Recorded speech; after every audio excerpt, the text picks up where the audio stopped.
And welcome, ladies and gentlemen, to the Olympian League semifinals. Tonight, we've got a showdown for you all between Baka Onichann and Leaf Elites here.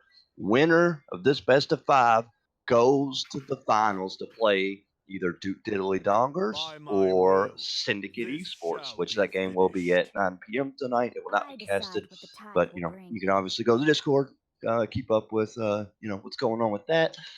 Uh, Tonight, I am Kirby's. I am always Kirby's, and I feel like I'm always going to be Kirby's. However, we've got a very, very, very special guest. Well loved, doesn't come around often, but has been here before. Go on and introduce yourself, very, very special guest. Hey Who guys, are you? I am Ife of Shadows. Welcome Everybody, back, of course, everybody calls me Oif though, so whatever. wife of Shadows.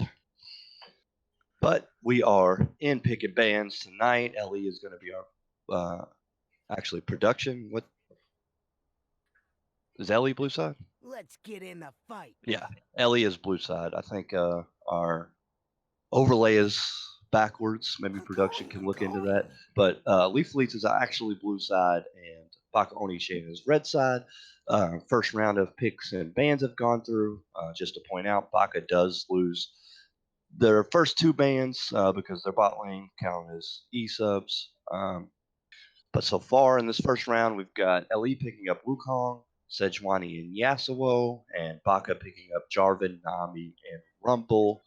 Rakan, Zoe, Zac off the table for LE, and so far Rek'Sai and Ziggs off the table for Baka. So that's pretty interesting. Got the what I'm assuming for LE, their solo laners, and Wukong top and Yasuo mid picked, and then the Sejuani jungle. It could be a Yasuo ADC, it could be a flex pick. We don't know yet, but that's just what I'm going to assume. And then you got the Rumble, who I feel like we've been seeing him a lot more mid lately, but traditionally he was top, so we'll have to see where that gets flexed. But then the Nami and the Jarvan, pretty exciting stuff here so far. Ain't that right? Oof. Wafe. Of course, yes. Is that how the French people say it? Wafe. I'm not so sure about that one. Wafe of Shadows. Oh, we. I get it. That sounds pretty French. Uh, Production, did you hear? Were you around when I said, okay, don't yell at me. You know I'm sensitive. But anyways, Nico picked up here for Baka. So this is probably a Rumble top lane. Yeah, or it could be. Okay, so that should be fixed. But there was that period of time where Nico was getting taken in like an APC type of role with the one hit, like Rage Blade Nico. And I'm pretty sure like 2 patches ago they actually gave that a little bit of a buff. So you never know. Syndra. So that's either going to probably be a Syndra in the bot lane in the ADC role or a Yasuo in the bot lane in the ADC role, which, both are being played relatively often down in the bot lane. Syndra's just so strong at, bullying your traditional ADCs. So yeah, I'm going to assume this is a Syndra brand bot lane. And that's just such a strong lane. Such like lane bullies, such high kill pressure, even pre-6, but post-6. I mean, if either one of these mages hit their CC, the other one's going to guarantee to get their CC, and they're just going to blow, the ADC or the support up.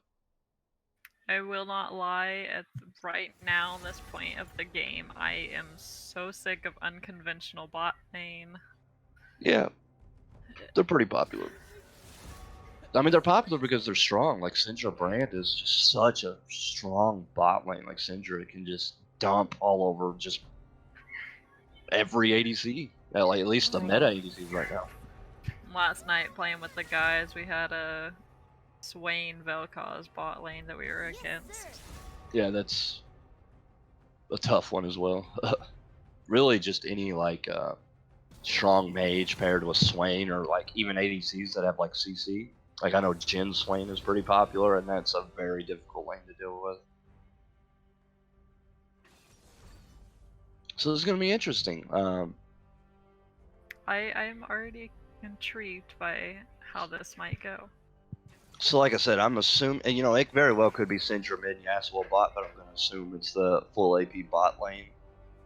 And like you said, Rumble top, probably with Nico mid. It could be the one hit Nico top, but I don't know. Like so far, I'm really liking Ellie's draft. Like if it is the Syndra brand bot, that's just gonna, I feel like, just hard stomp Nami Varus. Like they're not gonna have any pressure. Like they're gonna be shoved under turret a lot of the time, and then just be trying to pick up farm under turret while you're taking poke from Syndra and Brand. And once that lane hits 6, I mean the kill pressure, like the kill potential on the side of Ellie's bot lane just skyrockets through the roof, and they We'll have to be very careful how fingers they play it. crossed on those Nami bubbles, because those will be greatly Right.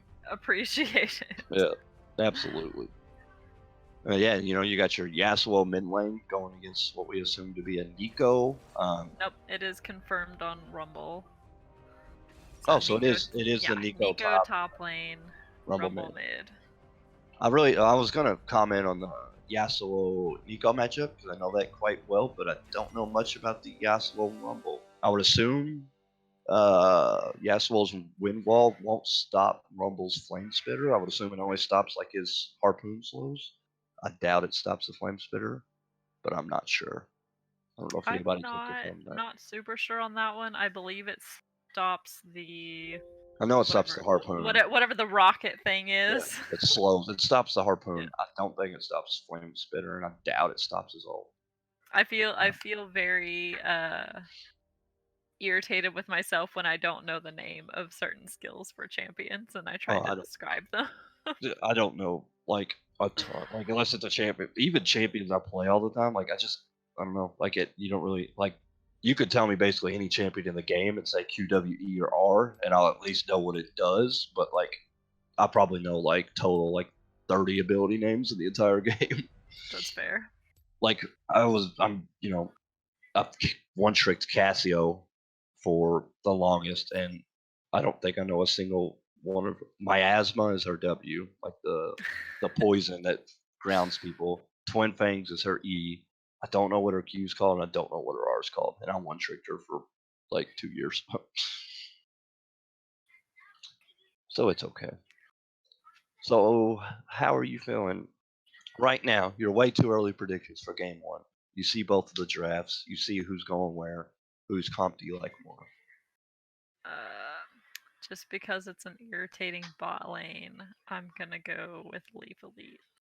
You think they're just gonna hard stomp bot lane and snowball out of control through there?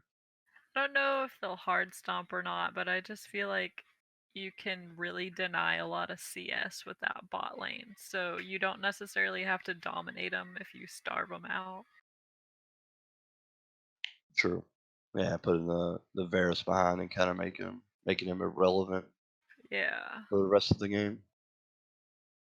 And then Wukong is in a pretty good spot right now with the game, so that's just going to be kind of annoying to deal with. Right.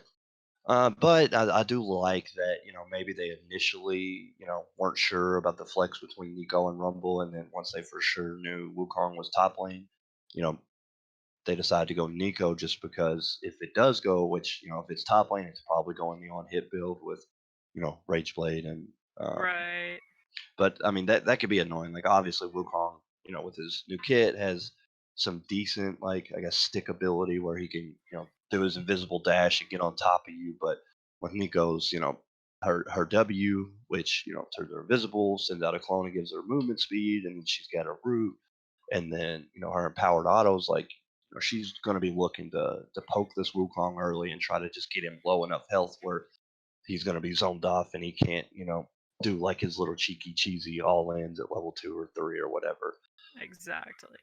But yeah, I will agree with you. I do like Ellie's draft. I think they have 3 winning lanes. Like I said, I'm not sure about Yasuo and Rumble, but I would imagine it's Yasuo favored, but I'm not 100% sure. But it looks like to me that's 3 winning lanes. Like Syndra Brand, I think, keeps them permanently shoved in.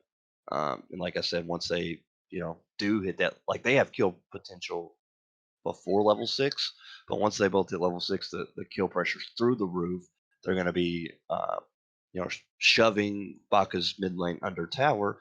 And like you said, if Nami doesn't get, a miracle bubble, like this poor Varus is going to be under tower trying to get any farm he can. And if one of those CCs hits, either Syndra's QE combo or Brand's, Ignite Q combo, not Ignite, but like is I one of knew his, it. okay. The ability, Yeah. not the summoner WQ spell. or EQ, correct? Yeah, combos hits. The other one's basically guaranteed to hit. And then once they're stunned, once Varus is stunned for 3 seconds, you're taking a full rotation from Brand and Syndra, and you're just dead. There's no way Varus survives if he hits one of these. If he gets hit by one of the CCs. And, Well, it's like even if cooldown you time a good bubble, if Brand gets his ult off and you're not far Right. far enough away from each other, then you still. Yeah, if Brand procs his passive on, say, we'll just say Varus or even Nami, and Syndra gets, the stun, so it hits a Q and E and her ult, that's a dead Varus or Nami every single time. Every time. Exactly. So I think they'll really have the Varus and Nami will really have to play this lane safely and just try to farm up when they can.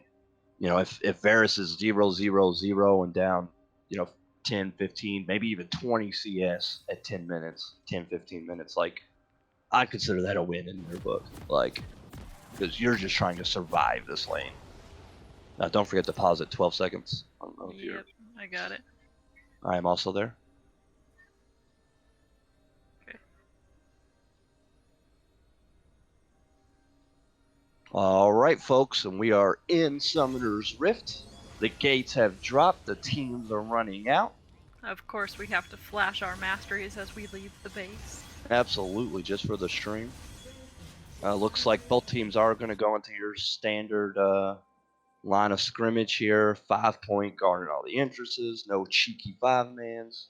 30 seconds until minions spawn. We need a pause at 12 seconds emote. I will look into getting us a pause at 12 seconds emote. So that way, once we're getting into games and it's, the stream seeing, the very first 12 seconds, they can spam that to remind us and we'll never forget. I like it. But just to remind everybody, this is the best of 5. The whole season and then playoffs up until semifinals are best of 3s, but the 2 semifinal games tonight and the finals that will take place next Sunday are best of 5. So we need a team to get the 3 wins here. We've just got some dancing and some emote spamming. It looks like Jarvan is going to start his red buff, as well as Sejuani started her red buff, so opposite sides of the map. Or Jarvan's at blue buff. No, Jarvan's at blue buff. I apologize. Oh, it's the Nico. Yeah, it's the Nico. I just saw the. You just saw the picture. Yeah, I saw it on the map. It just. Oh my goodness. No, Okay. Jarvan warded the. I got banned. Warded the red side river. Wow.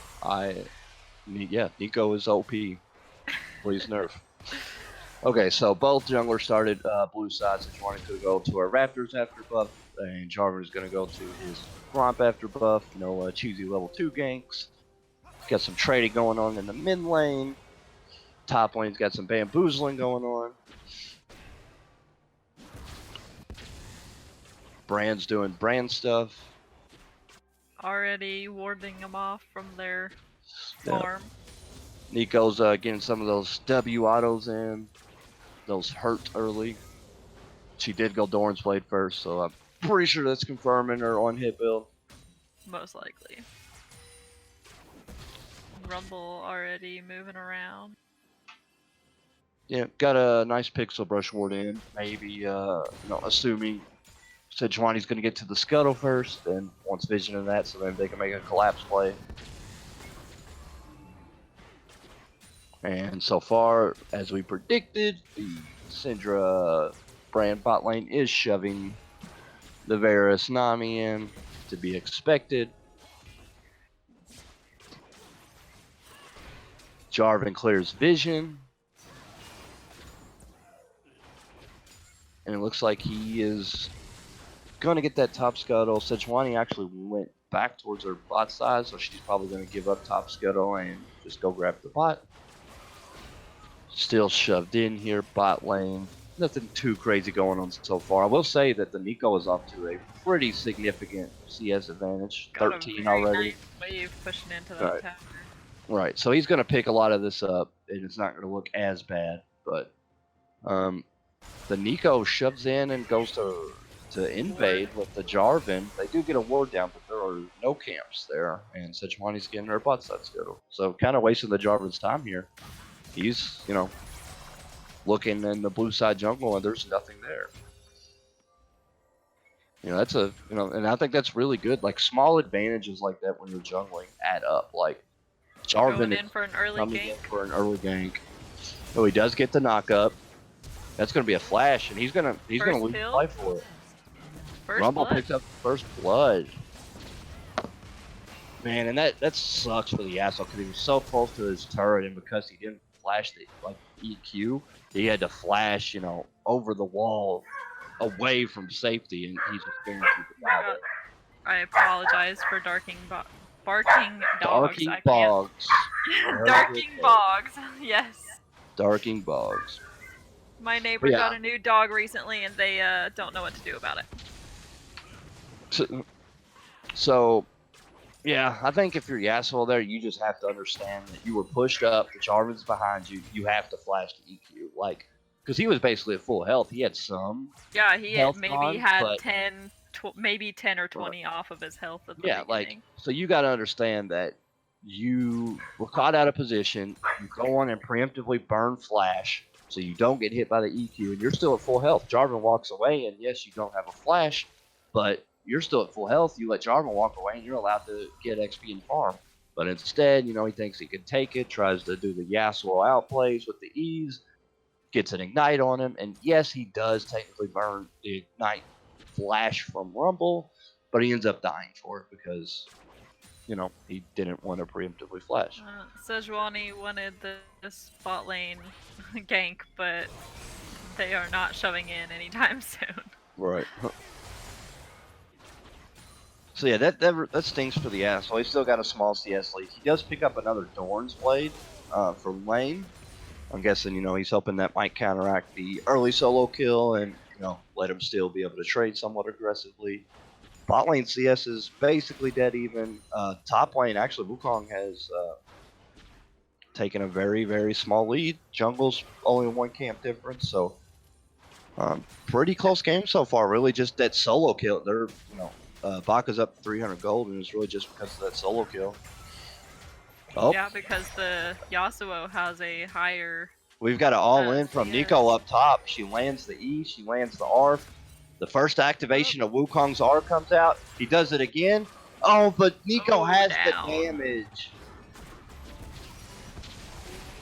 Nico Just does because have the I damage. watched it, I'm curious, and I think I already know the answer to this. Nico clone cannot initiate ult, right? It only Correct. starts the animation.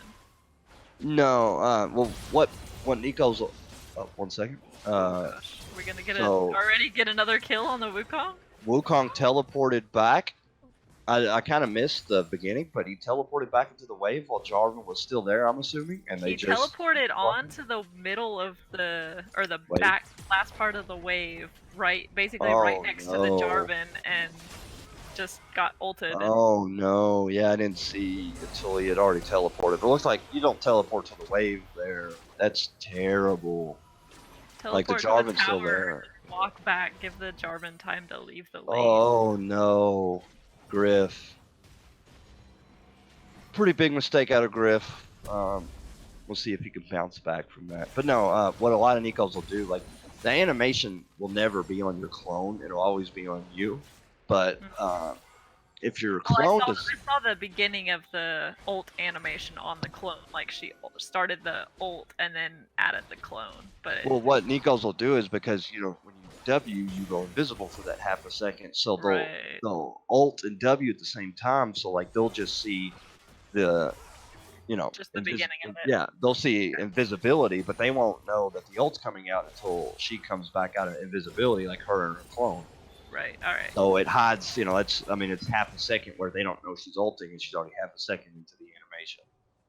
As well as if she is cloned as someone else, like, not cloned, but if she's looking like, one of her teammates, it does not show her ult animation at all. So a really good combo, especially for team fights, is, and she's going to get the shield off and the flash. Oh, and the flash comes out of grid to get the solo kill.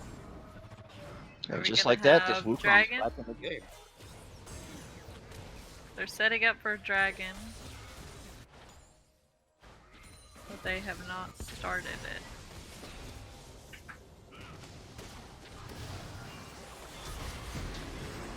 Okay, so we've got a pretty big team fight in the bot lane. Syndra's going to go down.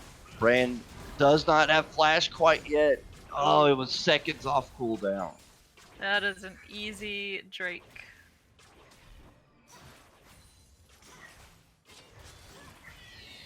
And the Yasuo is just gonna back. And Sejuani took advantage and took Rift Herald up top. So a pretty strong lead from Baka so far, up 2k gold. They're up in kills. They do get the first Drake. Varus is hammering away at some plates right now. They've got, decent little gold lead they've built for themselves first 10 minutes of the game.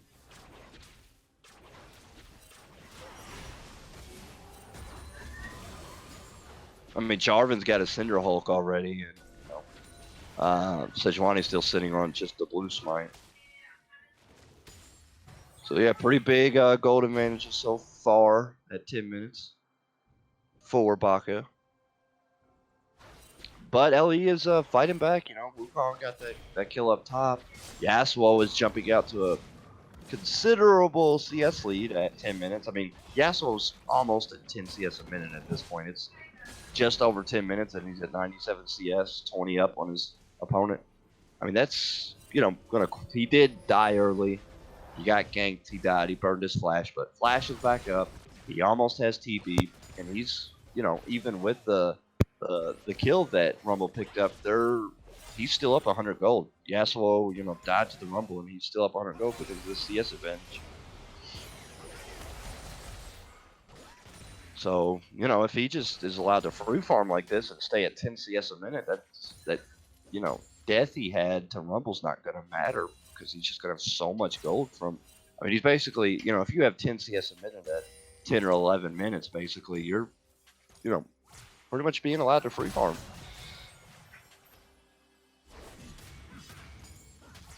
Wukong tried to get whack off on Nico. Tried to get whack off on Nico. Jarvan comes in for Jarvan's here, and just like that, Wukong gets Nico's health bar super low, but the Jarvan's there just in time. The Nico shield comes off, and it's another death from Wukong. And that is a pretty strong Jarvan, and he's building full tank, and he's gonna get tanky quick at this rate. Oh yeah, for sure. Oh, both of them missed their knockups for Yasuo's ult. That feels bad. They do end up getting the kill, but Sejuani missed her Q and for the knockup to get proc Yasuo's ult, and Yasuo tried to EQ and also missed. They do end up getting the kill, but that is pretty feels bad. But it's fine. In the end, that's huge for Yasuo. I mean, he's at 112 CS at 12 minutes. He just picked up his first kill. He's got almost 2k gold in his pocket right now that he is recalling to spend.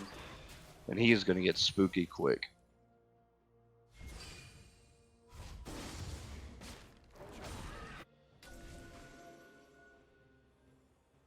Got some neat copy pasta in the chat.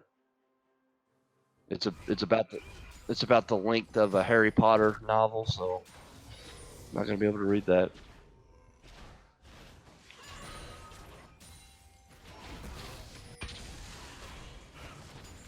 So pretty exciting game so far. Baka is defying my expectations. I thought they had 3 losing lanes. Or no, I'm sorry. Ellie, yeah, I said it right. I thought Baka had 3 losing lanes, and they are Oh, Yasuo gets the double knockup up, gets the ult on 2. Jarvan does have to flash out. Nico gets the roots down. Oh no. Yasuo misses the knockup. Oh no, oh! The Yasuo with the plays. And Yasuo picks up 2 of the 3 there. He is now 3-1-1 with a bounty on his head. That was a huge skirmish for Yasuo. Yasuo. He is gonna definitely become dangerous between his CS and getting those extra kills. Yasuo. Teleport bot side. Ooh, nice. Oh, what a bubble. Great timing. Oh, but what is the Varus doing? Hello? He was just walking towards him? Yeah. Like, I do agree that he probably dies there even if he walks towards his turret, but I don't know what that was all about. Yeah, maybe that's an open bot. I don't know.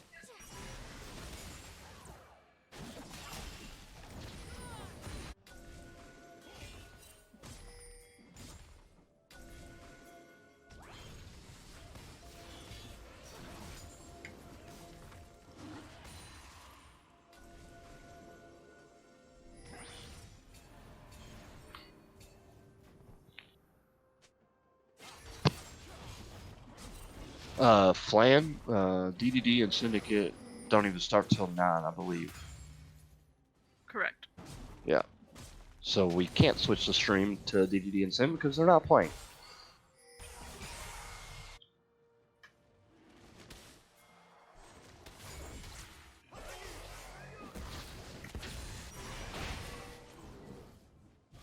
Okay, Nami gets smacked with a QE. Sejuani's going to go in. TP coming out from the Nico. Oh, Wukong tried to stop it, but he did not get it in time. Ooh, that's a Huge nice Jarvan R. Gets 3, but he does immediately pop. Yasuo's got to, yeah, they just got to back off. It's a 5v3 now. You don't have to. Sejuani went down. I mean, that's a huge Jarvan ult. Got 3. He ends up killing 1. He does die for it, but he killed 1. And the main thing is he zoned Syndra and Yasuo off. Looks like he might get top tower. Yep. So they are getting something in return. They're going to lose this Drake. Oh, Yasuo gets caught. Does he get Ends out? up killing them both. Oh, ouch. Yeah, like you've got 5, it's a 5v2. Like, you're not going to get the Drake. Your jungler isn't there. Their jungler was there. It's a 5v2. You just lost a team fight. You just got to leave. Go push waves. There's no reason for you to be there. Like, you both die for it for no reason at all. Like that. Wukong did secure that top tower before Yarvan got there. Yeah, I think that's just a silly mistake from the Yasuo and the Syndra. Like, there's absolutely zero reason for you all to be there. You all aren't stealing the Drake. You're not winning the 2v5. Like, you both just lost your life and gave up not only free gold in the kills, but also the bounty that Yasuo had on his head.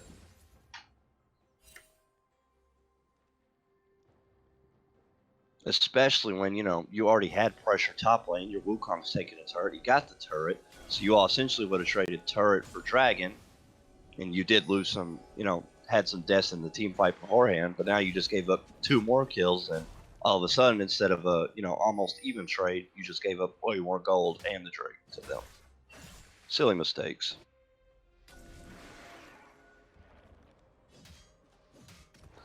And now, I can't tell if we're gonna circle around Rift or just ward everything. Yeah, just ward it. LE did jump up to a small gold lead now. They're up 300 after all of that nonsense. Nico has a bounty on her head now. She's the only one with the bounty after Yasuo lost his.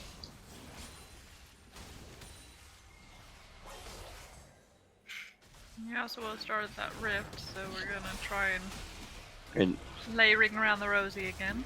Yeah, it looks like they're just gonna try to burn it. Yasuo's on a little bit of a spike. He's still got his Doran's Blade. He's got his tier 2 boots, which he brushed.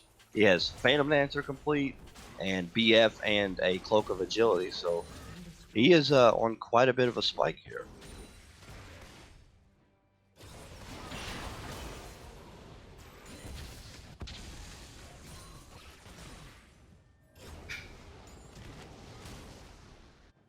which, you know, with the way Yasuo's passive works, that puts him at, I'm pretty sure he's at like 90% crit now. Or something ridiculous. With Phantom Dancer and... I don't play Yasuo, so I can't answer that. Yeah, I'm pretty sure he's at damn near, you know, once he finishes the next item, which I'm assuming is IE, he'll be at 100% crit. So that's a fair balance champion.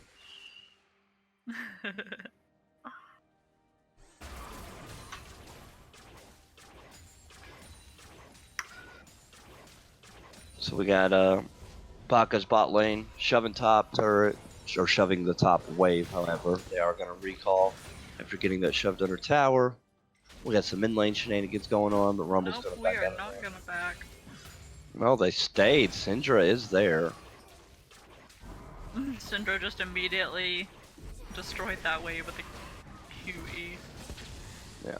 I mean, this could be, she can hold, you know, her wave player can hold against them, and if she catches one of those two, she can absolutely, you know, 100 to 0 them in one rotation.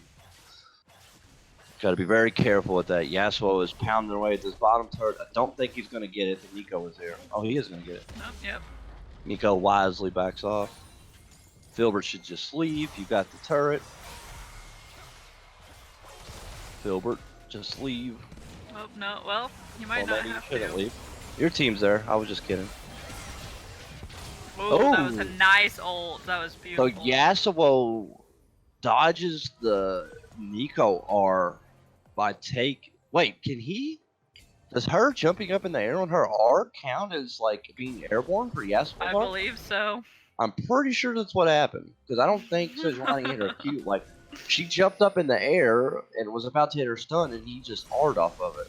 I had never thought of it before, but I didn't either, but I'm not 90% sure that's what just happened, and it made him dodge. I doubt he dodged the damage, but he definitely dodged the stun portion of it. That's insane. I'm pretty sure that's what just happened, and that's actually kind of nutty to have the heads up to know that and pull that off. Like he dodges, you know. I mean, he probably still got stunned, but being in the animation, the stun went away, you know, before it came out in the animation, so it didn't matter. That's actually incredible. Good on you, Philly. Philb, the Philbster.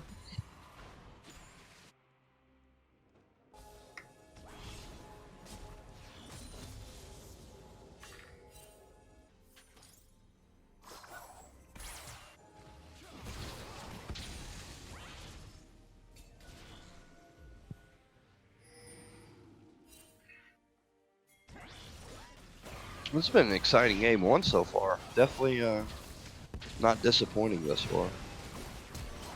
What happened to Oh. them saying this Oh, was just a warm-up? gigantic combo. What a wombo. The Oh, they Wukong. almost wiped all of that. Wow, the Wukong jumps in, gets the, I believe, 4-man ult, which lets Yasuo proc his 4-man ult. That was an insane wombo, like 100 to 0, 3 or 4 members Oh, within seconds. Jarvan, you should have just left. yeah, valiantly tries to jump in and steal it, but fails. Man, I wish we had like a replay system set up like the LCS, because that was a nutty wombo. Like the Wukong saw 3 or 4 of them grouped up, flash E'd or W'd or whatever his dash is, flash dashed in, instantly proc his ult on 3 or 4 members, and Yasuo can obviously ult off, you know, the knockup from Wukong's ult. And, I mean, just shredded those 3. Yasuo ends up picking all 3 of those kills. They all die immediately. Yasuo is gigantic now. He's sitting at 183 CS at 22 minutes, 6-2 and 3 with 350 gold bounty. And he does have his IE Phantom Dancer at tier 2 boots, and he still has $3,000 to spend. He has not backed yet after that triple kill. He has 3,000 gold to spend. Hopefully he doesn't die here. He doesn't want to give that. Oh, he goes in. I don't know that I would have went in for that. It's that Yasuo syndrome. Same thing as Lee Sin syndrome, where, you know, if Yasuo hits the Q, If you he's hit got to it, you press gotta R. go. Yep. Lee Sin hits Q, he's got to hit Q. Tried to save Elspeth. Did not work, Julian. Wukong's going to come in, and he's going to kill the Varus. Ooh, Nami wave. Oh, the exhaust wears off. Oh my god, he does end up killing it. He's going to kill the Nami too. And Triple Wukong kill. comes in for the triple kill. Wukong is gigantic. Yasuo is gigantic. He actually just went back, you know, because he died. And he's still got 3K. He hasn't bought anything yet. He's dead. He's got 2,600 gold still. He's not. Maybe he's still deciding. Oh, he just spent. He went on and bought an entire Death Dance. So, you know, he died. All he had was a long sword to build towards it, and he just finished his Death Dance just off that back. So he's sitting on a 4-item spike. The Wukong is gigantic. He has Fork and Black Cleaver. Obviously, Fork is very strong on melee users who can build it. And then Black Cleaver with the armor shred for, you know, the Sejuani that's got armor. You know, with the gargoyles so far, and then the 2 cloth armors on the Nico, which I'm assuming she's building a Seeker's Arm Guard. But yeah, these two, Wukong and Yasuo, are gigantic, and then especially with their synergy between their ults. I can't imagine them losing a team fight with that synergy right now. Like, Baka's really going to have to start playing for picks or punishing mistakes. I don't think they just win straight up team fights from here on out. They do have one open inhib. It's not down, but it is open on Baka's side. Right. Yeah, I think you know, Baka just has to play for picks. They have to punish, you know, LE being out of position. Like, they don't just win 5v5 team fights. This Wukong, this Yasuo are too strong. They're going to do too much damage. Their kits are just so in synergy with each other with the ults. Like, Sejuani's super tanky at this point. Syndra obviously sitting on 2 items. She can, you know, 1 rotation, 100 to 0, a squishy. Like, you don't win 5v5s against this team. And you probably see what we can do with Baron. Right. You probably won't for the rest of the game. So you definitely have to out macro Ellie at this point. You have to look for picks. You have to punish mistakes if you want to get back in this game. They are only down 3K gold, which isn't gigantic, but it is, you know, definitely nothing to scoff at 25 minutes.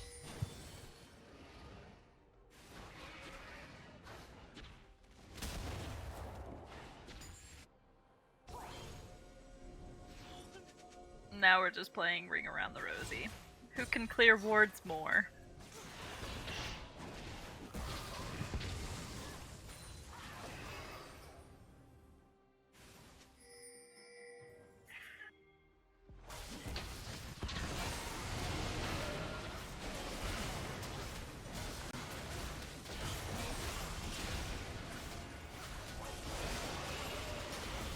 Okay. So, Ellie does pick up the Baron. Who's gonna die? So far we got 1 on both teams. Man, we got a lot of low health. Yeah, we got a lot of low health bars, but no more deaths so far. There's The 2. Yasuo is going into 1v5. He is just destroying people. Yasuo, Oh, there's another one. Yasuo is actually There's 1v9ing. So, like I said, Wukong yeah, it was a full ace. So Yasuo survived as well. It's, you know, like I said, they're both so strong that in straight up 5v5 team fights like that, Wukong and Yasuo are going to mop the floor, and they did, and they're both the only 2 members that survived. So Wukong is going to push. He might get some chip damage on this turret. He does have Baron, so let's see if he stays or not. Yasuo is going to solo kill this Drake. That gives LE 2 Infernals. And, you know, I actually like this kind of a strategy. Like, going into the game, you obviously don't know which Drake is going to be the, you know, elemental Drake. But, right. You know, in a situation like this, giving up those first 2 Drakes is actually more in your favor because, you know, Baka has a Cloud and an Ocean Drake, but, you know, now LE has the gold lead. They have, you know, positioning advantage, map control. And it's an Inferno map, so now they have 2 in a row. So if they do, you know, get the 3 and 4, they're going to have 4 Infernals. And I'm taking 4 Infernals over a Cloud, Ocean, and 2 Infernals if, you know, Baka were to be the one to get the soul. 4 Infernals, like just 4 stacked Infernal Drakes, is gigantic. Plus, that's giving you the soul, which is gigantic. I mean, having 4 of the same dragon is, always going to be better, especially if it's Infernal. So, it just so happened to work out in Ellie's favor that it's working out like this.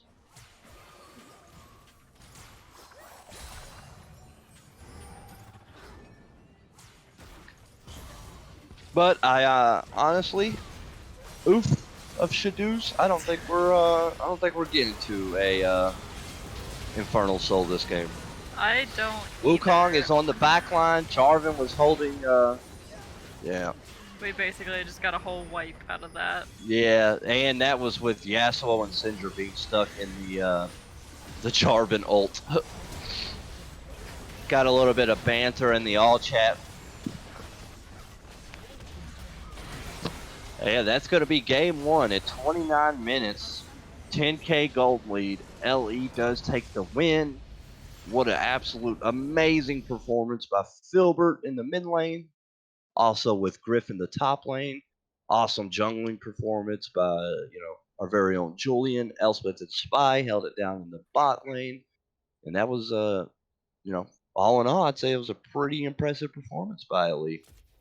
They went down early in the game. They kind of were struggling early, but once they turned the There were game, some minor mistakes at the beginning on Leaf Elite's side, but they definitely pulled off everything else. Oh yeah, once I think it was really that fight that Yasuo picked up the 3 kills or whatever. Like, yeah, it completely turned the game, and they started having full map control, and they were winning every skirmish handily. And wow, look at those damage charts. Yasuo did 23k. The closest to him was the Rumble in the enemy team at 17. So the Yasuo absolutely just hard carried this game.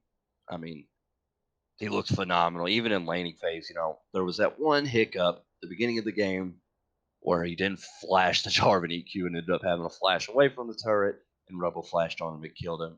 But ever since, he died, he stayed headstrong. He didn't tilt. He, teleported back to lane and got a huge CS advantage. And once he started getting a gold lead, even though Rumble had a kill up on him, the Yasuo still had a gold lead, and that ended up transitioning into him getting a solo kill in lane. And then in that skirmish, he picked up like a double or a triple kill. And since that point, that's the danger. Everything just escalated for them. That's the danger of letting a Yasuo, free farm like that and pick up a couple kills. I mean, he just had too much damage. He was too slippery. He picked up Phantom Dancer and Death Dance and Charm's Fist, which I'm assuming that means he was going into a Asteric. So, on top of outputting insane amounts of DPS, he has these defensive items as well that just keep him alive for so long. Him and Griff both buy, a couple defensive items, so they're just in these fights outputting insane DPS while also taking a beating. And like I said, the game was just pretty much over from that point. It was just a matter of time. But we are going to take a quick intermission. We'll be back in a few minutes for game 2 of Leaf Elites versus Baka Onichann. Don't touch that dial. We'll see you in a few.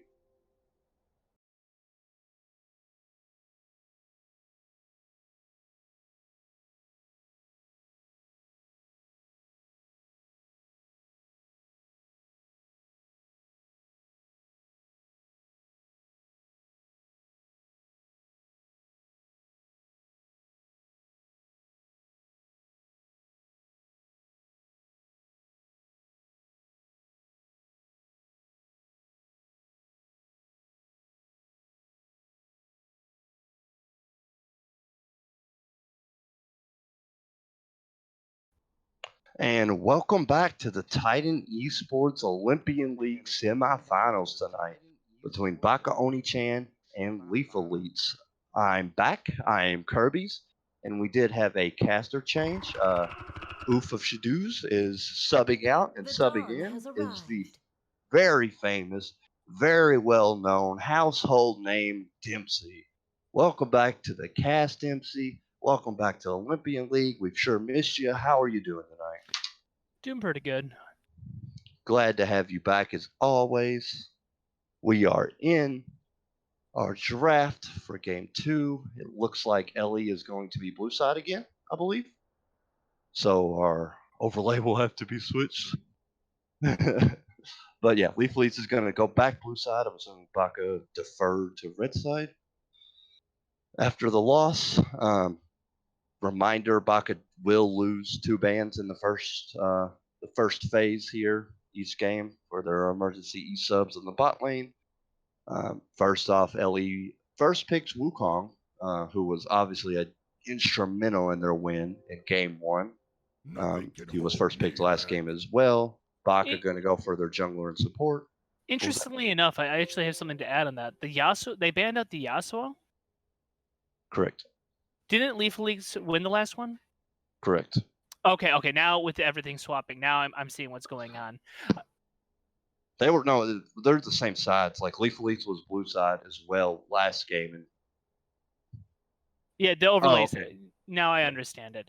I was gonna say, even still, banning out the Yasuo over Wukong, I don't know. Wukong's definitely valued. I didn't get to fully see how last game went, but Right. I don't know. I did hear that the Yasuo was able to carry the last round, so I can understand the ban. Right. Yeah, the Yasuo had like double pretty much everyone else's damage in the game, and he was definitely putting up the most DPS in fights, but it was the Wukong that was initiating these fights again, the big 3, 4, 5 man knockups for the Yasuo to proc off of. So it's understandable. Like Filbert's always been a good Yasuo, and then obviously after a pop-off game, I can understand wanting to ban him, and they only get 1 ban that first round because they lost the 2 bans. So you're only getting 1 ban in that first phase, which sucks. And it makes sense. Like instead of banning the setup to Yasuo, just get rid of Yasuo altogether. Right, which I would imagine if they have 3 bans, Wukong and Yasuo would probably go because they were both problems. But only 1 ban for Baka, unfortunately. One issue I'm already seeing for Baka's side is they need some tank shutters. They got Wukong, Alistar, Set. Their team is pretty tanky, and they're going to have to get through that. And Syndra is not the best at bursting down tanks. No, I mean, she does get true damage on her W, but she, at the end of the day, is a burst mage who, really don't do great at tanks. She can opt for, Sork Shoes and Oblivion Orb, eventually into Morello's, and then Void Staff later in the game when they have a lot more MR, but she just doesn't, she's a burst mage, and that's really not what takes down tanks. Definitely. So I will agree with you there. We're going to have to see some tank shredders coming up pretty soon. Otherwise, Leaf Leads are just going to be able to front to back them. Right. And I'm not sure if this Syndra at this point is, it was obviously picked up by Leaf Elite's last game in the ADC role. And they still have an ADC left to pick. So let's see if they go for a mid laner here, Baka, or if they're going to send Syndra mid lane and pick up an ADC. I do like Syndra in the bot lane. I feel like she's strong.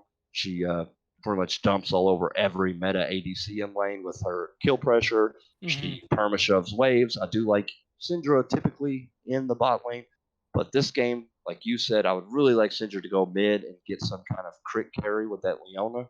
Like a Tristana, she feels very, very good right now. I think she's they need strong. Some sort of tank answer at the moment because with the Urgot pick, yes, you'll have a good team fight presence. Yes, you'll be able to play the lane safely and possibly even be able to bully out the Wukong or Set, whoever's up there. But you run into the issue, again, in team fights, you need to have the damage to kill those tanky frontliners. That's what I was saying. I think I'd love personally to see a Tristana right here. Like, she can absolutely demolish tanks later in the game when she has, her attack speed steroid plus, building crit when she gets, 2 or 3, even 4 items. I mean, she demolishes tanks. And on top of that, she's safe. She feels very good with Leona. Like her, she just got buffed, and her level 2, even though she's this, late game hyper crit scaling ADC, like her level 2 is deceptively strong. Like, especially against the Sivir Alistar lane.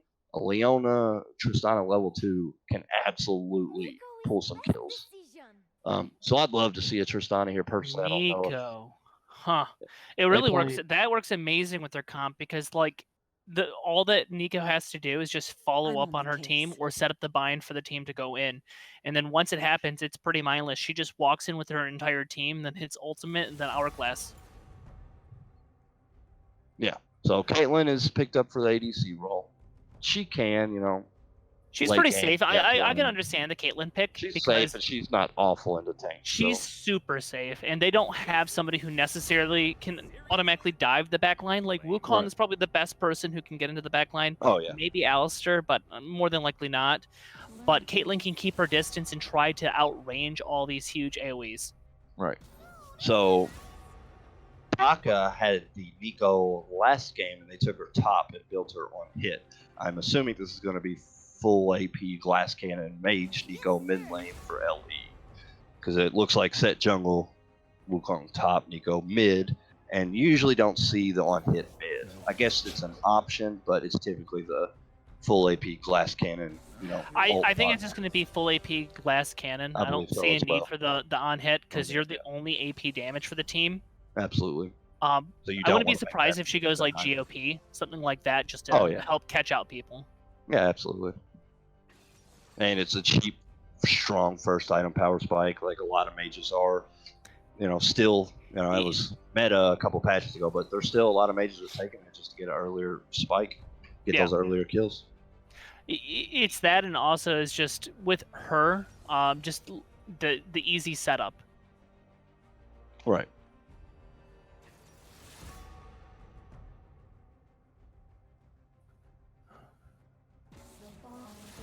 But definitely interesting change up of the compositions here. I do like LE having the Wukong again. I think it looks fabulous. Sivir, Alistar bot lane's pretty safe. Alistar's got tons of peel. Sivir has lots of safety in her spell shield, and eventually her ult mobility. Set is still strong as ever because they won't nerf his freaking shield. And then Nico, it's a decent team fighting team as well with Wukong R, Nico R, Sivir. Once she has, really high crit chance, her boomerangs and ricochets going off in a team fight can just absolutely destroy a team. Mm-hmm. And then Baka, obviously, they've got a decent mid lane in Syndra. She can snowball. The Caitlyn Leona could be very strong, especially later in the game. Like you said, Urgot for the team fighting and Rek'Sai for this early game pressure. Definitely interesting draft here from both sides. It's definitely winnable on the side of Baka, but I believe their team comp is a little bit harder to pull off. Right. But we'll have to see. The laning phase, though, I can at least say the laning phase, Baka should have actually easier time in lane. But once it transitions into mid game, then it's really we'll have to see. Syndra should beat Nico mid, correct? Yes. And then Wukong, I believe, really, that is kind of a volatile matchup top lane. Wukong just being as strong as he is, but I'm pretty sure if he ever gets bullied out too early, pretty early on, then Urgot can just one-shot him. Zone him off the wave, yeah. Yep. But yeah, Syndra absolutely is pretty much at all stages of the game going to have Nico shoved in, and Syndra's just going to have a lot more kill pressure on the Nico at all times than Nico will at Syndra. Like Nico, if she wants to get a solo kill, unless she just massively outplays the Syndra, is going to need Set's intervention. When it comes to Syndra and her ultimate, I'm pretty sure Sivir's spell shield only blocks the first orb, correct? Yes. Okay. Yeah, so the rest of the ult orbs would go through, correct. Yeah, if anything else, it's she probably won't get into range via the stun. If Sivir's ready, she can just block the stun and walk away, not even be in ult range. Right. And that's the thing too, is a lot of good Syndras, especially if, say Syndra wants to, gets in range of this Sivir, or even wants to flash onto the Sivir. A lot of good Syndras, especially, in this situation, like I would expect the ult to like stack up the Q so it's a bigger ult, and then flash instantly ult first. So she spell shields, the first ball knocks it off, then the rest do a lot of damage, and then you E. That's also really good for team fights. You can just waste, I wouldn't call it waste, but you could blow your ult on a tank in your standard 5v5 team fight. Throw out 5 or 6 of the balls that are scattered around, and then E, and you could get 5-man stuns off Syndra E. A lot of times you'll see, Syndra's only QE and get the ball will hit a few people, but if you ult first, there's so many balls for her E to go off, and you could absolutely stun entire teams that way. Mm-hmm. You're just having to ult the tank. But yeah, the issue that I see with her even trying to utilize that is, do they have enough enough damage to follow that up? Her just using it on like Alistair for say. Absolutely. Or risk using it on Wukong's clone. I'd say, like I said, if the opportunity to get on Sivir arises, whether it's Flash REQW, like to get the whole combo or whatever, you definitely take that because taking Sivir out of a team fight is obviously huge. But if not, like I don't think it doesn't have to be. It could be on the set that is or the Wukong that's diving, and yeah, maybe like obviously you want to try not to hit the clone, but getting a 5-man AOE stun like that, the orbs that hit with E do a ton of damage, and the fact that you're stunning 5 members, like that gives Rek'Sai enough time to dive onto the Sivir. That gives Urgot enough time to dive on the Sivir. That gets Leona enough time to start stacking CC. Caitlyn can step forward at that point. Like I still think if you get a 4 or 5-man stun with a Syndra RE, you win the team fight regardless. They do have plenty of damage, I think, to back it up. To answer your question directly, I think they have plenty of damage. And more or less just have to see how it plays out with their. The laning phase is going to really dictate a lot of this. I see win conditions on both teams, but if this is to be another slugfest where it's pretty even, I do have to give it to Lethal Leads. Absolutely, and then especially too bouncing off such a commanding win too obviously plays a part mentally, and especially in best of fives, like or even best of threes, but especially best of fives, like mental takes a huge toll in best of fives because like that's a long series where you have to mentally stay headstrong. You're probably going to lose a game in a best of 5 regardless. Like at some point, you don't see too many 3-0s at best of 5, so you're going to lose a game at some point. You're going to make mistakes at some point. You're going to do something really dumb and get killed at some point. Can you stay mentally strong? Like, can Baka drop what happened last game to an early 3K gold lead attempt that were looking good in every lane? And then the Aswell popped off in a couple skirmishes, cleaned up some kills, and all of a sudden him and Wukong took over the game. That sucks. You know what I just realized that is actually really disgusting? Is that in a team fight, if they're ever able to like CC set before he gets to use his W when he gets low, Urgot can just instantly execute him. It doesn't matter if he uses his barrier, as long as his threshold is low enough, he'll be able to execute him.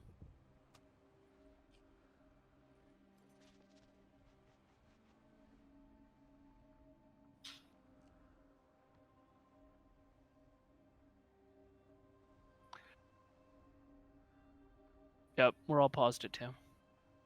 So whenever it goes live, we're good. But wait, are we all at the same pause time remaining? Is the issue? Yeah, 2 seconds. 34. No, like the pause time, like 29, 31, 30, 49, 28. Yeah, a couple seconds. Okay. Okay. Yeah, I'm at 20, 19, 18. Yep. Okay. You're there too, Dempsey? Yeah, I'm here. Okay, cool. No, I'm saying like you're at 13, 12, 11 on the pause time remaining. 10, 9. Where's the Middle, it's 6, 6, 5. Okay, yep, we're all there. Okay, just wanted to confirm.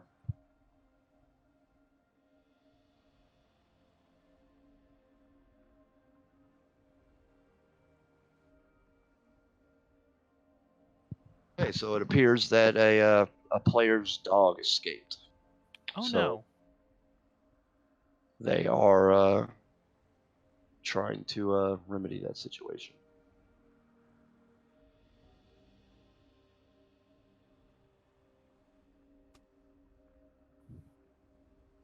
I'm excited for game 2, though. I do think this was I'm not to be biased, but I am glad this game was streamed instead of the DDD Syndicate.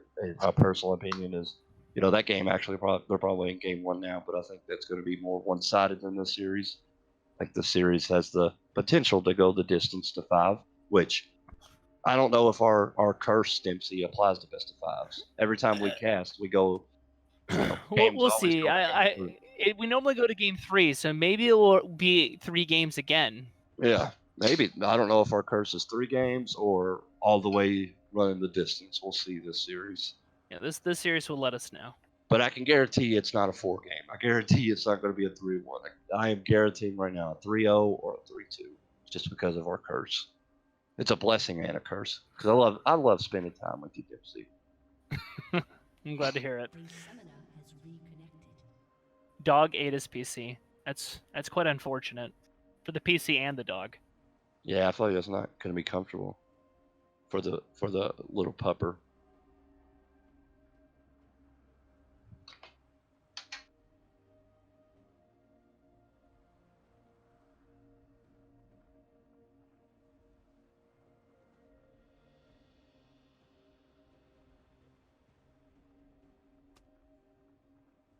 I think we're about to get back into the rift here.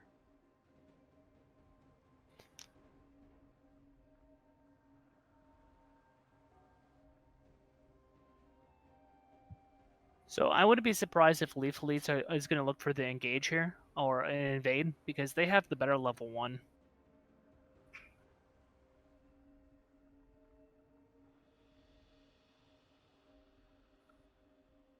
Who has the better? Who are you saying has the better? Leaf Elites. They have Alistair and they also have Nico Snare. And then to follow all that up, they have Severikyu.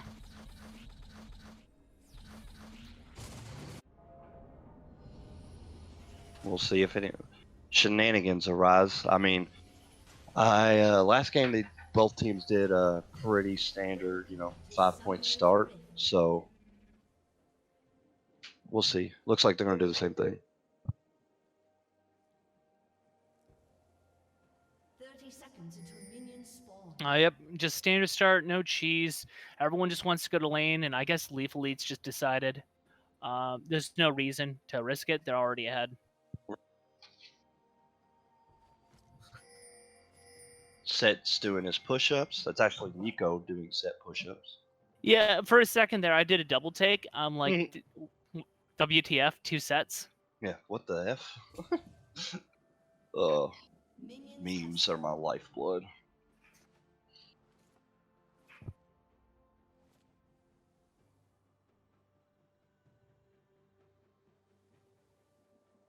All right, both of the junglers actually starting bot side, looking to influence probably that top lane matchup. I think the only way Wukong can initially win it during laning phase is if he gets a really good trade or a good gank onto the Urgot. Otherwise, it's on pretty much the Urgot can just play the lane as safe as he wants and pokes between CS just to control it.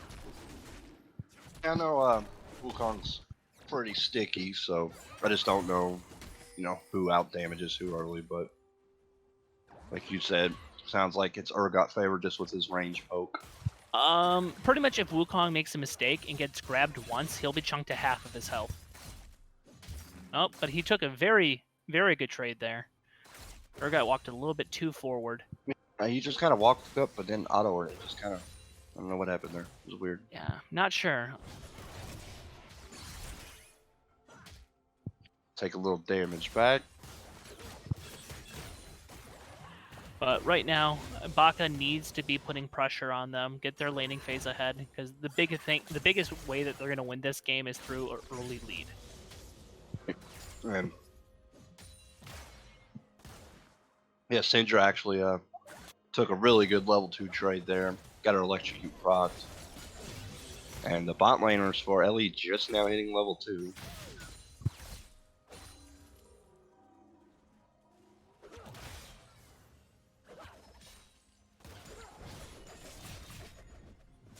The standard stuff here so far.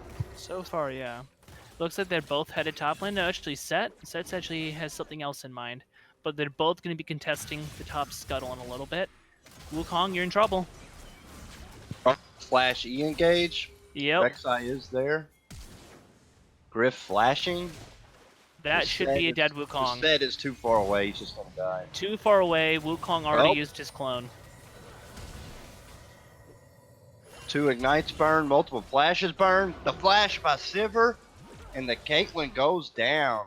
Ooh, and the Sivir spell shielded the Onichann as well.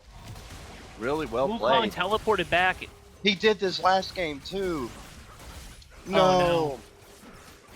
Oh, Dempsey, no, he did this exact thing last game. The exact same thing happened. Dempsey, no. Alright, That is so very unfortunate. Griff died by a jungle gank like this early. It was around 3 or 4 minutes. TP to the wave while the Jarvan was still there. Insta died again. and then he just did it again. He TP'd not to his tower while the jungler still, like, he literally did this exact same mistake at this exact same time last game. I can tell you why that happened, or how they're punishing it accordingly. Wukong, unfortunately, when he died, I don't think he had wave control, or the wave was pushing towards Urgot, and so when he teleported back, he was forced to hard shove the wave in, or he'd be denied like a ton of CS, and so he teleported to the wave and got punished for it.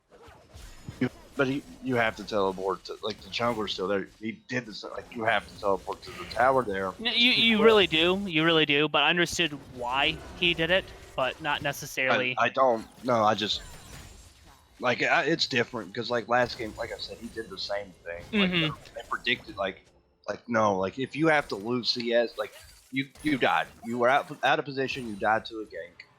You flash to the turret. Like, you have to lose. Oh, definitely. He had to respect it. I understand why it's set up like that. It was pretty much an impossible situation for Wukong, but he needed to concede. Yeah, he has to give. He died. You have to give up what you have to give up and go to the turret. Because the same thing happened last game. Like, literally 2 games in a row where at the 4-minute mark he dies, teleports back to somewhere that's not his turret, and the jungler's waiting for him, and he dies again. Like, that's unacceptable to make that same mistake 2 games in a row and be 0-2 at 4 minutes off the same exact type of mistake. Like, that's unacceptable in a competitive, like, environment. Oh, no, I definitely agree. And Baka noticed it last time. They looked to see if they could do it again, and sure enough, they were able to.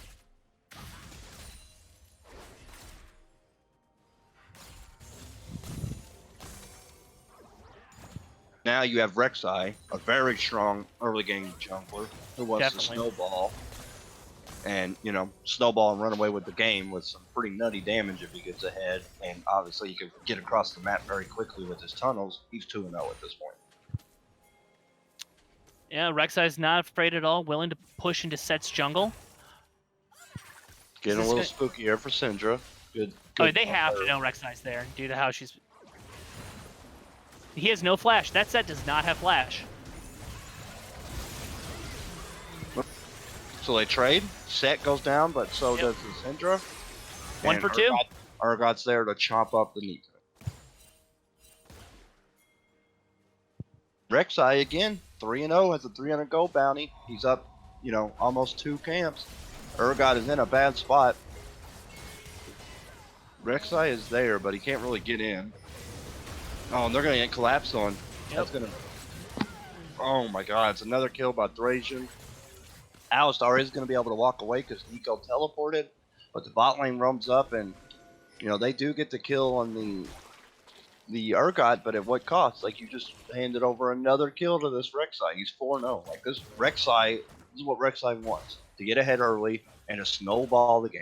Like, Rek'Sais that are 4-0 at 7 minutes are deadly, are spooky. This is not looking great. He has the potential to pretty much 1v1, pretty much 1 at the moment. Oh, yeah. If he knocks somebody up, he can instantly burst them down.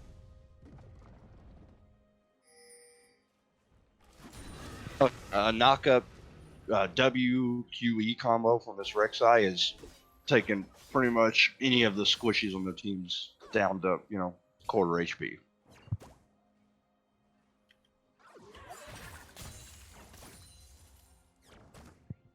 It's a very scary Rek'Sai, and this is really what this is, you know, going perfect for Baka. Like, obviously they've had a few deaths that they probably wish they could take back, but if I'm Baka and I'm looking and seeing my Rek'Sai jungler is 4-0, I'm loving it right now. Oh, wait. I am on Lethal Elites, and I'm a laner, or even, you know, Set at this point. I am scared. I'm scared of a Rek'Sai tunneling into my lane and one-shotting me. And look, here he is. Nico does get her ult off, and she actually timed the stuns pretty well to be able to walk away. So good on Nico. Timed that perfect where she did get knocked up by the Rek'Sai, but before he could actually get all of his damage out, he was getting stunned by the Nico. So really well played by her to time that perfectly. We'll give her accommodations on that, because that could have been very bad if she did not time her R that perfect.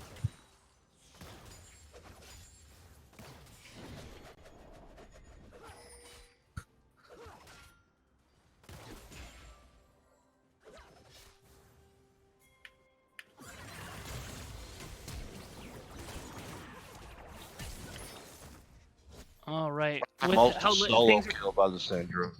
Wow. Now looking at the gold values top lane right now, even though Urgot spent a lot of time roaming around the map, he was able to almost build up like about, 800 gold lead. So he has 800 more gold than this Wukong. Wukong's hurting from those 2 initial ganks. Even though he got some love when Urgot was roaming around, trying to catch back up, but it's just not enough. Set getting caught out right here. And that sucks because the Rek'Sai did burn his flash, and Set was able to just walk away. But Rek'Sai did burn his flash, but just a few seconds ago in the mid lane, Syndra all in the Nico and burned her flash. I mean, she barely got out of that. Like, she got ulted and tried to W clone, but the ult still followed her, and the Nico was able to get a root on the Syndra and a flash to get some distance, but got out with very, very little AP or HP. Apology.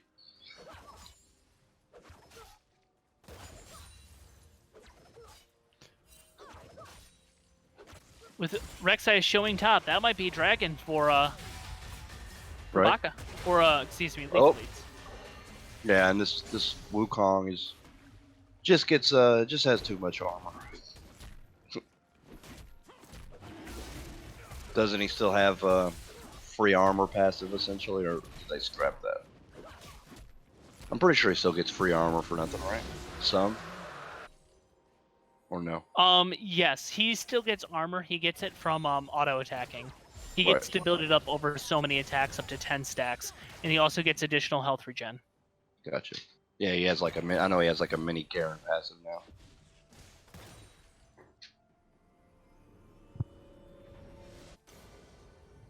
Okay, so we got a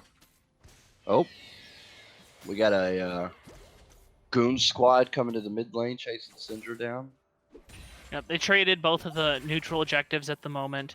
Oh. That's to be expected. It looks like this Wukong is about to get ganked again. Oh. He tunneled from all the way from Tri-Bush. That's gonna... Oh, man.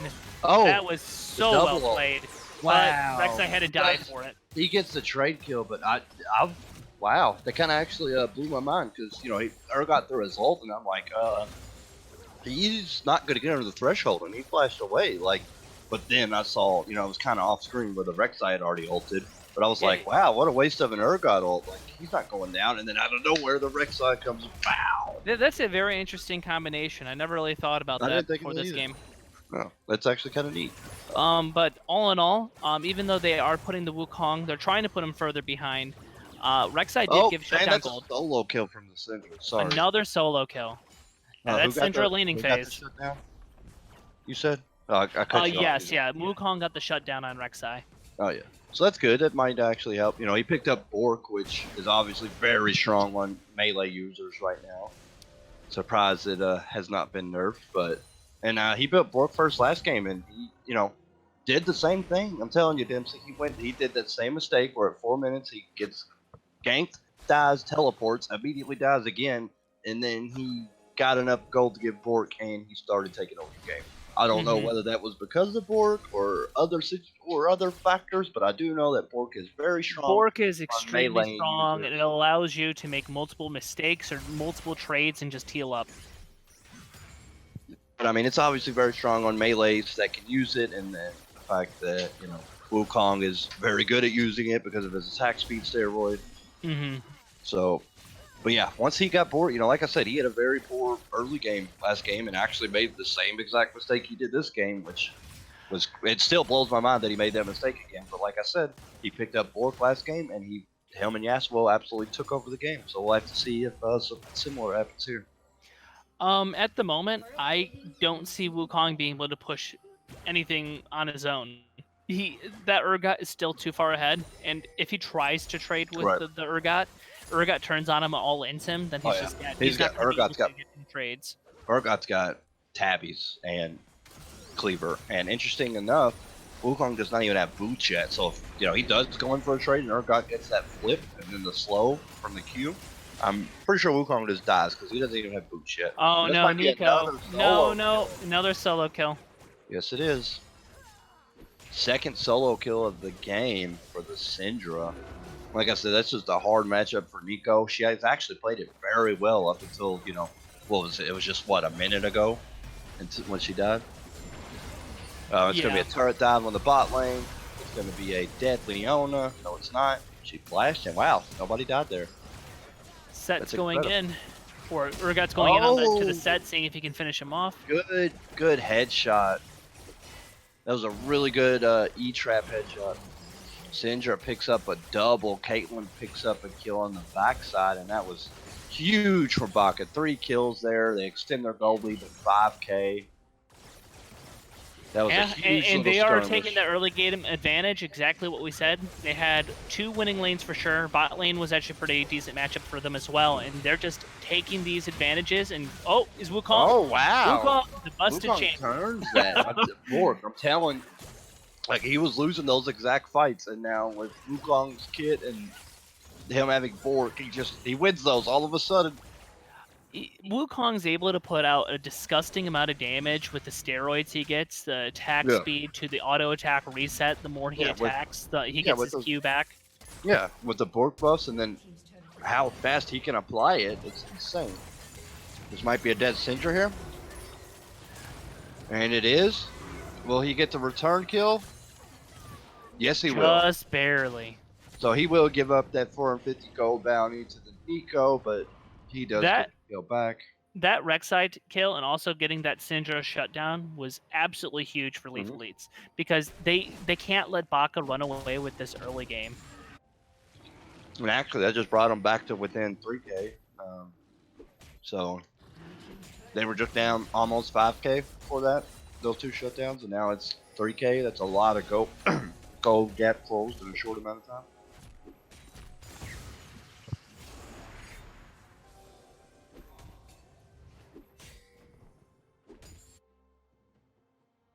The question is if we get a team fight going here, who is stronger? Like we said on paper, Lethal Elite's team looks to be stronger, but right now for gold, we have Baka ahead. So let's see if they just give up this dragon or if we're going to see a team fight here. I'm taking Baka in every fight right now, just with Syndra's huge. She can one-shot. What a smite. And, oh my god. The set flashes in and steals it. There's going to be a follow-up fight. Wow, the Rek'Sai went down to like 1 HP and ended up flashing out of that. Dodging set W with his R and flashing out. They do only kill the set, so it's the set flashes and steals it and dies for it, but that's the only, I'm taking that every time. Yeah, I would have to say that was worth only only one person dying for it. You're able to get it. My 0-2 set flashing in, yeah, I'm giving up my 0-2 set to make him 0-3 to steal that Drake every time. Especially he's the only one that died. Oh, we might have a pick here. Got a 2v2 skirmish. Oh, and the Wukong. Wow. Just barely. Can they block it? Yep. Wukong flashes to block the ace in the hole. There was some really low health bars there, but the Wukong managed to smash the Syndra at the last second, and Nico just barely survives from the Urgot, and Wukong valiantly flashing in front to stop the ace in the hole. So one thing I do want to note on that is that they were obviously had set dead there. So I don't know if they saw people recall. They knew where the Caitlyn was. She was in the bot lane. So I think they made that decision to do that fight and knew it was a 2v2, and they just barely clutched it out.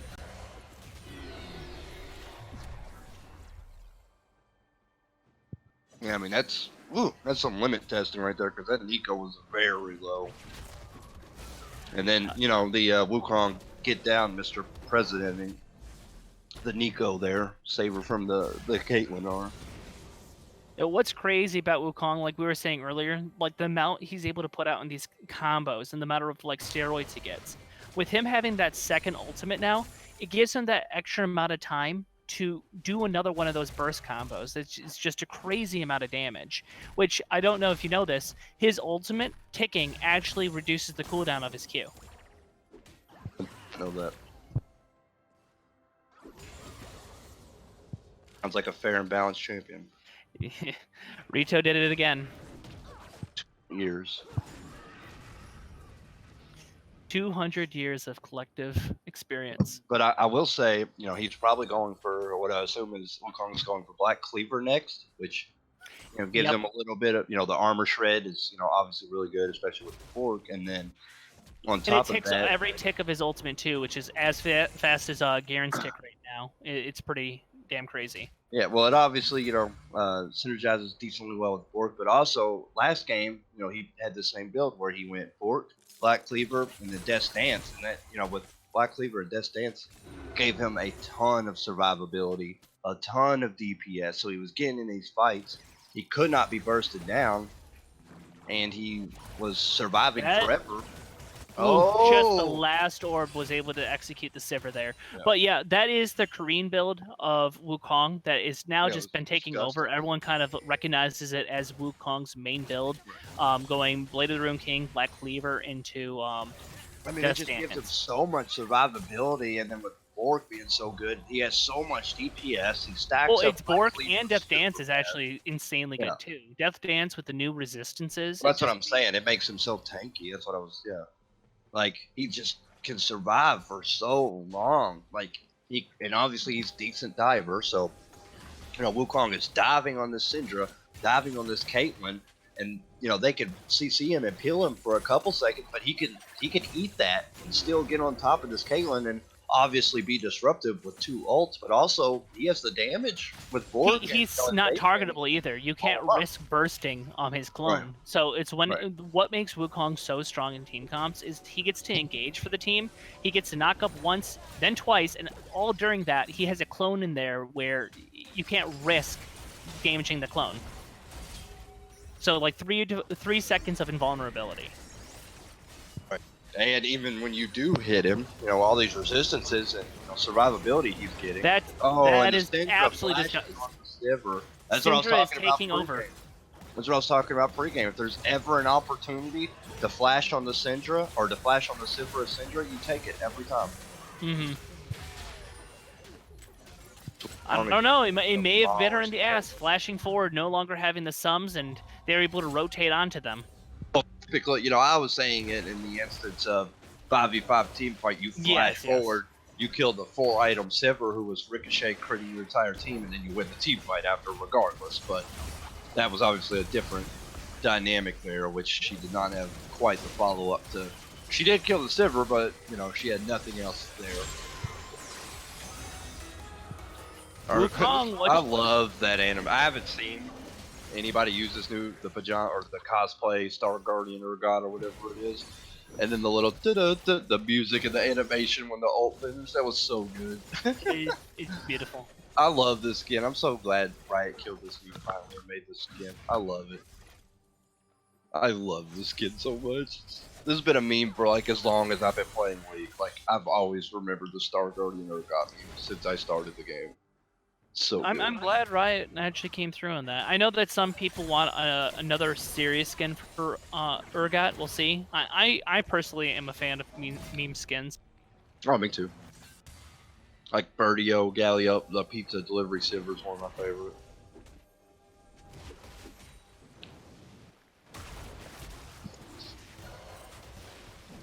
All right, so Baka trying to secure pick up the first dragon. Yep.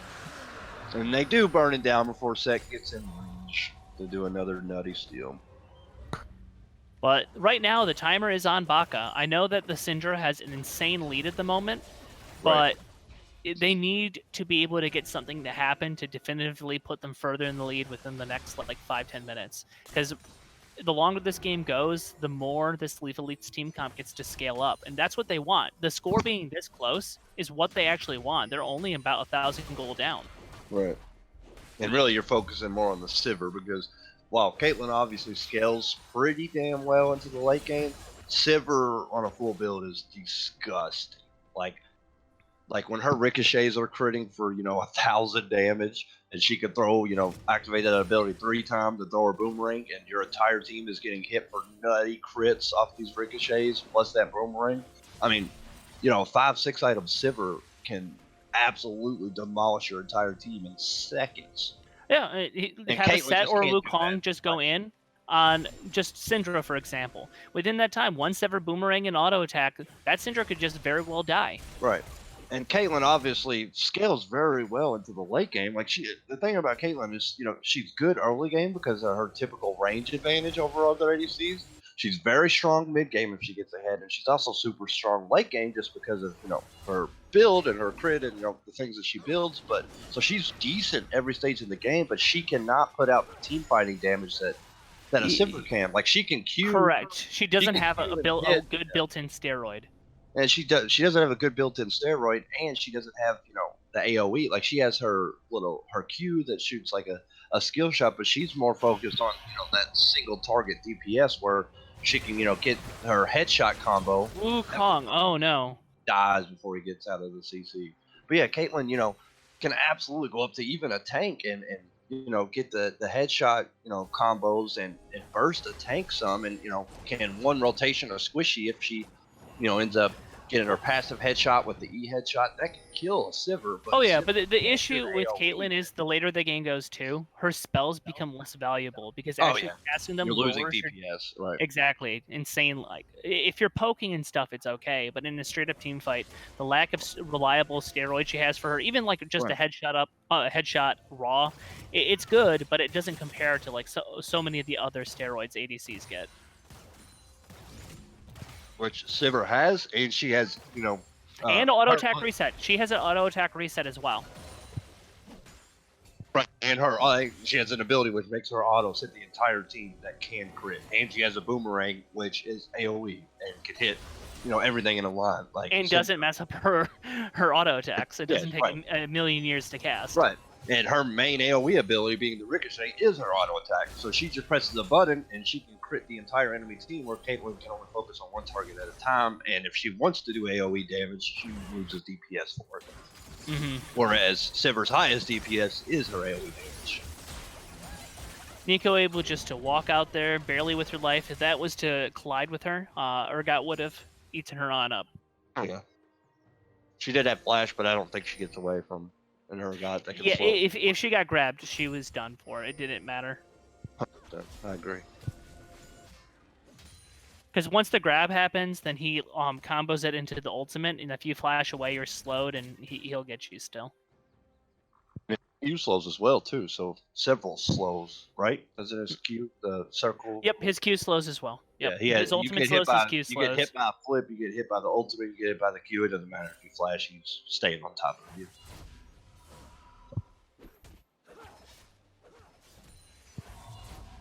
They're still waiting to make something happen. I don't know what Baka's planning for right now. Maybe they are waiting for an item spike, or they're just waiting for some cooldowns before forcing this Baron or the next dragon.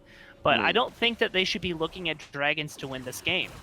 To be pushing late, like this Syndra is gigantic. She can one-shot. Like you all need to be getting turrets. You need to be getting objectives. Like you're just letting the Sivir farm and scale. That's not what you want. Like, they have a very, very strong Syndra right now sitting on death cap. Like... It might be possible that they're using this next dragon, even though they don't necessarily need it, as just a means to force a team fight to happen. Like, it's riskier to, like, force it in front of the Baron, whereas at the dragon, you can actually do it while baiting the fight and not have to worry about taking so much damage. Yeah, true.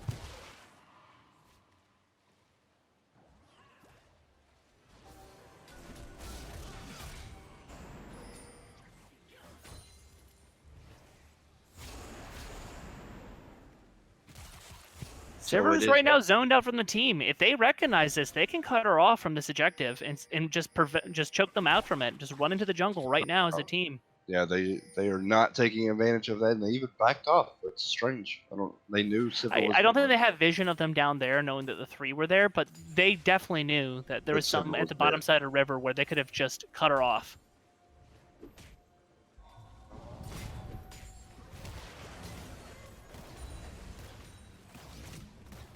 Does manage to join her team. Baka does have positioning on the Drake.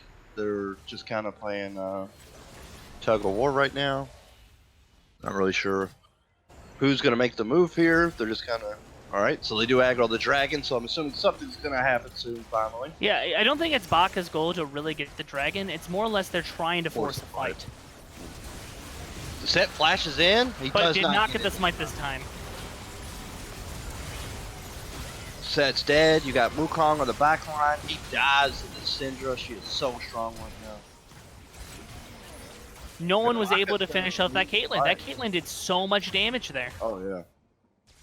Sivir only one left being alive. They could just run straight to Baron if they want to finish that, or push in and get some turrets right now. Yeah. Considering their health bars, they could do it, but it doesn't look like they're going for it. Elspeth? Hello? Oh, she's gonna. I think he decided it was better to give it to Leona. The Caitlyn that was following up, I agree. Yeah. Because Leona could have held her there until. And he effectively accomplished what he wanted, which was, you know, have people chase him so they didn't go and get Baron. Right. Yes. Heads up play. They didn't. I don't know. They got to get these, you know, all these side lanes pushing. So whenever they do get done with these objectives, they're able to take the turrets like they have to. They only got mid turret off of that play, so Right. they were able to get something and a lot of gold. But it really depends on what they're able to get from this next team fight. Right, but they got to make sure before they're going for objectives and team fights that they do have these wave shoves, so they do win the team fight or get the Baron, and they can actually get something out of it. Make some ground on these turrets because they only have tier 1s. Like they're down their tier 2 and bot lane, and they do still have their tier 1, but they've only got tier 1s now. And while that's great and opens up a lot of the enemy jungle and makes it not safe for them, you really want to start getting these tier 2s down because, like we've talked about, they're really just. They're happy to, like, Sivir's got 267 farm. She's got 3 items. Like, she's getting there. She's getting spooky soon. They do have a 5k gold lead that is definitely sizable. I know, obviously, as the later the game goes, the gold lead doesn't mean as much. Oh, Sivir ult comes out. Urgot might just 2v1 here. We'll see. Yep. Urgot's gonna 2v1 this. Easy. Urgot is strong enough. And it wasn't even close. There was a 2v1 and it wasn't even. Urgot didn't even break a sweat. Set just didn't have the damage. You can't. It needed to be Wukong. He's gonna kill Wukong. Wukong's gonna kill him. No, Wukong shouldn't die. He still has ultimate. He doesn't have ultimate. I don't think they kill. I don't think they can kill him. They can't kill him. They cannot kill Urgot. He's a raid boss. It doesn't matter how many they send. It's not gonna happen. Maybe this Nico shows up in time. They're not going to kill him. There's the stun. Yeah, they got him. Oh, the barrier just coming in. That is insane. Yeah, he's getting so much health back. I don't think she kills him either. He's literally 1v9ing. Well, what one in the thing hell? He is level 18. He is a raid boss. That was insane. He understood his limits. He's level 18, so I can definitely understand. Throws a smiley face in the all chat. His team, while he was literally 1v5ing as they were running into him one at a time and he was slaying them, his team gets Baron and are in the base. I mean, they push down an inhibitor and they're at the next turrets with Baron. I don't think they win here, but like, holy shit. That Urgot just gave them a giant advantage. He's a raid boss. I've never seen anything like that. It's insane. Yeah, Urgot is extremely good on this patch. He just received some buffs. That was insane. That was literally like, wow, raid boss material. Syndra ult comes out. Syndra still has Hourglass. Syndra just did the RE combo and stunned. Urgot is way too strong at the moment. There is not an answer for him. No, like I was pointing out, she did it. The Syndra ulted the Alistar on the front line and then E'd, and it stunned 3 or 4 of them, and Urgot was able to run up and just kill all their squishies. Killed Nico and kill... Diver, she got out with like 1 HP, but that's exactly what I was talking about with those R in the front line, and you E and there's 15 orbs flying through your back line. They all get stunned, and Urgot he just runs back there and kills everything. Oh no. Oh my god. He is a raid boss. Hello? What is this? The only reason that was allowed to even happen is because it wasn't blocked. This is insane. What is this Urgot? Level 18. Levels matter a lot. And mind you, when that initial fight happened, I believe he was level 17, and he fought a level 13 Set and a level 15 Sever. That was incredible. Literal raid boss status. Like, he never even went back from that literal 1v5. Like, he didn't die. He killed several of them. He did go back. The bottom fight, he went back to finish his brandable vest into Thornmail. But then he just comes right back to their base and just starts wrecking them again. Yep. That was incredible. That was and of course he's way far ahead in the lead as Damage the Champions. Well, when you have multiple fights by yourself where you are actually killing the enemy team, I would have to say that is so. But yeah, that was definitely the way that they needed to win. They needed to get that kill advantage, and they happened to have a few of their members snowball into unkillable status. And that's what, like Rek'Sai pretty much hard carried the early game with him getting so far ahead, and that, that enabled, I think, for mid game, the Syndra to get ahead, and she started hard carrying, and then late game, to end out the game, that snowballed into Urgot having a lead, and he got his items, and he raid boss. So you had your hard carry from Thracian on Rek'Sai early game, your hard carry from Ravo on Syndra mid game, and late game Otter finished it out on Urgot to give him the win. Incredible game 2 by Baka, and just to point out, the Leona didn't even die all game. That's actually pretty nutty. But incredible game. Obviously way to bounce back by Baka, tied the series up at 1-1. We will be going to game 3, see who can get the match point after game 3. But we will be taking a short break. We'll see you back in a few.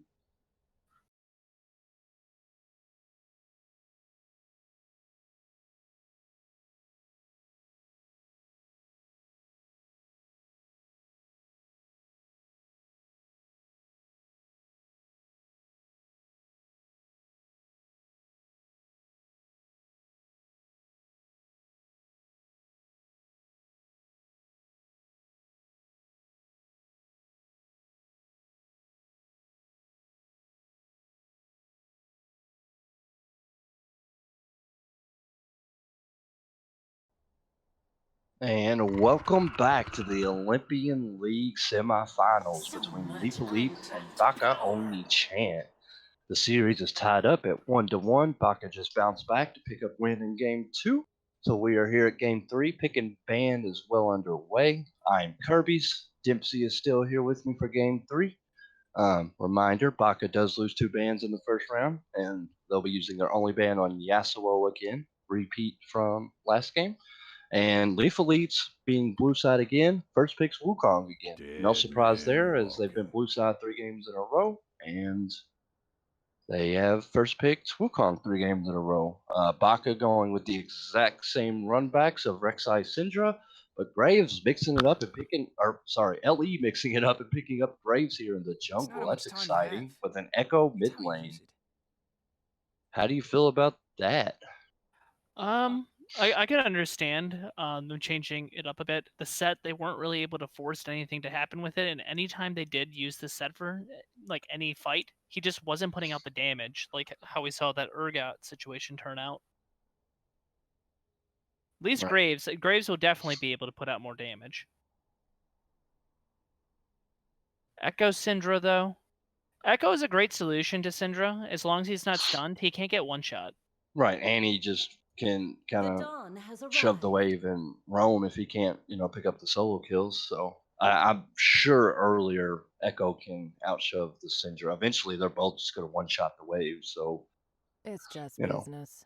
But Echo, I think, is going to be a little bit better as far as roaming to bot lane and tower diving with his ult, or AOE stun and dash, and he can just do a little bit more on those roams to bot lane that Syndra cannot do. But it'll be interesting because they're both going to want to shove the wave, and I think if one of them gets ahead, they're obviously going to have that pushing power, and they're going to be able to go, do those roams more effectively. So we'll see. It's good to get Filbert on something that's more of an assassin, something that he can have more agency on. Carry role, yeah, absolutely. Yeah, Filbert does have the potential to snowball and kind of pop off at 1v9, so I do like, the selections that they've been putting him on. I do say Leaf Leeds does need to get a engage support, somebody beefy, just to allow Graves to be safe. Echo to engage secondary with Wukong. Wukong does not like, he does like to engage, but he can't stay in the fight unless there's another tank there. Right. Yeah, like we talked about, he can get tanky with his Black Cleaver Death Dance build, and he can engage, but he goes in and eventually he will die if you don't have somebody else that's there beefy with you. Like I like Wukong as more of like a secondary engage. Like I almost think of him as like a Rakan, where you don't really want Rakan to be your primary engage. Like you want your Sejuani or whatever, or just whoever, your primary tank or your Leona to go in, and then you want your Wukong to follow that up with his dive and his R. Same thing with Rakan. Like you want your Sejuani or your Zac to go in, and then Rakan follows it up with disgusting CC as well. Mm-hmm. But you really don't want him being the main initiator. Definitely. But I definitely think they want somebody tanky. I think Braum would even be a bad choice, because doesn't Braum get to like cancel out Syndra's ultimate? Correct. Yeah, Braum would be an excellent. It doesn't cancel. Well, yeah, but he can force it to hit a shield, right? Right. Right. Force it to go off the squishy. That would most certainly die to it. So Baka, interesting. They decide, they've went against Wukong first pick 3 times in a row. They haven't banned it. They've been choosing, priority over the Yasuo. And, they've had 3 answers to it. Like they played in game 1. They obviously played Urgot last game. They're choosing Maokai this game. I don't know why, but production, you remember, who did Baka play game 1 into Wukong? I don't know why, I can't remember.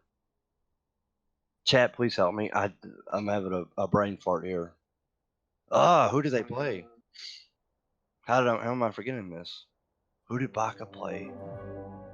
Nico. Yeah, it was the on-hit Nico. Thank you, chat. Bard. Okay, so are we seeing a Veigar in place of ADC and Bard support? Yeah, Veigar, Bard bot lane. I like Veigar in the ADC role, just like we talked about Syndra in the ADC role. I think Veigar's a really good ADC. I know our production 420 has some I guess you have Graves. You have Graves to pick up the AD damage, and Wukong obviously puts out a lot. But the only thing that scares me is they picked up Maokai before that, and he becomes a pretty damn unkillable. Right. I'm just interested in, they've had, they've went against Wukong first pick every single game. Game 1, the answer was Nico. They lose the game. Game 2, the answer was Urgot. It gets banned, and now they're going for Maokai. They're just, hopefully. I like that Xayah pick a lot. Xayah allows it so she can escape the cage, can escape Veigar ulti, or even Bard ult. So it's actually a really good pickup. Well, yeah, I mean, and if you look like at what Ellie wants to do, like they have, Wukong who can TP bot and dive, Echo who can TP around bot and dive, Graves who, they could have, like, it kind of looks like Ellie's drafting to, have these 3, 4, 5-man bot lane parties that you see so often. They are Xayah, roaming pick comp. Yeah, and Xayah, and I think Leona for the peel and Xayah for her own self peel safety is a wonderful answer into Ellie's draft right here. I don't think it's like game winning counter, but I do think that Xayah, like you said, fits absolutely perfect because of like I said, Wukong Echo, like it prevents like what Leaf Leeds is trying to do. Exactly. So it's a great pickup in that capacity, but I'd still have to say in a team fight aspect, I have to say Baka's team comp is built for team fighting, where Leaf Elites is definitely not for that. Right, and you have a lot of run backs where I actually love this, man, because if you can have a similar game to last game, Rek'Sai goes up 4-0 early last game, hard carries the early game, and then right as he's falling off, he gets the Syndra ahead. Syndra's all of a sudden 8-2 and one-shotting everybody. Syndra's hard carrying until late game, and that's when the Urgot had his time to shine and kind of hard carried late game. But now I would imagine your goal is run the same thing back, let Rek'Sai hard carry early game, get Syndra ahead, let her take over mid game. Come late game, you've got a hyper-scaling Xayah with the lockdown of Leona and Maokai's lockdown on top of Maokai gets incredibly tanky late game. So you let Xayah do all your damage late game, with obviously Syndra still being able to not that Syndra is not doing damage, but You pretty much run back what you just did. Rek'Sai hard carry early, Syndra hard carry mid. Then you have a freaking Leona Rakan, or I'm sorry, Leona Malachi doing all this CC, all this peel, all this lockdown, all this tankiness for Xayah, who is a monster in late game team fights. I love this. It's the same Baka draft with some tweaks. Like, they obviously get their Urgot banned, go into Malachi. I love that. Super, he might give up lane pressure early, but I don't think he dies to the Wukong unless he, I don't think he dies. Maokai is just such an incredibly safe laner. He pretty much took the place of Ornn when Ornn got nerfed a bit. Yep. Just people discovered how tanky he is. And he's even tankier than Ornn in my opinion, and he's easier to execute. He's incredibly tanky, yeah. Ornn is very situational with his damage, with his CC and everything. The only thing that is really reliable at is that when there's a team fight, you want to force a team fight, you just throw down the ultimate and you aim at a target that doesn't have flash or dash. Right. It's just I just love Ellie's. I love Baka's draft here. They are taking the best parts of their last game, adapting to bans that threw off an exact run back, but they're taking what didn't get banned that worked out for them perfect last game and adapting, like I said, to the Urgot ban and picking up a Malachi, which I think is a great answer to Wukong, and picking up a Xayah Leona in the bot lane, which I think is a great answer to that late game power that they're missing with the Urgot. And yeah, I absolutely love Baka's draft here. I think I definitely like Baka's draft. I know last game we said that it wasn't favored for them, but this game for sure I'd have to give them it's favored for them at the moment. Let's look at the lanes real quickly. I don't think Echo can do too much to Syndra unless she makes a big mistake during laning phase. He'll be able to keep it pushing at least. Bot lane, I don't know how I feel about that. I don't know if you have any experience with Veigar Bard. I don't have much experience with exactly Veigar Bard, but I have played / it's been played on my team. The Veigar has actually been something that a certain team has been running. Like I know Veigar Zillion is super popular because they both are decent damage early, and they're both obviously the dual AP threat. But it's actually interesting, not that this applies to this at all, but if you throw down Veigar Cage and they get trapped inside, if you throw 2 Zillion bombs directly in the center, it's a guaranteed stun. They either have to hit the wall to dodge, the 2 bombs thrown exactly in the center. The only way they can dodge it is to hit the wall, which stuns them. And then obviously, if you hit the wall or you hit the bombs, you're dead with that type of a lane. But I would imagine it's the same concept, really, as Veigar's wall obviously doesn't count as terrain, so Bard's stun, it wouldn't proc off that. But if you could catch them near a minion wave or near a wall, they either have to eat the wall or they eat a Bard stun. If they have it positioned right to where he can hit them and the minion, or hit both of the enemy bot laners or them in a wall to get the stun off. But it's a similar concept where get them in the Veigar cage and they're either flashing out, hitting the Veigar wall, or eating a Bard stun, and that's all Veigar needs is for them to be stunned, for him to get his, blow his entire load of WQR and they're dead. Especially with Bard's, insane base damage, especially with his meeps, like his meep auto attacks once he collects chimes. I mean, that slow is disgusting. I didn't check. I don't even know if we can check, but I didn't check if Veigar went glacial augment, but I guarantee he did. And I would not be surprised by that at all. So I can see this lane being disgusting. Bard has slows on his meep, empowered autos, and he does a shit ton of damage. Well, Leona's really weak until level 3. Right. So if they get some early chunks into Leona or Xayah, then pretty much what will happen is we'll see them constantly bullying them until they reset, probably setting them up to a lane advantage. Right. But yeah, I mean, it's just I can see this combo being disgusting. Of get a meep slow from an empowered Bard auto, which does damage. Maybe he's feeling extra spicy and goes electrocute. I've seen some Bards do that. I doubt it, but it's possible. But Veigar's with glacial augment go. First they go Hex Tech for the slow, and then the obvious synergy with. He did go electrocute Bard. So yeah, this is disgusting.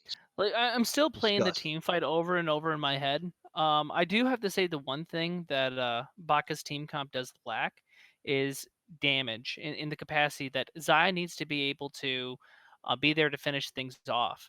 after like everything's used from the Syndra, then it's pretty much on the Xayah. Rek'Sai's damage is whoever she is allowed to get on, but Xayah needs to be there to finish things off. But how do you finish things off when you're Wukong knocked up into Veigar stun into Echo stun? Right. Yeah, I mean, but you have to, you know. She can run away with ultimate, but she's not really dealing damage at that point. You just have to hope that you don't get caught by the first CC, which guarantees the rest. Well, I'm not saying that it's guaranteed what Leaf Elites have there with Wukong and all that.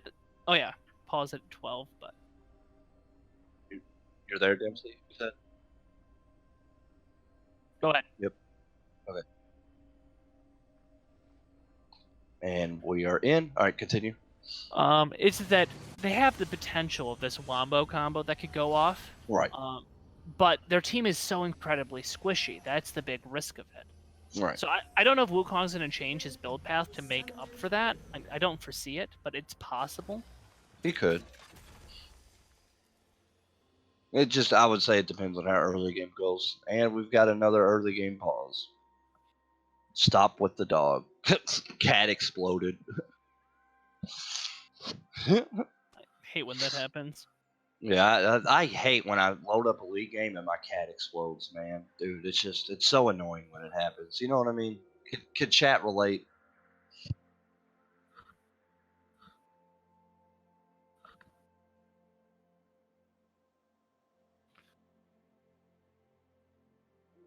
Looks like we're going for some safe setup again. Both teams not taking any chances. Nope. They tricked us.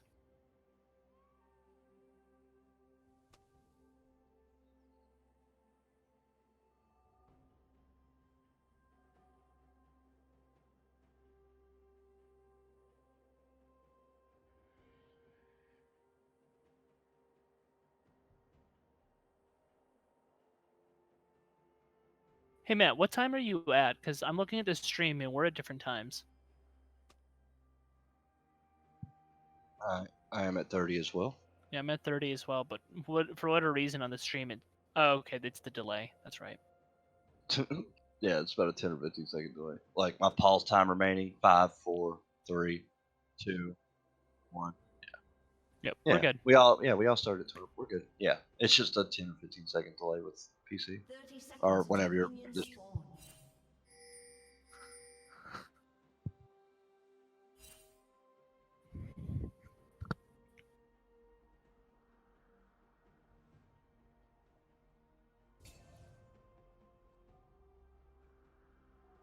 Well, I think we both agreed that it's really Baka has the better team comp. It is on Leaf Elites to make something happen early and be able to carry this lead.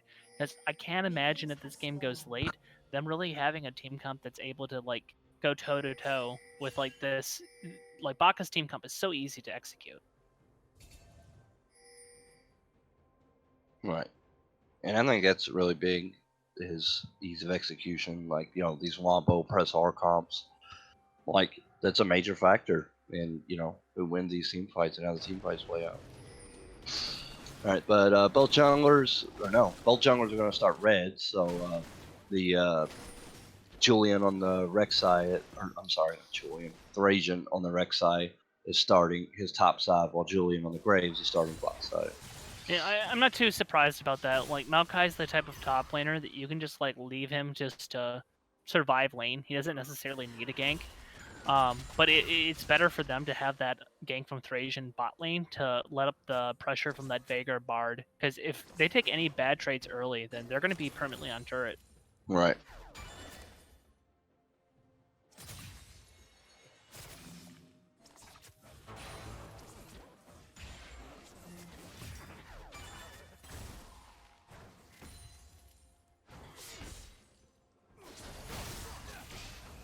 Trade in the mid going.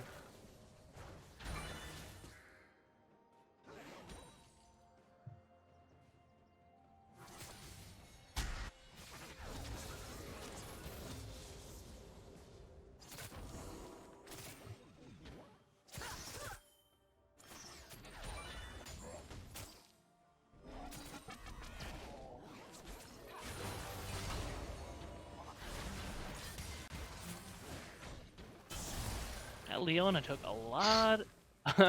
Was a lot tankier than I thought she would be in that trade. Right.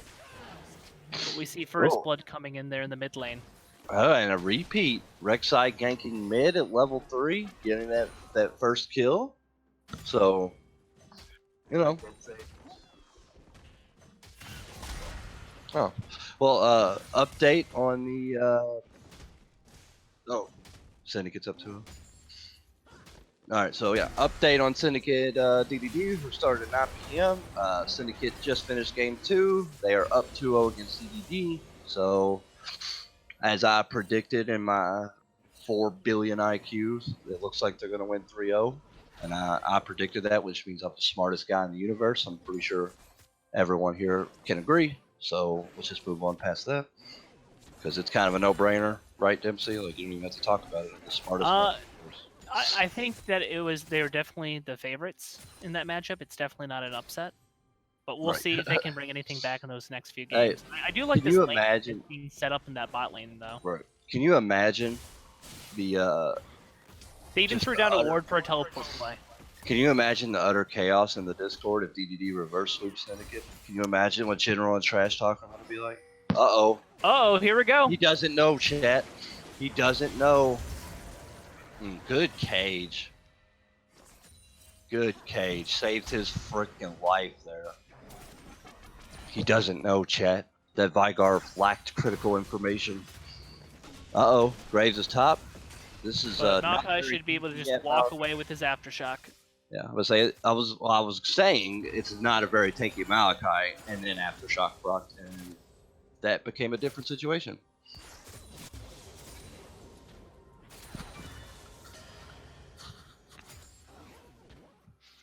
Yeah, all Maokai has to do in this game is get tanky enough to be able to just throw his body into the team fight, soak their damage, their cooldowns and such, and then pretty much let Xayah clean everything else up.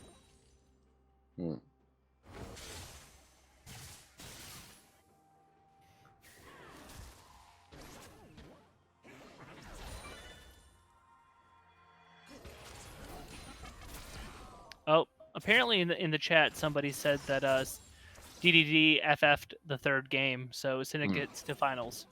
Syndicate to the finals. You heard it here first, folks. Maybe they just really didn't think they could win. I don't know. Interesting.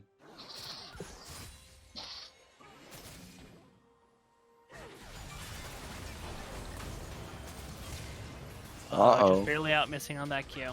Wukong just level 6. Rek'Sai's there too. Oh, this is a dead Maokai. Even with Flash, it's dead. Or, I'm sorry, Wukong. He had Flash, but I'm glad he didn't use it. Like I said, even with Flash, he dies there, so I'm glad he didn't burn. He dies there 100% every time. Wukong is one of those top lane champions. Once he hits 6, he can pretty much all in you and be able to kill you, even if you're at like full health. He can chase you all down the lane. It's disgusting the amount of damage he has in long, extended trades. Right. But unfortunately, they had the Rek'Sai in position to prevent that from happening.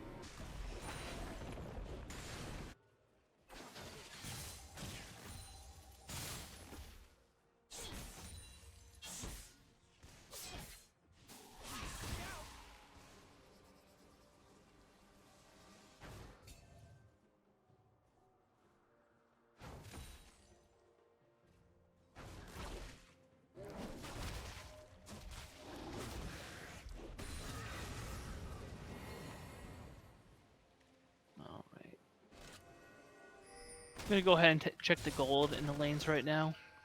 Okay. So Wukong, just a little bit of CS up. Unfortunately, oh, we got a gank coming in the mid lane. You got a party coming mid. Bard roam, Echo's there. Syndra's ignited. Think she's gonna survive. She does barely survive, and the Bard actually dies. So Baka turns that gank around. I like how that Syndra. I like how that Syndra knew just how much damage they had. She knew that she could turn around and continue to help in that fight, even though pretty much less than 100 health. Oh yeah, the Ignite was ticking away, and she just knew her limits. been really impressed with Rava's Syndra series, as well as Thracian's Rex. Like, it's just crazy. This is basically a repeat of last game. Like, look, I think Rek'Sai was 4-0 at 10 minutes, and now it's 3-0 at 8. Like, and Syndra's in a good spot to maybe take over the mantle of the carry mid game after Rek'Sai starts to follow up. Like, it's looking like a identical run back. Like, Zaya's got a healthy CS lead in the bot lane, which, if they're truly running it back, and like I predicted early game, like once Syndra, hard carries the mid game and Zaya has her late game power spike, like she's prepped to take over late game at this point. Like I know I'm looking far ahead in the future, but it looks like they're running that same strat back, just kind of like I predicted of who's taking over the mana when this person falls off. Mm-hmm. And I like I said, just from draft, I think they took the exact things that worked last game and tweaked it and made it even better. Even with some of their champions getting banned, I think they made it better. And I really like their draft here. Yeah, I definitely like their draft too. Oh, the electrocute comes off. Rava does not have ult yet, but that is a low echo. He's going to have to back up. But sorry, go ahead. I'm still trying to figure out what Lethal Elites wants to do with this draft. Like they had the early game, they have like a pick comp, but now unfortunately down 3 kills. They kind of don't have the pressure to do that. So I'm trying to see where they're going to be able to get back into this game or find a play. Right. Like, here at Herald, they're able to force Rek'Sai away. Is that enough? Are they going to be able to secure it? Maokai swinging in. This might spell disaster.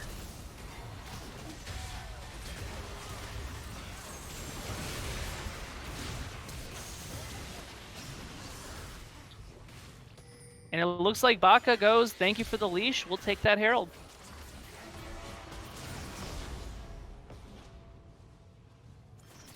Thank you for the leash. And you hate to see that. Lethal Elites trying to be proactive. They're down early, but, they're trying to make a play, get Rift, get back ahead, and they just made I don't know what vision they made that decision off of. I'm sorry? I don't know what vision they made that decision off of. I don't know if they felt like they were being pressured and they needed to get something done. But unfortunately, instead of climbing out of the hole, they just dug it a little bit bigger. No, that's what I was saying. I think it was literally just they're behind. The same exact thing happened last game where they were behind in a very,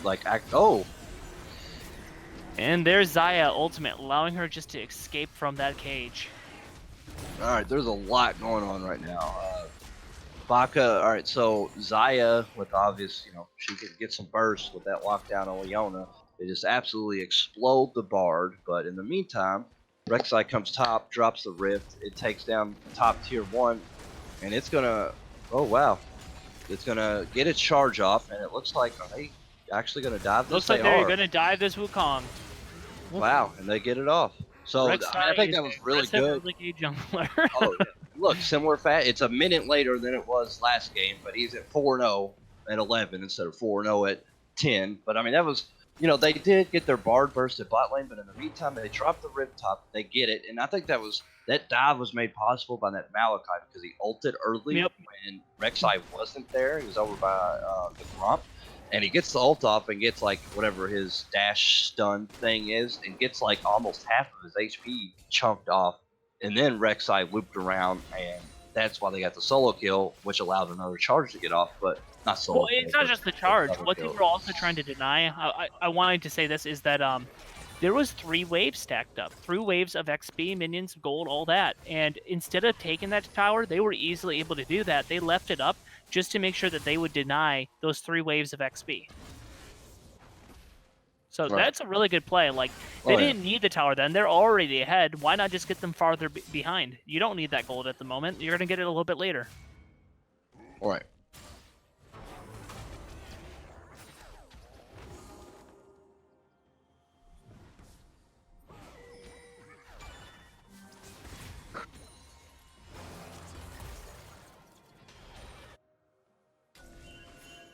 Filbert trying to find a roam, but doesn't look like there's anything for him to go get. He can't really kill the Maokai right now, so the only option's bot lane, and they have Rek'Sai there just waiting to see if anyone oversteps.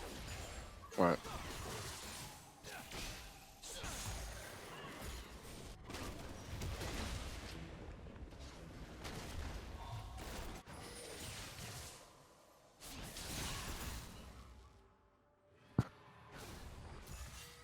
Dragon's coming up. Bot lane has Prio. Rek'Sai is just clearing out the jungle. Top lane has Prio and Teleport coming up. So definitely in a good position here.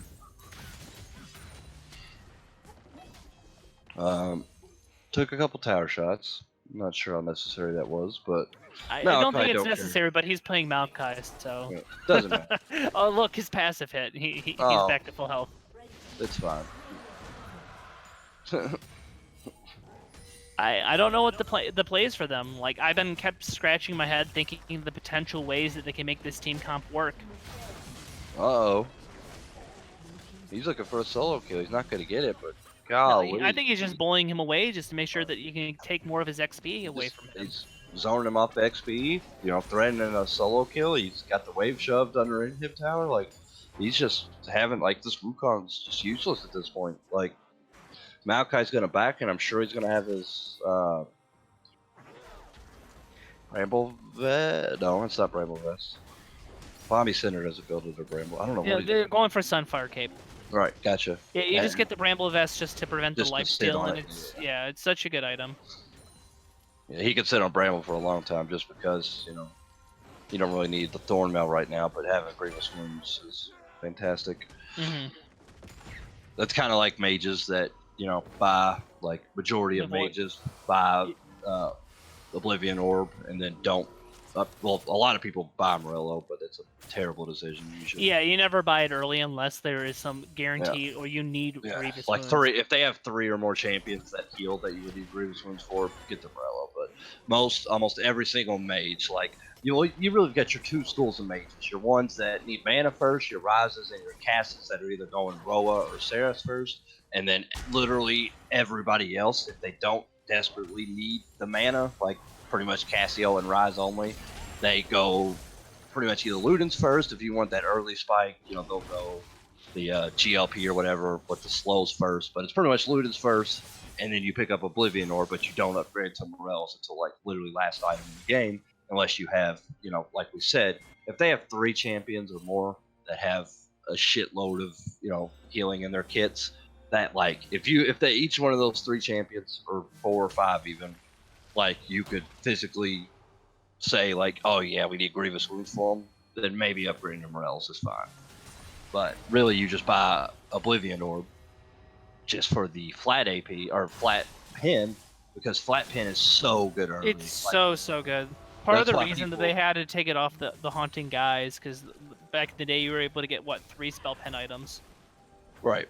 And I mean, like, people don't understand. Like, and I've had people question before, but I still think it's good. It might not be efficient, but there's been times where, I backed and just by weird gold differences, like, I would upgrade my, like on something like Orianna, like, get the tier 2 boots, like, early. Like, if your gold's in a weird spot and you can't, like, buy, like, finish off a Ludens or something, like, you have a lost chapter and already had boots, and you can't, like, finish it off, like, getting Sork Shoes early is so good, because you're making people negative, like, oh yeah, negative magic resist. And I mean, that Zaya was almost able to secure the kill bottom, but right here we got looks like a dot going on. Yep. Oh, and the big Wukong ult in the back line. Oh, and the Veigar killed the Zaya bot lane. We did not get to see that on stream, so we did not. Not sure what happened, but Veigar did kill the Zaya. That was actually the only kill. No, Wukong ended up dying. Sorry. So it was a 1 in the team fight, the skirmish in mid. It was a 1-for-0, but on the other end of the spectrum, Veigar did kill the Zaya in the bot lane. We don't know what happened, but did get the solo kill. So technically, it was 1-for-1 on the map, but 1-0 in the team fight. Yeah, I don't know, Latona. I know Veigar had no mana, and then all of a sudden she's dead. So. Apparently, from what we can see in chat at least, is she got bored. But nonetheless, we will see what happens. Right now, Zaya's team or Baka, they still have a sizable lead.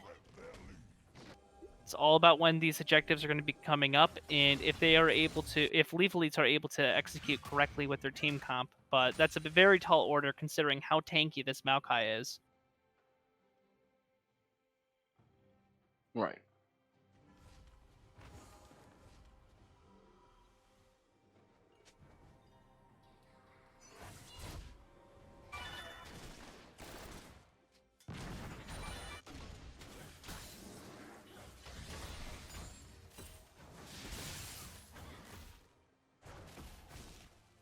right, starting to group around Dragon. It's coming up right now. If Leaf Elites don't do anything, then they're just going to keep falling further and further behind. They are the team comp that gets outscaled. And if they're going to be on 3 Dragons, this 4th one is going to be the nail in the coffin if they allow that to happen. All right. Both top laners sitting on teleport, so I honestly don't know if Leaf Elites are strong enough to even contest. They might just have to wait for the 4th Dragon.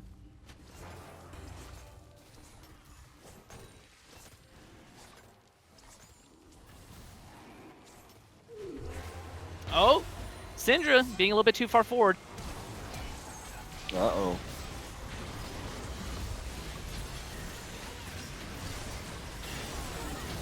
Wukong got into the back line. Yep.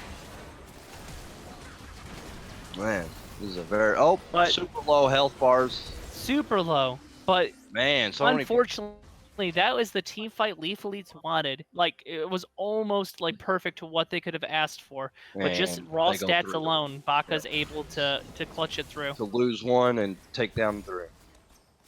Wukong does not have an effective dive buddy. Like Echo, that's he tries to go in. Early game, before the draft. Yeah, he just goes in there, instantly gets nuked, and that's that. There's no backline damage. So they have 2 issues. They can't kill anyone in the front line, the Maokai, and then they have the second issue is they can't kill the back line. You're kind of stuck doing like half of both.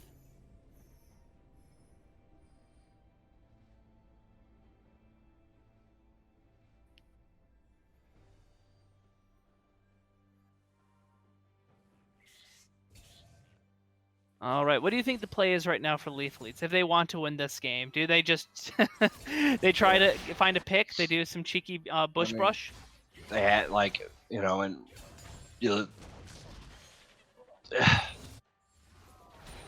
it's like anytime a team finds themselves in a situation, and it's like, okay, like you're down, what is this, 8K almost? Yeah, this early in 7K. the game too. Yeah, like if you're down 7K at 20 minutes, you don't get to like force plays. Like you don't get to I can't really answer you and say this is what.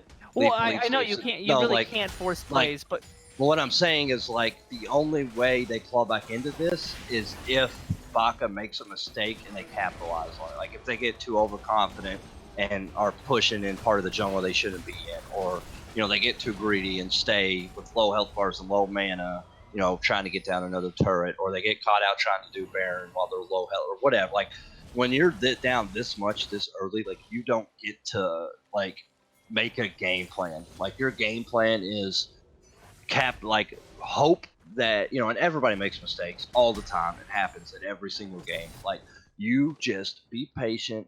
Like try to get farm when you can, try to scrap every piece of gold on the map that you can, even try to scrap your jungle when you can, even though it's super dangerous because they still have all their tier 1s and you don't have any of your tier 1s, and so it's dangerous to even go into your jungle, but you scrap every piece of gold that you can if you're LE. Try to get as much defensive vision as you can, and the second they misposition somebody, the Leona's like right now getting too deep to ward. Well, so that's what I'm saying is that that's the only proactive play they can look for. They can't look for a contest. So that's why I think like a bush gank is their best option. Right now, all right. So now they see Leona hit that, they know she's out by herself. Like you have to hope that like somebody tries to go get deep vision and mispositions, you get a pick, and you just hope they keep making these positioning mistakes or getting greedy and claw your way back in. Like that's your only way you win when you're down this much. Well, I think they have to be going for this soon because their team comp just does not outscale. Like maybe if they find a way to take the game super late and they win a late game team fight, they'll just win due to death timers, but that's still highly unlikely. Right. And it's possible, like, I don't know how much you kept up with pro play a few years ago, but I think it was 2017 Worlds. I don't know if you remember the SKT versus EDG game. With that, like, SKT's down, what was it, almost 10K gold? and they win an insane team fight and come back and win the game. Just thought it was like one of the greatest wombos in history, in my opinion, to ever happen. Like, they're down 10k gold, and like they pull off the most insane. We got a fight going on right here. This might need the pick. Perfect cage put onto the Rex This side. might need the pick they need. It very well might be. I mean, the backup's arriving, but Maokai's not there to tank some of this damage, and they're just picking up kills left and right. Wukong goes down, but they get 2 already. And oh no, Maokai's here. Maokai's here. They should have left with their victory. They should have left with what they got a little bit too hungry. Oh no, they should have left with what they had. Oh. Yeah, they stayed too long. And that Maokai has taken like 8 power shots and not died. You could have left after Rek'Sai. I understand greeting for the Syndra, but after 2 you leave. But instead Wukong went deeper, dashed in after those kills were had, and ulted, and they all followed up. And like after you got those 2 kills, Maokai had already ran from bot lane, and he was nearing the mid lane river brush. Like at that point, like once they have their backup, you lose. So you take those 2 kills and you leave. Like that's how you I agree. back. I think they needed to do the 2. They had to be mindful of it, that they weren't going to win as soon as Maokai showed up, because Zai was not allowed to contribute anything until she had her tank line Maokai. there. Absolutely. Yep. So, yeah, you get 2 kills and you just leave, and you just took a little bit of that gold lead away. Yeah, they should have left. They should have backed, got their items that or used that gold that they just got, and then they should have went straight to Dragon, got Vision, and tried to make another play like that. Absolutely. I think that's what they would have had to do. And like, I know this is a very tall order we're asking to. Like to be able to execute that is so hard. Absolutely, but you know, at the end of the day, like you have to know that you're winking. Like you got those 2 picks, leave. Use that little bit of gold you got to get a little bit, spread that gold gap a little bit less with the items you picked up. Oh, nothing on that board. That spells disaster for Leaf Elites. Yeah. That is soul for them. Oh, that was a huge Maokai ult. It hit several of them. I honestly think this might be game. This is probably the game. Yeah, like, I know it sounds boring and it sucks and it's not a fun way to play, but you get those 2 kills, you leave, and you wait. Like, they're gonna make these mistakes, especially if you play smart and safe and just let the waves push to you and get your gold that way. But Wukong doing some tricky business over here. But yeah, like, I know it sounds boring, but like, and that's how you win the game. Yeah, he's 100% dead. Yeah, that's how you win the game. You claw back, you get those 2 kills, you leave. You go buy items to help make up for the deficit. Wait for them to do it again, because they will do it. Everybody makes mistakes. Everybody gets impatient. The only reason they were able to do that is they were punishing the Maokai's teleport timer. That's the only reason that worked. But they got too greedy, and they stayed, and they ended up losing out on it. They weren't going to be able to do it again. I think that they saw like a few other weak targets and thought they would be able to do it. But no, they probably weren't going to be able to do that again easily. I mean, no, not easily, but like you can hope for another situation where they burned Bard quick. They could have actually left after Bard, even though I agree going after. Oh no, Graves! Yeah. They're just gonna. Oh, they don't have smite. They might be able to steal. Nope. Nope. They weren't able to get into the pit to get it. No. Wukong made his way into Xayah into the backline. Yeah, and got her killed. They still lose the fight. No. Oh, well, it was a 2 for 2. So they Baka they did get the Baron. They did kill the Rek'Sai, but like you said, nobody was able to make it into the pit, so Xayah was able to clean it up. So it was a 2 for 2, but Baka comes out with Baron on Leona, Syndra, and Maokai. So all in all, a win for Baka. I think right now, even though Baka could just 5-man push with the Baron, let the Maokai go bottom, build up a wave, and then get it to the turret. If anyone shows up there, then everyone else on your team can go mid and get the inhibitor. He has teleport up, and he can teleport in as soon as they show up. If they don't show up, then he can just keep pushing and get towers for free. Right.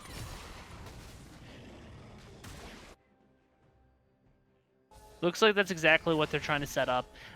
Their whole team should be gravitating mid. Zai's just picking up a red buff first. Right.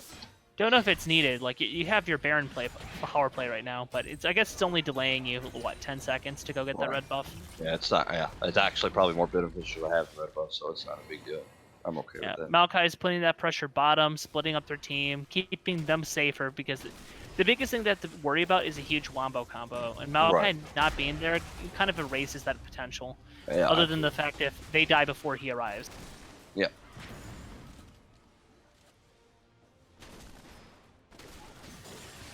I think they just collapsed and killed him here. I think that Maokai has already gotten that bottom turret, so they just collapse and kill. They might. Will they be able to blow them up before Maokai gets there? That is the question. Good Maokai ultimate to hold them in place.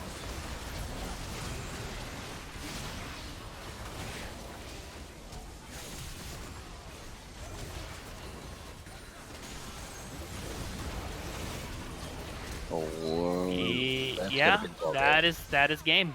That's game 3 going over to Baka in a 29-minute game.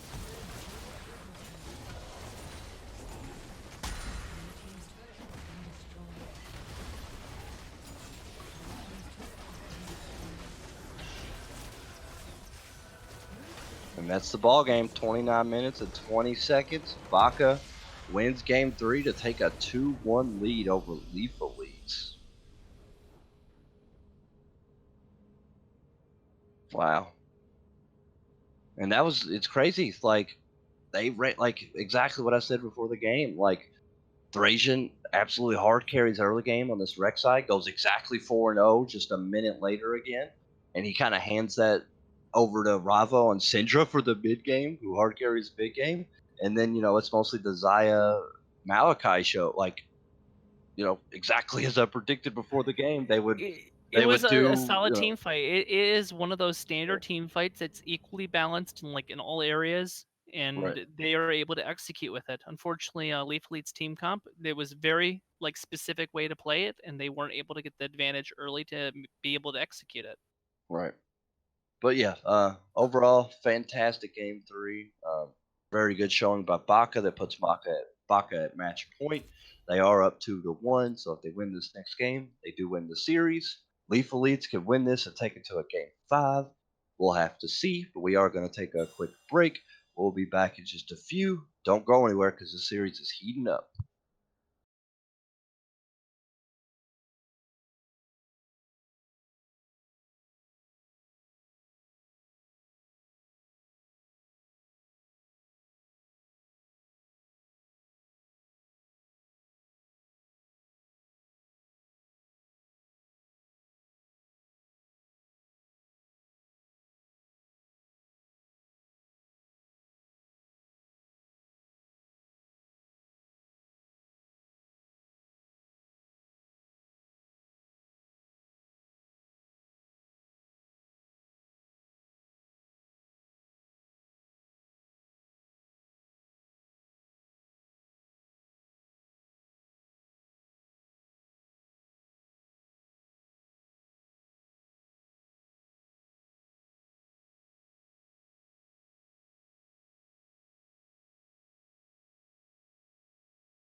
And welcome back to Titan Esports Olympian League Game 4 Semifinals.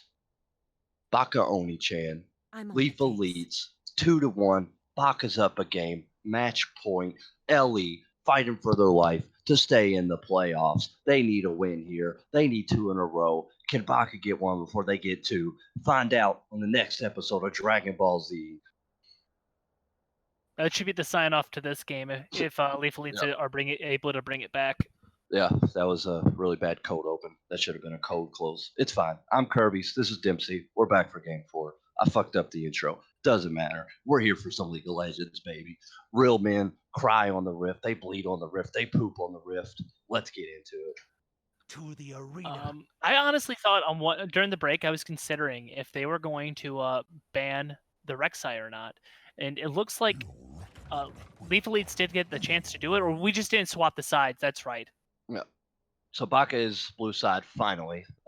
Ellie has been blue side all 3 games so far, and there's finally a swap. I don't know whose decision. I don't know whose turn it was to pick, but whoever it was, they finally decided to switch it up.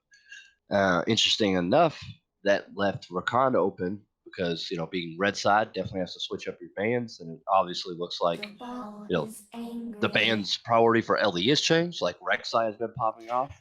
Yeah, they definitely need to ban the Rek'Sai. I definitely agree with that ban. It's crazy because, they've had like their bans that they've been throwing out all. Like Zoe has been banned every game. Like, Ellie's obviously had, several bans where I guess, their past performances or looking at OP.GG's like, like the Zoe has been banned every game. But this game, they've banned 4 champions that, have been using the past 2 games that Baka's won with. Like they've been. But that's correct. That's the right thing to do. You want to get people off their tempo. If something's working, you need to get it so they can't just rely on that. They have to pull out something completely new. No, I absolutely 100% agree with you. This is great by LE. If you look at the first 4 champs banned, these are all champs that have been played by them in their last 2 games, which were wins by Baka that looked really good. Rek'Sai looked amazing. Their 2 wins. Syndra looked amazing. Their 2 wins. Urgot, the game he wasn't banned, looked amazing. Malachi, last game, wasn't banned, looked amazing. Like I love these type of adaptations instead of just the, we know they have a good Zoe, let's just ban it first every game. Like I don't like when teams just ban like, or their number 1 champs, like you said, it's a tempo thing. Like this Rek'Sai Syndra synergy has been nuts 2 games in a row. They took them both off the table. Urgot was a raid boss, took him off the table. Malachi, was essentially a raid boss. So it's a tank that just would not. He didn't die, I don't think, all game last game. I don't think Malachi died at all. You know what else Leaf Elites are doing? They're taking away the Leona away from Baka as well. So and they took away the Xayah. So they're completely forcing them against it. Like Rakan was first picked, and so they snagged the Xayah as well. They're completely changing the tables and making that they have to adapt to this. Play something completely new. Oh yeah, and we saw how strong Xayah Leona was for Baka last game. Very strong in lane, very strong for team fights out of lane, and they take them both, like you said.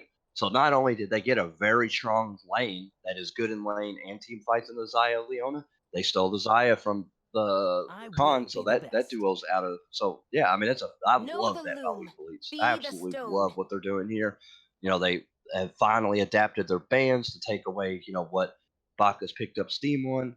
They first picked Rakan. Taking Xayah off the table is great, plus the Leona, which we just saw, good throughout the game. Like I absolutely love what Leaf Elite's doing. Like we see a Talia mid lane. That's not an everyday pick. No, it's not. She has not been consistently played mid lane since they took away her AoE on her Q. And she's been pretty much exclusively a jungler, and then there was a time where people were doing the Talia Pantheon bot lane, which was nutty for a while, but she's been pretty consistently a jungler since they took off her Q AoE. So, we'll just have to see. Now, like, it's harder for her. Talia's whole shtick was shoving and roaming because she could shove so fast when she had AoE on her Q. Mm-hmm. She could still do that, especially against the Cassiopeia early. I don't know who that 5th pick is. It is Aurelia. So where it says Earth, the last pick for LE is I'm assuming a counter pick against the Wukong, but I don't know if that's the counter pick. I mean, thinking there about has that to be matchup. a reason. There has to be a reason they did that, so they have to know something. I don't know. Like I've told you a million times, I don't know top lane, but I don't think it's necessarily a counter pick. I think Aurelia can outscale him in the side lane, but we just gotta wait and see. Laning phase, Aurelia can just freeze and then all in the Wukong. All right, so a little bit of technical issues, but they're fixing. All good, getting back. But go ahead. Top lane matchup. Yeah, the top lane matchup, I'm pretty sure it's a pretty even lane. Wukong probably wins it early because Aurelia not able to get the full cast and build up the passive. She pretty much might as well be hitting you with a wet noodle Right. until she gets her passive. But once she gets her passive, like she turns into like 5 times the champion that she is when she, especially early, like you said, like levels 1 through 3, Aurelia without passive is a freaking melee minion. With passive is like one of the stronger, almost Darius levels of just auto attack you to death. It's nuts. Her passive is so strong. The reason why more people play her mid lane is because it's so much easier to punish a mage, and then you're able to just keep the wave pretty much anywhere, the middle of the lane or on your side of the lane, and then you just all in them. Where top lane, if the enemy top laner is ever able to freeze it in front of their own tower, then Aurelia is just suffering because she doesn't have any options, and then she has to run all the way back the long lane and leaves her just so vulnerable to gank.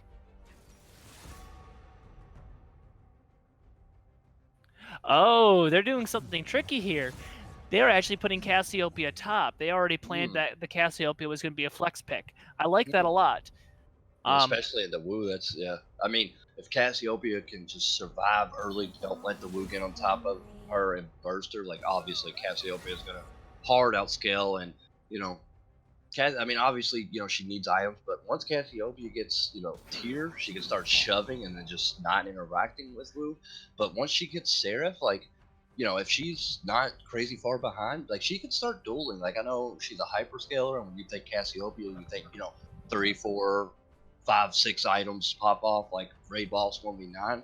But, like, at 1, 2 items, like, she can duel. Like, she's really good single target. Like, especially with her kiting ability, like, you give her Seraphs, and then whatever, there's several different options you can go for a second, but, a second item, especially against a Wukong, but give her Seraphs and, like, half an item, maybe finish whatever second item she wants to go into, be it maybe a Rayaleigh or whatever she wants to do.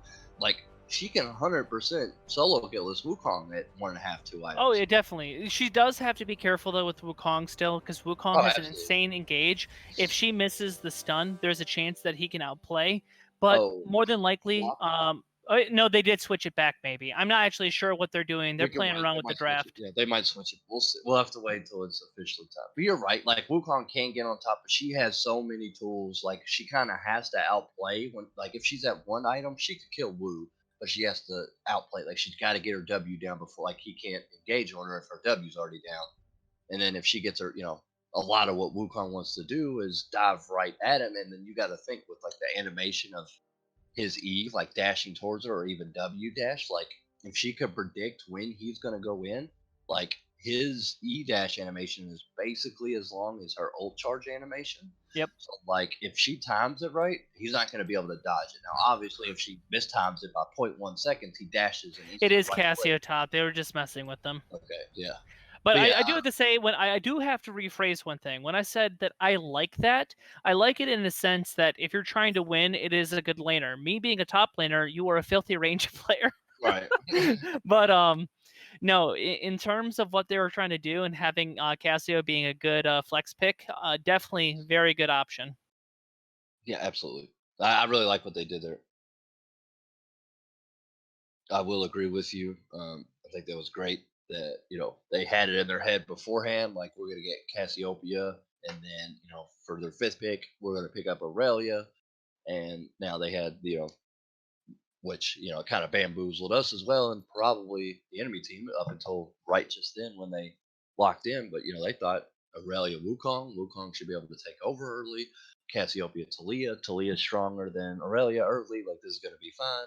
And then, nope, it's going to be an Aurelia who is a lot harder for Talia to deal with, and a Cass who's a lot harder for Wu. Like, that, like, you swap those back, Aurelia top, Cass mid, and it's 2 winning matchups, in my opinion, for Baka on the Talia beats the Cass early. I mean, the Talia can get to 1-shot potential before Cassiopeia can really deal with her, and the Wukong is gonna pretty much have his way with the Aurelia.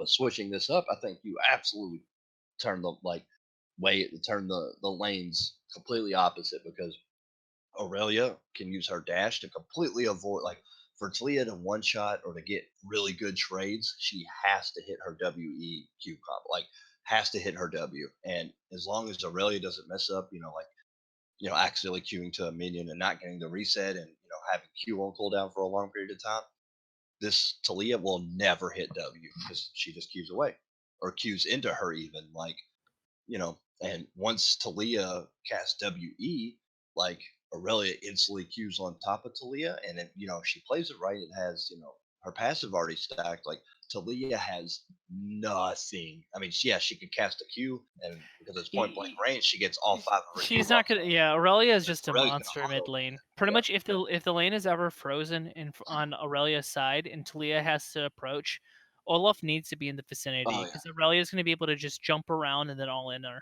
Yeah, but so the majority of Talia's damage and burst comes from her WE combo and layering a Q on top. And Aurelia, honestly, should never in this entire game, unless it's a hectic team fight and you're losing track of abilities, get hit by that. In lane, there is zero reason in the world and Aurelia gets hit by a Talia combo. Zero. But you should never, ever have your Q go on cooldown. Your Q should always be up. Only use it on minions, that are actually going to die to get the reset, or on. Well, the only way that it happens is if it's an insane predict, like you need a dash to the minion, which that's understandable. But if it's like ever raw, like you're not going for a CS, you should have the reaction time to. Well, no, even if she if she steps up to auto a minion for CS, like, and Talia W's it, like, yeah, maybe Aurelia has to queue to like a different minion that's not prepped, and she loses her Q cooldown, but you just dodged the W, which is going to have a longer cooldown than her Q anyways. Like, there is literally zero reason in lane that Aurelia gets hit by Talia, like W, zero. Like, it should never happen unless Zen Zhao come or shit. Even like if even if Olaf comes in and like hits with a slow, like, as long as she's got minions around, unless it's a fight in the river or something, like, Aurelia should never get hit. Like, I almost want to say Aurelia is a counter to Talia just for that fact. It very well could be. But I'm still kind of like curious why they picked Zen Zhao. I know he's aggressive early, but I feel like there's other meta picks that were available, like J4, that could have done the same thing, maybe better. Maybe he's a little bit better earlier because his engage is pretty damn scary. The slow into the knockup.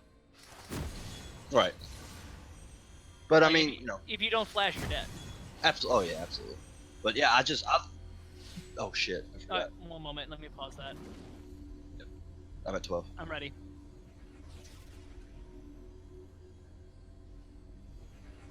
Okay. But yeah, I love that flex that they did. Like I said, obviously what we all just talked about with Aurelia into the Talia. I honestly take Aurelia counter Talia just because of that fact. And then, Cassiopeia, once she gets tier, she could just absolutely shove the wave. Wukong doesn't really have the tools to deal with that. Just hopes that she gets out of position for, half a second and he can get on her.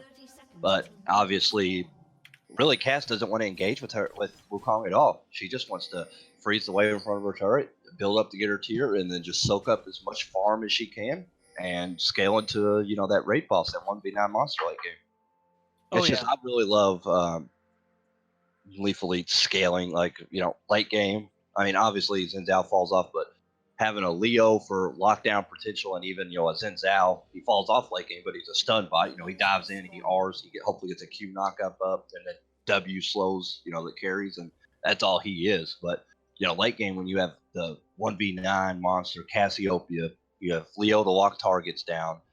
If Leo gets a good lockdown, and Cassiopeia gets a several man R, Zaya's going to put out insane DPS as well with the Aurelia insane DPS. And Cat, like, I don't know. I think, like you said, Lethal Elite's draft got a ton better. I really like what they did. It was really good. The flex pick was huge for them. The ability to just take out so many picks that they were comfortable on the series right here, that could have done an entire morale shift for them to see everything that's working for you either banned or taken away from you. Yeah, and fantastic. Then doing a flex on top of all of that. Yeah. Oh no, that is a huge punish onto the Caitlyn. Yeah. But That was got good an Olaf by- game coming in. Oh wow! Completely Early baited. flash comes out. That's gonna be a dead Leona. Oh, That we it got a is. flash. Oh, level 2 gank mid lane with the Xin Zhao. Oh my God! And Rella Oh, barely makes It's it out of there fine. with her She life. ends up surviving. Oh my God! Oh no, Xin Xin Zhao. What is happening? That was insane in the mid lane. There were so many close fights there. Wow. Cassio, you That gotta be was- careful. You do not have damage or the mana to be trading. I will. I will She tell needs to you get tier. that level 2 when she's. Oh no. No, she can't. It's Wukong. You cannot do that to Wukong. Wukong will Right. run all over you. And Right. Cassiopeia is just too weak before she gets tier. And now she can't do anything with her wave. She has no. Yeah. Yeah. He's already back to Fortunately full for health. her, the wave is pushing to her, so she Yeah. can just play safe and just wait for the wave to come in. Yeah, absolutely. And she gets, if she kills a minion Olaf with might path top though. if she gets a kill, if her E does the killing blow, she gets the refund back. So it's kind of easy for her to farm under tower with auto. Like, when a minion gets slow, throw an auto and E at the same time. And even if like your E's in the flight path and the auto kills it, you still get the refund back. So Yeah. you can kind of, she took that little. And actually, like you said, like he has so much mana or HP regen that like doing that poke was just wasting mana, and he regened it all back. Like it didn't really do anything except waste her mana pool. You're right.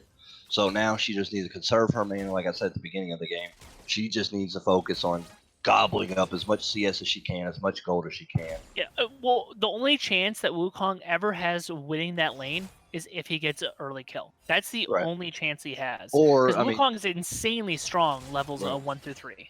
right. I mean, he could also get to the point where he chunks around and she's zoned off. Getting a kill is great and all, but having her zoned off CS and XP is just as good in my opinion. Especially if it's her. They can actually be better. Like, yeah, getting a kill is great, but then they come back, maybe buying a couple more potions or a small item, full health. But if you keep on, low. Oh, no, it definitely is Yeah. better. Just Yeah. scoring a kill Oh. early and then you just teleport back to lane. But we got a fight Oh. going in bottom. And Leona engages. The Xin Zhao comes from behind, but that does burn the flash shield from Caitlyn. And Olaf is Olaf's here again. for the counter gank. Zaya still has flash, and Leona and Xin do not. Oh Lot no, of turns spells going on. disaster Oh. for them. They, And just Olaf's the there at damage the wasn't perfect there. time. Damage wasn't there. They had a good gank with the Xin, but Olaf is there at the perfect time to counter gank, and they end up getting 2 out of it. Yeah, I don't know if they were like out of sync or something, but I think Olaf just Yeah. went in too early, and the Zaya's threat of damage was not there. Either she went back to CS. No, the, I didn't actually see The it. But Xin Zhao went in too early. The Olaf went in later. But yeah, the Xin Zhao went in too early. He came in from behind, and they just weren't there yet. Like you said, they didn't have the damage. So as they're retreating, Olaf comes in at the perfect time to block their path, and they end up picking up 2. So very, very good turnaround by Baka there. They kind of went down with those 2 kills early. Zaya picked up the 2 kills, but Baka making a little bit of a comeback there. Getting on the that was board. Lethal that got that. Oh, sorry. Yeah, opposite. Back. Yeah, turn opposite sides. Yeah. Turn it around. All right. Cassio is able to survive the laning phase. That means she's going to be able to get a tier, and be all Right. good. But that means she's also going to have to concede her teleport. Wukong should be able to save it, and that we should be seeing Baka getting this first dragon. That's what pretty much every Cassiopeia, even Yeah. mid lane. No, don't teleport there. He has ult. No, she did that for a reason. Oh, he's grounded. No, yeah. Oh, I'll Zin's explain out the there. reason in a second. Oh no. No kill. Flash hit the clone. Oh No. no. They should stop chasing. She did that for a reason. She did not want him to be able to back, wanted to force him to stay to fighter because of the gank, A, and B. If it didn't crash, then she could freeze it, forcing his teleport top instead of a dragon. I understand. I honestly didn't see the end of the time, so my first thought was he has ult. You are not level 6 yet. You're gonna die. That was just my first reactionary. But yeah, like I was saying though, like when I play cast one, pretty much everybody I know plays cast. I'll play her mid, but she has seen top and even ADC some. But even in the APC role bot lane, like I always take teleport because I've played her in the bot lane before. I But honestly the think second teleport you is always the right decision because second getting you at that get tier is here- so important. Instantly back. I mean, unless you physically engage. Oh, that is that is Aurelia a doing solo Aurelia kill. things in mid. Get out of the turret range. Oh my God, she survived that. I can't see her HP. It was literally, it had to have been like 20 or 30. If Wukong gets 1 or 2 more of those trades into Cassio, I think Cassio dies. Yeah. She, unfortunately, is not able to land in the poke, so this is actually looking scary for her. Yeah. But see, that's the power of Aurelia. She got her passive up. She all in with her ult and her E. So now Cassio's pretty screwed. Her mana, she didn't get to hard shove that in. She was trying to slow push it. I don't know if she thought that she could slow push it fast enough. Yeah. But Wukong did the right thing. He was able to bully her away. Now gets to punish her minions.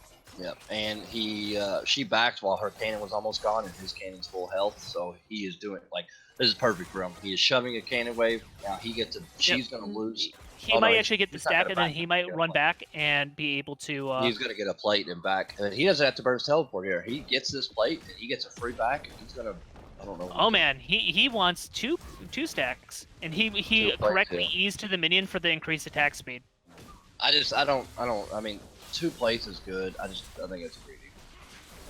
I don't think Cassio. We'll see if she can push that in quick enough. We got Olaf top. They might just go for Herald. She has tier, and she just came back from like she 100%. Yeah. If she wanted to, she could shove this very hard. I don't know. No, Wukong's gonna be fine here because she's gonna just slow push. I mean, he's gonna be fine, but he has to burn teleport to catch this wave now. I would say versus if he would have got shoved in, and got 1 plate and back, he could have walked the lane and not missed anything, and still have teleport advantage. I don't think they needed it because Dragon's still not up for a little bit, and it's a better tempo play for him to get the 2 stacks and then go straight to Herald, then back. Fully a flash mid. Yeah, and I think now she's gonna have TP. But yeah, like right now you're right. But look, he's gonna TP, and now her TP's half cooldown, his is full cooldown. Yeah, I think either play would have been acceptable. I understand what you're saying, but now he's in a position where he can freeze if he wants to. Right. Yeah, he's got a gigantic wave coming, and now she's got she's not gonna back, but she's got chunked to half health from TP. I don't know. Yeah, like you said, there's cases. Yeah, he could freeze for like a minute now, and Olaf's top side, so she's just gonna be zoned from farm. Another kill. No, they're just gonna go for the tower instead.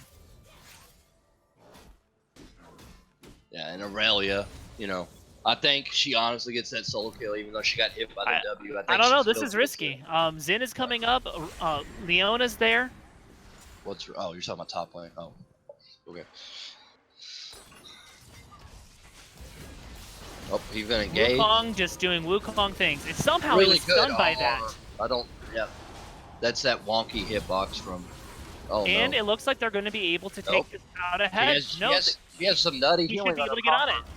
Nope, she has no mana. Nope. Oh. Yep, he was able to do it. Wukong is so strong. Wukong turns that. He might die here. Nope. He's trying to act like that's the clone. Oh, he tried to act like... away. But he but she was still able to dive him. I was wondering what was happening. I was like, wait, where'd his W? It bamboozled me for a second. Like, yeah, me playing a lot of Wukong, I knew what he was doing right there. That bamboozled me for a second. I won't lie. It's so strong to do that because everyone respects Wukong's clone so much because you never want to waste abilities into it. That it even works on like the best of the best players. The only way it doesn't work is if somebody is really counting your cooldown. Right.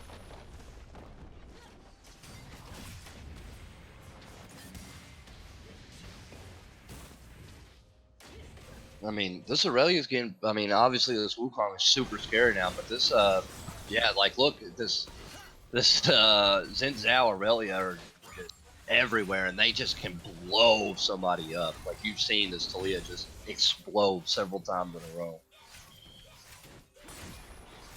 Oh wow, Aurelia. I don't know if you know who Aurelia carries you is. ICU. Yes. He has not streamed, and I know this is irrelevant, but he hasn't played League in over a year. He got married, he got sick of the game. He's been an Aurelia one trick since forever, for like many seasons. But he is streaming right now. First time he's I guess he just I didn't know this was happening, but Aurelia carries you is back to League of Legends. He is streaming right now. This is his first stream in literally a year and a half. Wow, that's crazy. I'm excited. I watched a ton, like even on old Aurelia, I watched ICU a lot, and now he's back. He hasn't played in a very long time, and he's playing Aurelia again. I think he was the best Aurelia in the world at the, like solo queue wise. Not obviously not, he was quite good. I I forget how he was with the new Aurelia. I watched him before the rework. He hated it. He does not like the new Aurelia at all.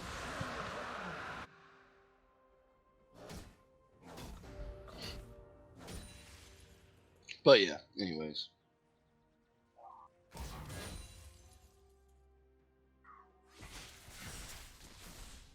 Yeah, I know that's irrelevant to anything applying to this game, but I'm a big ICU fan. I'm glad he's back. Oh, Cassio. She does have flash, though. She does have flash. Oh, no. Oh, she's going to kill. Oh, no. Going to kill Wukong. And they're going to get Talia here, too. They were just brute forcing something. Oh, wow. I don't know if that was worthwhile. Yeah, you burned Talia R, high cooldown. You burned Wukong R, which that doesn't really matter, but I don't know what the idea of that. It just seems like they forced something to force something. Like they definitely didn't record Cassio's flash. Yeah. If they knew Cassio didn't have flash, that would have been a great play. Yeah. But yeah, she had flash. She gets out and she traded. That's the best you can hope for in that situation. Is getting one and it being the Wukong, who was kind of on a bit of a tear. So slowing that down is fantastic for the Cassio field. Filbert is I don't really know what he's doing. I don't think they win this at all. They don't win this.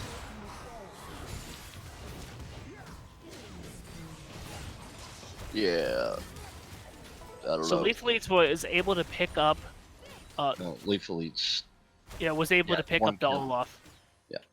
Yeah, I don't know why I don't know why Rakan and Olaf, thought they were gonna be able to do anything with that. Like, they did not have the numbers there before Leaf Elites had the numbers there and stronger champions. Like they had, it was at the beginning. It was an Olaf Rakan versus a Aurelia Zen. Like you don't win that, or Leona, and then Zen was the closest. Like you don't win those. Oh yeah. Aurelia is getting scary. Zen is scary.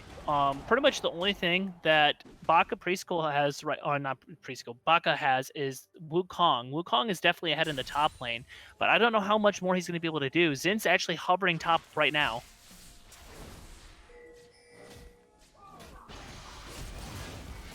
He dodges the stun, but he's not able to capitalize, unfortunately.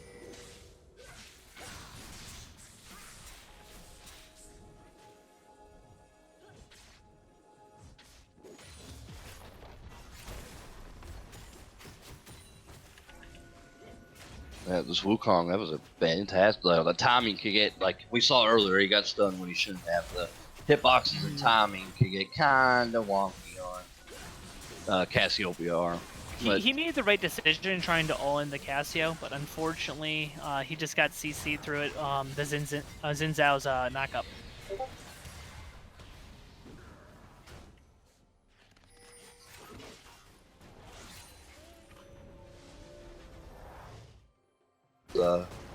Watching and said, we're a good team. He said, you're a good caster. Just wanted to give you a shout out. I think you're a fantastic caster, Dempsey. Oh, thank you, man. And so do the fans at home. They're screaming, Dempsey, Dempsey. They don't even care about the game. I was gonna say, I'm pretty sure that they should be watching the game. No, they don't. It's on audio only. They don't even watch it. They're just here to hear Dempsey, the maniac, the man. All right, so Leaf Elite's out to a 4K gold lead here at 16 minutes, and it looks like the Dempsey Kirby's curse might be in full effect. The prophecy, we figured it out. It's not game 3. It's max games possible allowed in a series. Ooh, that was some spicy play bottom. Spicy flashes, but burning that flash means she is not getting out of this wall, and that is going to be. She has ultimate, but. She's a dead Zaya. Yeah. That's a dead Zaya. maybe they picked up the Talia to punish the Zaya pick. Probably. I don't know why they're playing in with that Wukong that one, but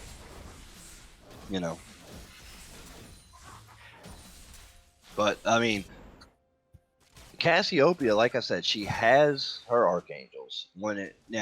She has a blasting wand as well, and that could be built into several different things. We'll have to see what she builds with it to see, but more than likely Leandries, I would assume.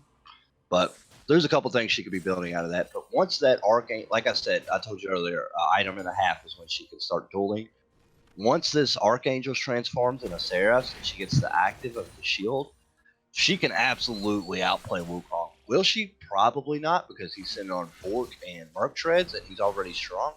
But she can start outplaying once she gets that active shield. Because by that time she gets the active shield, she'll probably also have Leandries, because she's sitting on 1,000 gold right now. She becomes like a true champion. Like 2 item cast is disgusting, especially with that shield. That's a pretty fat shield you get off Saras. So she's getting to that point. Like, she's getting there. It's still a little ways off, but she's getting there, buddy. She's scaling up, but Wukong this game, he actually has a dive buddy in the Olaf. So she actually has a little bit of trouble. And a Rakan, yeah, that's true. So like she we might talked about the whole way through, and she can't land an ultimate reliably on a Wukong ulting on her. But see, here's the thing. Oh no, he has a second one. That's a Olaf can't be CC'd. So she's going to have a hell of a time being knocked up, charmed, knocked up again, and then Olaf invulnerability. That was just a goofy misplay. Like, maybe she, maybe that was old muscle memory of, he ulted, he doesn't have a second charge. I don't know, but I think she knew, but I think she thought she could get the damage in time. I mean, literally, when you flash a range, you're not going to get. All he had to do was press R because she flashed in his R range. You know what I mean? Like, there's no way you get that damage up before he literally just presses R again. But I don't know what her thought process was, but it was a misplay. Let's just put it that way. Unfortunate. Feel like they needing to press leads. Wukong is very strong. I do think Cassio is supposed to win that matchup come after laning phase, or start winning it after she gets tier. She could just play safe. But which is what I said she should have done. Yeah. Yeah, but she tried to bully early on, and that is not how you do Wukong. Wukong is able to bully you up to 3. She ran out of mana early to, knock him close to half health, and he regened it all in a minute.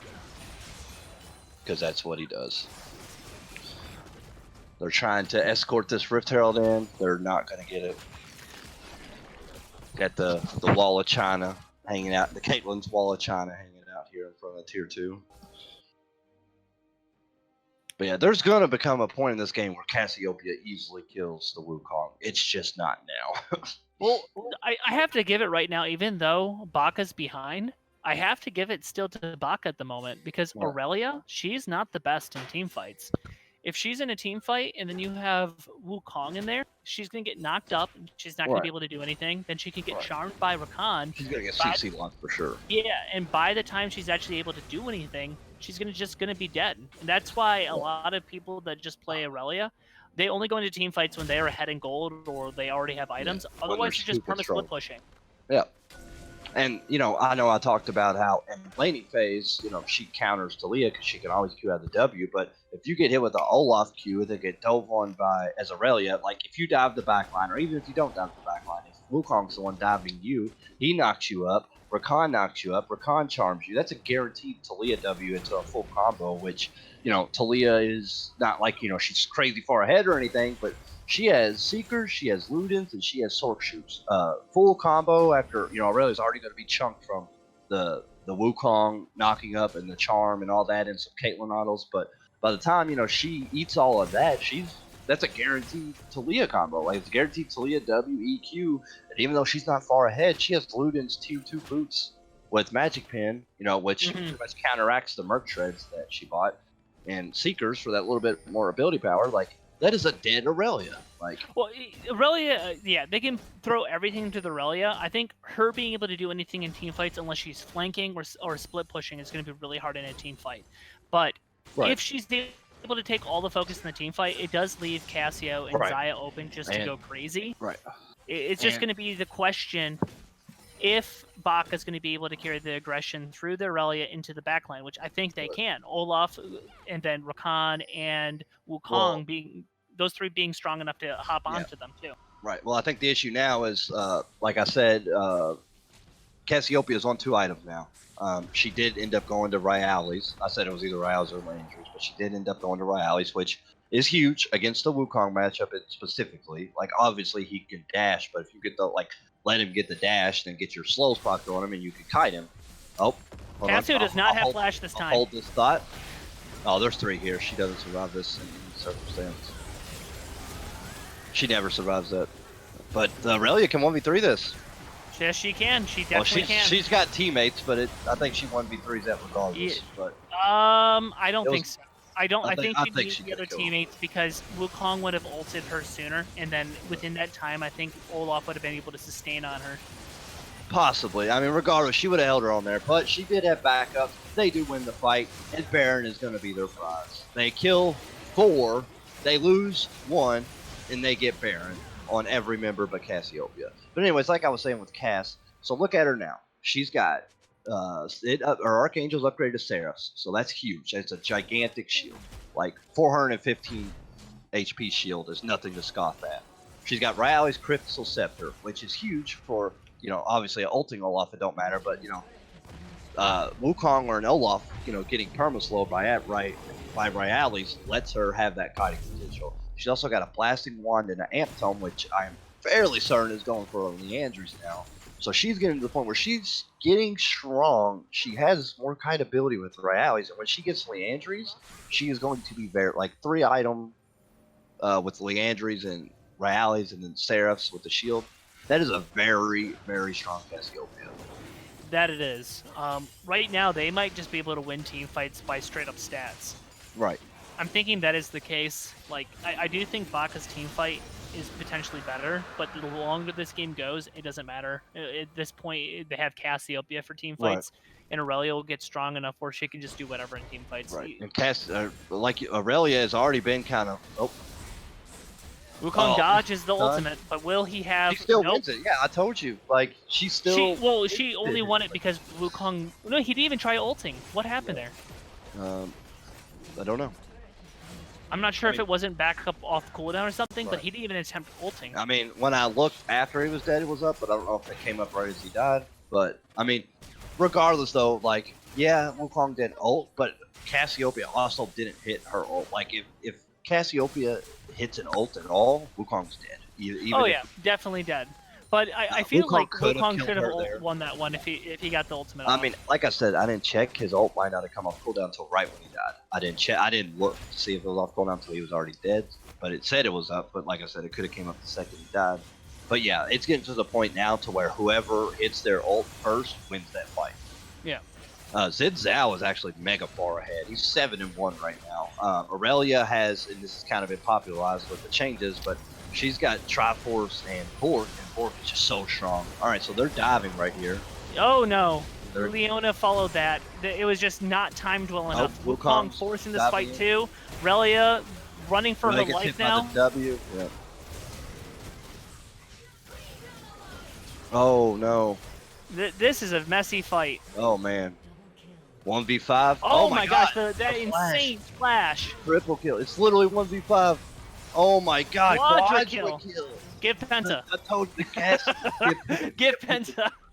I'm telling you, man, the Cassiopeia on these items is disgusting. And that flash over the Rakan W, like, I mean, obviously, you know, the champion's strong right now, but that was just amazing piloting by Griff. So it does turn out, yes, the Aurelia is manageable. They do have the people to manage the Aurelia in a team fight, but they don't have enough resources to deal with the Cassiopeia. Both, yeah.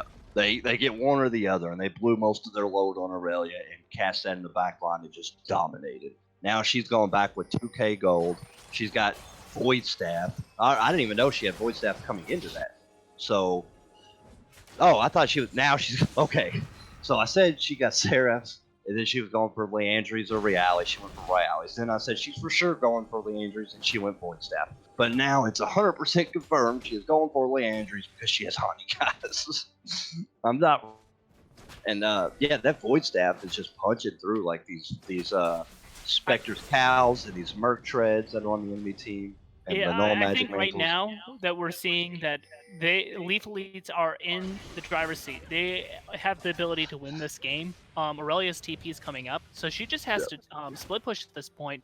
Cassiopeia can stay with team, and they could win this 1-4 really easily. Their team comp is so good for 1-4. Xayah just protects Xayah in team fights with Cassiopeia as well, with Xin Zhao, Leona front. Yeah. But yeah, I mean, after that quadra kill, like, obviously that's shown she was already strong. She went back and bought a haunted guys. Like, she's on 3.5 items. Like, I think she just hard carry. Like, my personal opinion, she hard carry. Like, there's still a strong, like, Zen's getting to the point where he's falling off, but he's still mega far ahead. Like, he's got Triforce and Warrior.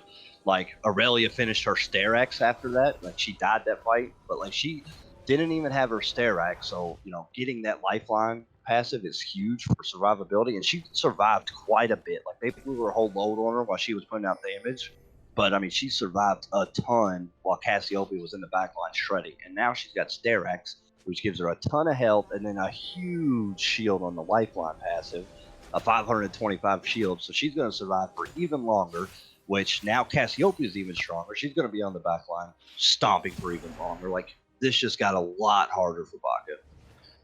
Yeah, they had a team comp that could deal with it too. That's the crazy thing. But Cassiopeia and all of them were allowed to scale up at this point. Right.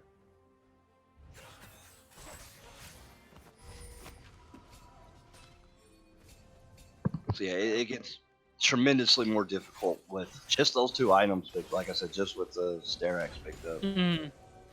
Well, the Aurelia was so rich that she didn't even have to go into BC next or Black Cleaver second. She was able to go straight into a Trinity Force, like she was that far ahead, and that makes her so much stronger than Black Cleaver.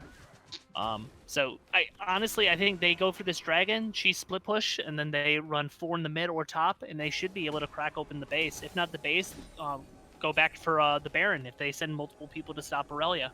Right.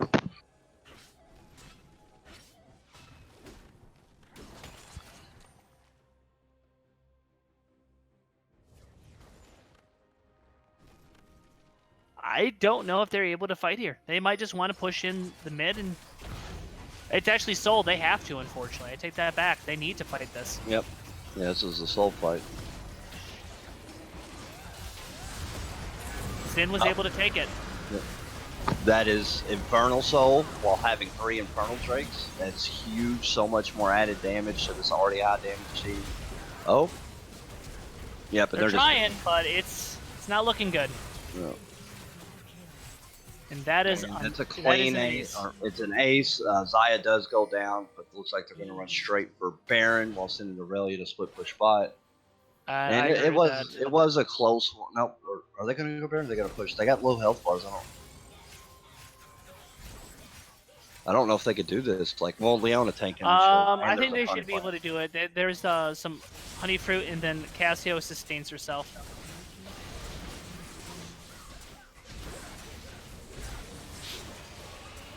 Easy Baron.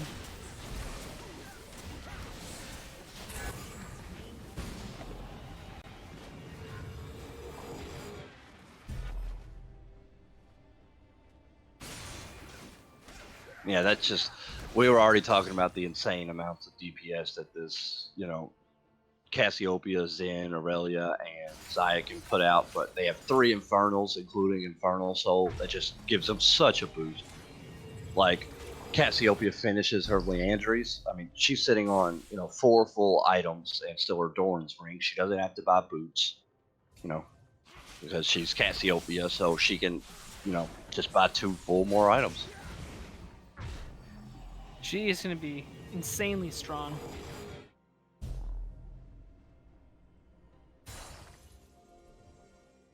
I don't know. I don't think that there's much of an option for Baka in this case. I think they're just gonna have to wait for a mistake if there is one. They're down.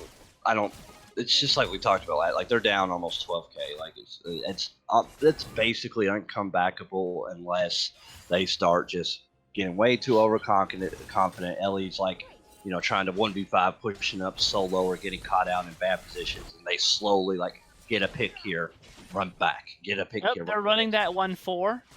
They need to just wait for Aurelia to push in, and once Aurelia's on the turret, if they can prevent them from all inning them, they should be able to take both inhibitors. They're playing it slow like they should. Aurelia just needs to push in that wave.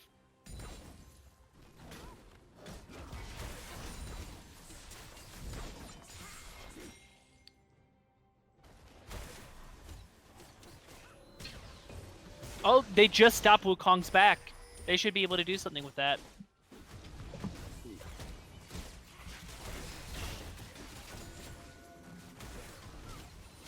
That bot tower is getting awfully weak here. Yes, it is. Yeah, these Baron sieges, especially in like the 4-1, you know, now they're all 5 grouped up bot. They couldn't really break anything open. Yeah, they can't really fight them on the inhibitor. That would be suicide, especially with that big of a wave. With that gigantic, Baron wave. This Cassiopeia picked up a Steekers as well, which, you know, this late in the game, it's not, you know, having 30 armor isn't gigantic, but it's not, you know, unnoticeable. It's definitely noticeable. Well, considering that a lot of them want to shred the armor, like 2 of them have black levers, just being able to retain that armor will make it that much tankier. Absolutely.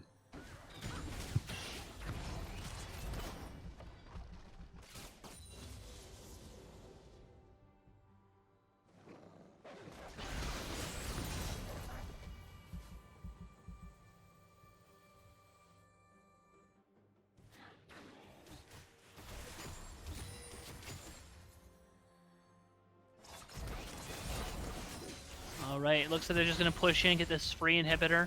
Why even get the middle tower when you can just win the game with 2 inhibitors, I guess? Absolutely. You are right. They might just hit the go button. They are. Wukong he's up here now, but he was bot lane rotated up just as the engage happened. Cassio, did you overstep? She did. I don't think it matters. But I don't know if it matters. Caitlyn's the only one left. Oh, actually... Caitlyn Rakan. Yeah, Rakan's still up too, yeah. It took Caitlyn and Talia both, like, pounding on her to barely get her killed while one of them died and Caitlyn almost died. Like, well, are they going to go for this mid? Rakan, Rakan's the only one that can defend it. Like, you might as well push that down. Like, Caitlyn's stuck at the Nexus defending supers. Like, I don't think you guys can fight this. Oh, good flash by the Caitlyn there. Yeah. Yeah, they couldn't. Caitlyn Rakan could not. They just had to give that up, and now they're down 3 inhibitors. And the only chance they have now is taking this another 10 minutes from the looks of it, get your inhibitors back, and then finding a late game team fight where you can ace them and then try to take their base twice, because you don't have enough towers to actually end off of what's up currently. I refuse to believe Twitch chat right now. Just gonna point that out. Spoilers?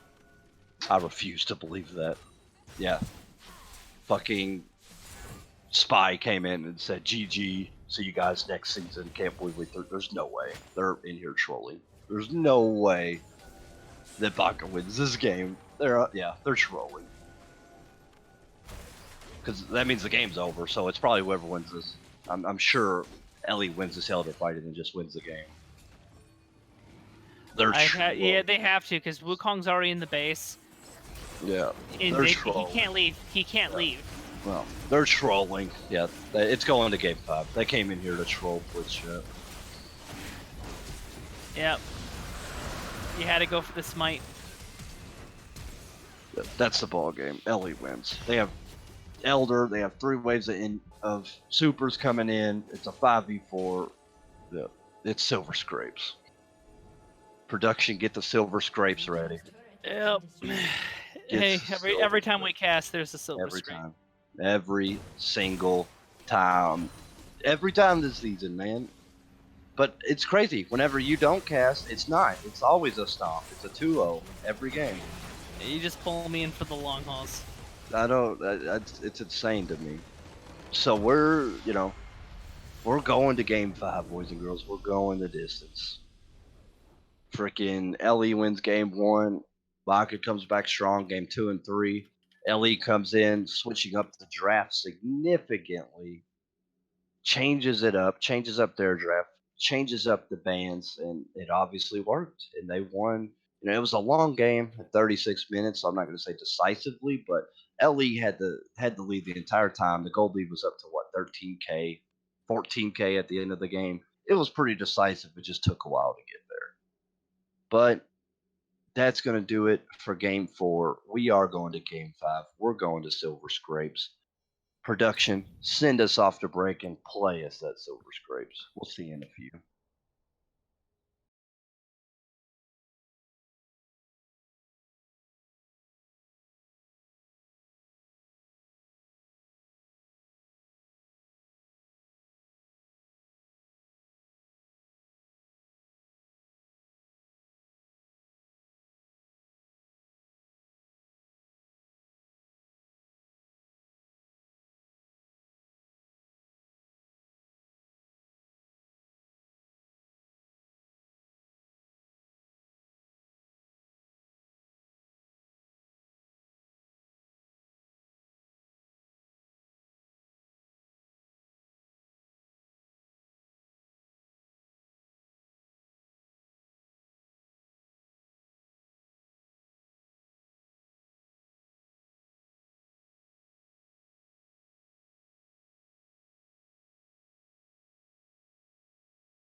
Sports.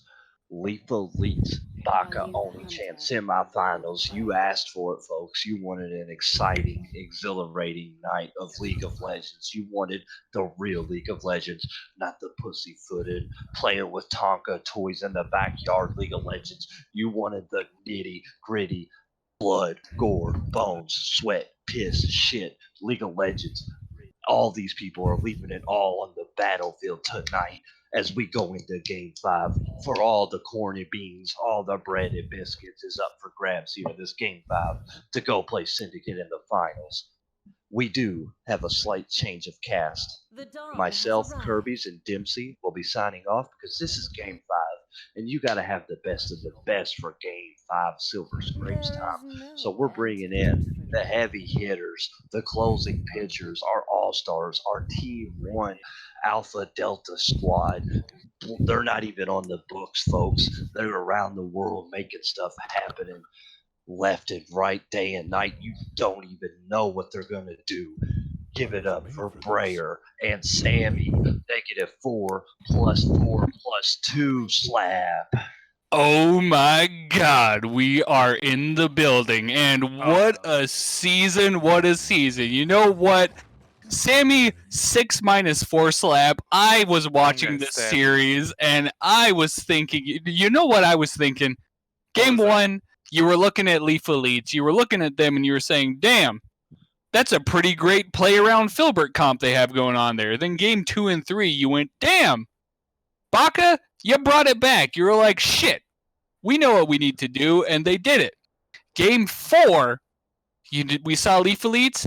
They swung it back their way. For one thing, we saw them put Filbert back on more of a carry role where he's just like, I'm going to play Aurelia and style all over these fools. And then we saw, you know what, they had Griff in the top lane on that monkey the entire time. Then apparently they need to put him on a snake is where they actually see his potential to actually play in the game. Is they got to do a snake instead of a monkey.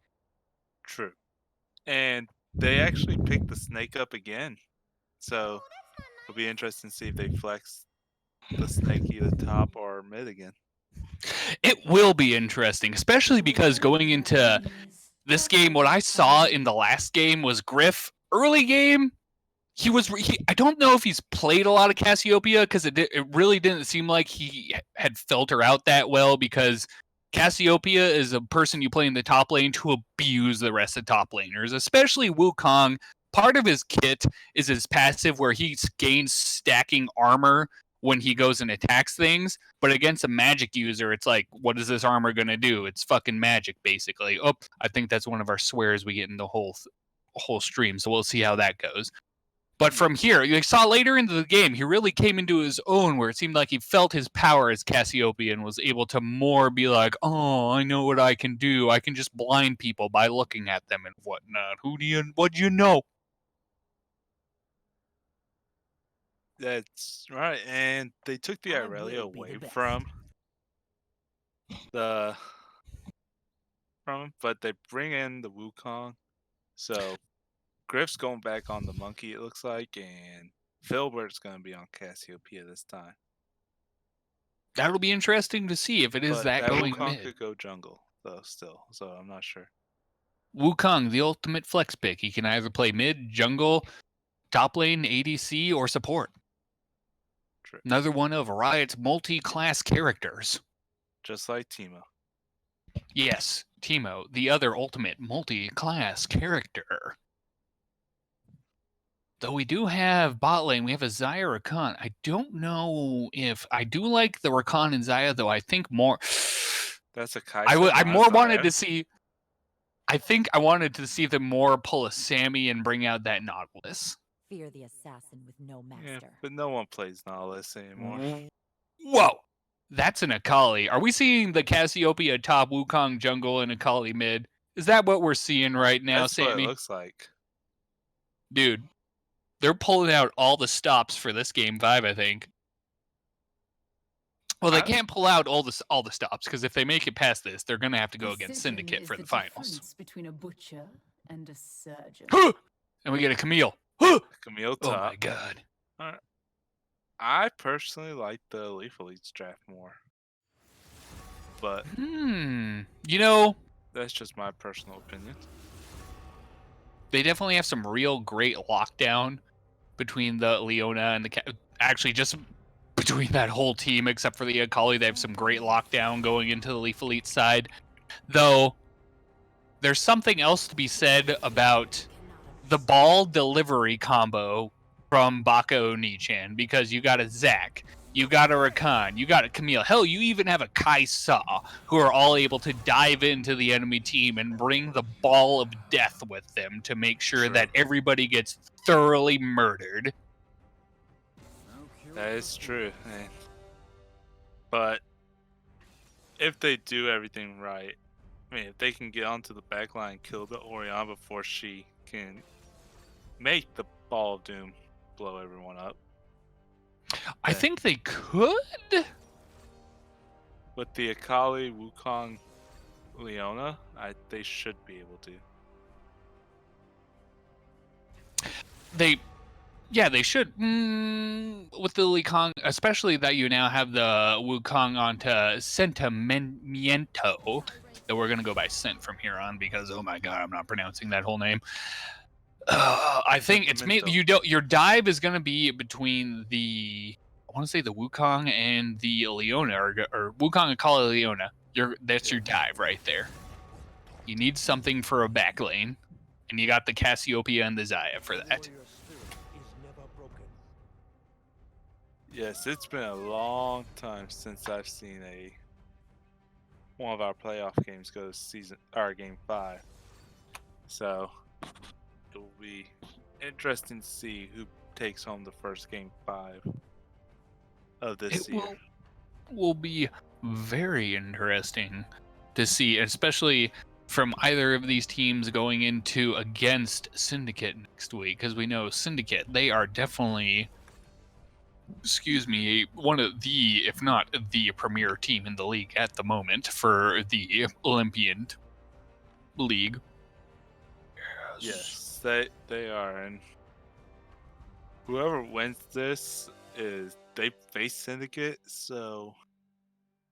and Syndicate's gold team is actually a force to be reckoned with right now, too, and they play tomorrow night in their semifinal matchup. Well, when you play mix and match with your team enough, you'll probably find all the pieces to match at some point and make Exodia the forbidden one. True. And it is very possible if Baka wins tonight and then Baka Preschool and Syndicate Gold win, we can have Baka versus Syndicate in both leagues. Oh my god. Think about this. What if we did a game after the fact where it was the winner of the Olympian League, yes, versus the winner of the Gladiator League, and it was Baka versus Baka. Or Syndicate versus Syndicate. Oh my god. What would happen? Would they take home all the pennies? Because as you know, we don't get paid for this.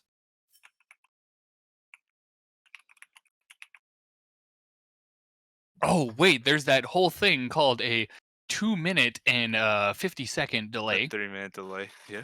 Well, it's now a 2-minute 43-second, but yes. So we can sit here, and, you know, I don't know if this is something that has been brought up in a while, and it could be something that's brought up again. Sammy, 100 minus 98 slap. Oh my god. Woohoo! Favorite Pokemon? I've answered this question before. You did, but I'm pretty sure it's been a while since we've had this question, so maybe not everybody remembers who is currently It queued hasn't been into that this long, stream. But because I literally did it last week. You did? Oh my god, see, I wasn't paying attention last week, so... But reiterate for Squirtle. us. Squirtle? Squirrel. Why? Because I've always been a fan of the original Gen stars, and Squirrel was always my favorite, so I always went with Squirrel. Fair enough. Turtles. Turtles are pretty dope. They're pretty cool little guys. They are, and they're slow, so. I don't know if that's something to be proud of. Hey. Actually, in certain cases, it might be. But that would actually, what you mentioned about having the winners of the Olympian and Gladiator face off, I think that would actually be a good idea. Maybe we should talk to our admins about it and see what they say. Yeah. Hey, admin. What do you think? Actually, as the current director of the Olympian League, I would totally be for this happening. Where's the gold director? Cancer! Where are you at, Cancer? Come on! But hey. Ooh, there's in the chat right now, Faust Lord, yes. Winner of Gold League against... This isn't relegation. That's true, this is not relegation. We just automatically kick the top team from the Gold League to the Plat League. Jokes. Pretty much, that's what we're going to be doing. Technically we did. Maybe not. Don't take our word on it this time. Don't do it. We don't get paid. It's a joke. So. It's a joke. It's a joke. But now I want to look back again on these teams right here. Let's do that. Bot lane. What do you think's going to happen there? You are a man of the supports. Who's going to be doing what? Who is going to win this bot lane off the bat?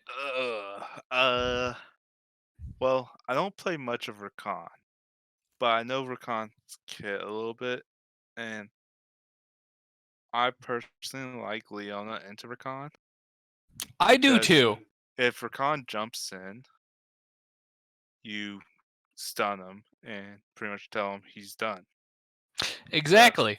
Like, I turned into a bit of a support main this last season before I'm like, I don't want to play real much a league anymore. And that was if I ever, especially in solo queue, if I saw Rakan going into a game, I would just pick Leona because exactly as you said, he jumps in, you press Q. He's dead. He's out. Or no more game for him. If it's your level 6, you ult him when he jumps in and he's done. Yeah. Like, the guy is way too squishy to be able to deal with anything. And now we get to do the old 12-second pause. TES 12-second pause. Can I get some TES 12-second pauses in the chat? No. Oh, but I would love it.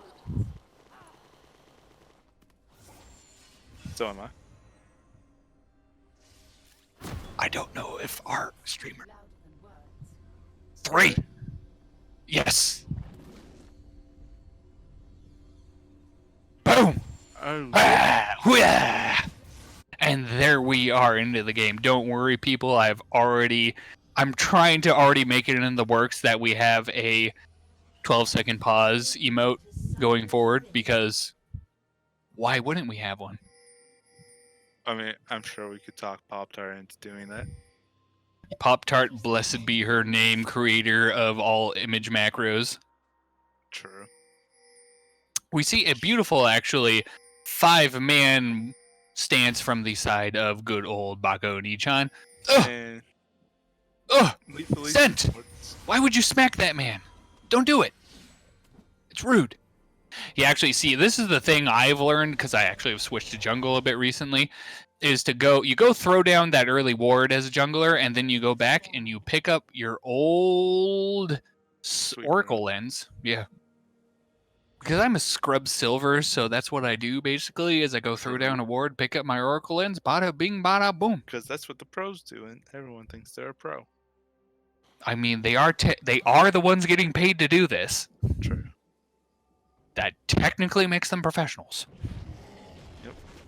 Here in the bot lane for the side of Baka Onichann, they are going for a blue buff start for Thracian. Good old Scent. He's going to get his red buff, so it looks like we might be doing a little bit top lane, bottom lane, bada bing, bada boom.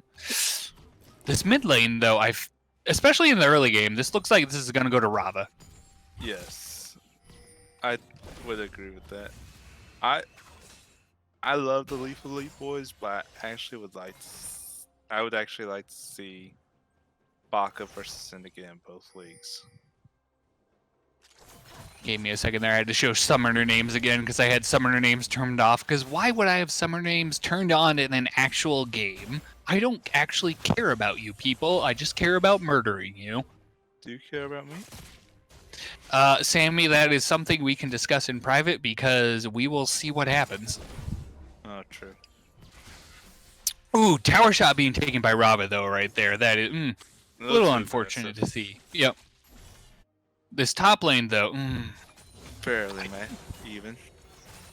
Yeah, this is one of the things I think as Cassiopeia you don't want to see because, A, Camille, she can get on your ass, and B, her passive makes it... anybody, if she has her passive up, anybody she's going against, she can do some great dueling because she just gets that shield depending on what they do. And it's magic damage from Cassiopeia, so she can just go in and be like, oh, you have some magic damage? Well, I'm going to tank it all. Yep. Oh, no third feather connected there with Kaisa, so no root. Yep. That is a very scary bot lane to go against, though, because if the Leon is able to grab anything into a Kaisa route, that is just going to be that person's dead on the team. They're going to be dead. Oh my god, we do see Wukong coming in for a gank right there, and he is not able to get the kill. That is a flash on, meanwhile, top lane. We do see that Otter, he's going in on the Grifferold. He has a great damage. Grifferold is out of mana. That is, oh my god, Thracian comes in, a flash having to come out from Grifferold to be able to get out of that. Do we do Spy? Spy's going in, gets a beautiful snare, but we have Kraydog is able to make his way in and stop that from connecting with a kill. Both those flashes are valuable from both sides, so because Orion's a really immobile mid laner, so with an Akali and Wukong ganking you, it's not gonna be easy to escape without the flash. Absolutely, and on top of that, same with the top lane. You have Cassiopeia, who, she's a snake, and she doesn't get to buy boots, and you see, in fact, Thracian, he walks up mid-top lane again, and you have Cassiopeia goes up there, too. That looks like it is going to be first blood going over to Otter in the top lane right there, and exactly. You have a flash down on the top lane, you're just going to go gank it again. Yep, and that's probably what's going to happen again, because there's the teleport coming out from the Cassiopeia. Actually, yes. Nope. No, he's playing it. He teleported to tower this time instead of into the middle of the minion wave to get ganked by the jungler. Which honestly was something we saw happen last time. I'm sorry about that, Griff. Yep. Meanwhile, bot side, we do see that Kraydog and Inept, they recalled, and it looks like Spy was about to recall, and Elsep maybe as well, but they're going to try and push that out. Instead, make sure that they can get that wave going into crashing into the side for Baka Onichann. Kaisa went back already and got herself a tier control ward in pot, so she is ready to go. Start stacking up for her Manamune. And that's part of the thing you're going to see from the side of Baka Onichann in the bot lane is Kai'Sa, since she started out with that tier, she ain't got a lot of damage. Meanwhile, we do see a gank coming out from Thracian trying to go in onto Filbert there. It doesn't work. We do see on top of that Otter, he's going into Griffworld. Griffworld, again, without any mana. Meanwhile, Otter's just like, I'm a lady with legs, so I'm going to attack you. Edward Scissor Legs. Scissor legs! Fight him! Fight him! Griffworld. Oh, Otter misses it, so Griffworld is able to make his way out, even though Thracian makes his way top. Oh, can he do it? He gets the Q. That that is a kill. Can he? Oh, he does not get out of there on top. Ugh. That is a trade in kills right there. Feels Vlad, man. But as I was saying in the bot lane, this lane is now fully controlled from the side of, and as you can see, we, on top of that, from the top lane showing from Thracian, that is going to be sent going in and taking the dragon as well. On top of that, his bot lane, they have control because Elsep went back, got a BF sword. Meanwhile, Inept, he went back and got a tier. So he's looking to scale into the late game at this point, where Inept's just, well, Elsep's just like, yo, I got this damage on me right now. I'm just going to try and murder you, especially with the backup of that, well, the initiate of that Leona from Spy. Very much so. And now the mid laners are both 6, so... Running won't make any... Oh, we do see an engage from Spy. He's going in, but we do see a counter engage from good old Kraydog, which negates... honestly, that might be the way to go. If you see... Usually, I try to go and engage on the Rakan, because what's he going to do? It's just going to jump away. True, but then he has to jump away instead of trying to engage onto my ADC, because that's my ADC. We have a Camille walking to the mid lane. Otters, he's looking for it. Can he get the ult off? No, don't do that. Don't do that. Oh my god, re-engage. That death! Rava getting murdered by Send and a Elsep coming mid lane. That was a beautiful counter engage and just counter gank from the side of good old Leaf Elites. And I'm kind of curious,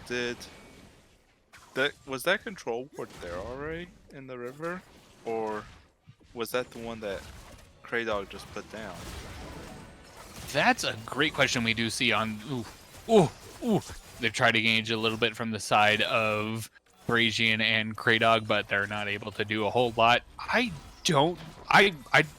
didn't pay enough attention. We'll have to ask. We'll have to do a replay at some point, check if that was actually there beforehand. Because I'm curious if Rava saw that Elspeth was coming up or not. If he did, he's just playing way too aggressive. Very much, which you can see on some level, because Rava's playing Orianna into good old Kali, and just because of the range difference between the melee and the ranged character, and on the fact that Rava has a ball that increases his range by none other, he can bully in a way that lets him play a little more aggressive. And from playing a lane myself at times, you kind of get focused on the lane. You're not really watching your minimap. People, watch your minimap. This is a public safety announcement from TES. Always watch your minimap. Watch your goddamn minimap, people. Oh, that was probably my third or fourth swear word. So at this point, we are rated... are we rated R? No, we're rated TVMA. Yep. Excellent. We are TVMA. That is a lovely little engage from Otter onto... Oh, but we do see Sent coming up in the top lane as well, but he is spied out by that control board. Gavin's saying just call him Mento. It's super easy. Mento! I like it. That actually rolls off the tongue better. Thank you, Gavin. Mento going in and starting to try and do that good old rift, but you see Thracian going out and then on top. From the side of... Griff just said, get off of me, R. Griff is, yeah, he has his tier, so he's starting to build towards his Archangels. And honestly, it's at this point he can probably just take out good old Otter. We'll see what happens. But on top of that, I believe his W, if he's able to put down his W the second he knows that Otter is about to dash towards him, that will stop Otter from being able to use his second dash.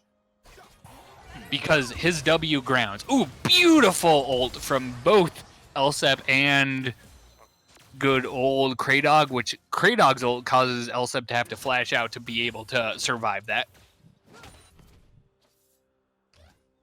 I was like, I was just looking. I'm like, where's Leona in that whole thing? And I see she's up there at Rook Turtle with Minto. You know, she's pulling I'm gonna help the rest of the team. Kind of the leave Elspeth on his own. Yes. Well, Elsep, he's doing all right at the moment. He's still even in CS. He's up a kill.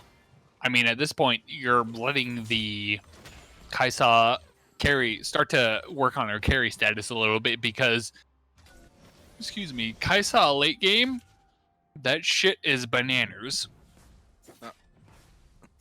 Griff has his Archangels now, so we'll slowly see him start packing at R. And He does, and it looks like Otter's going for. So he went for his early. Tiamat.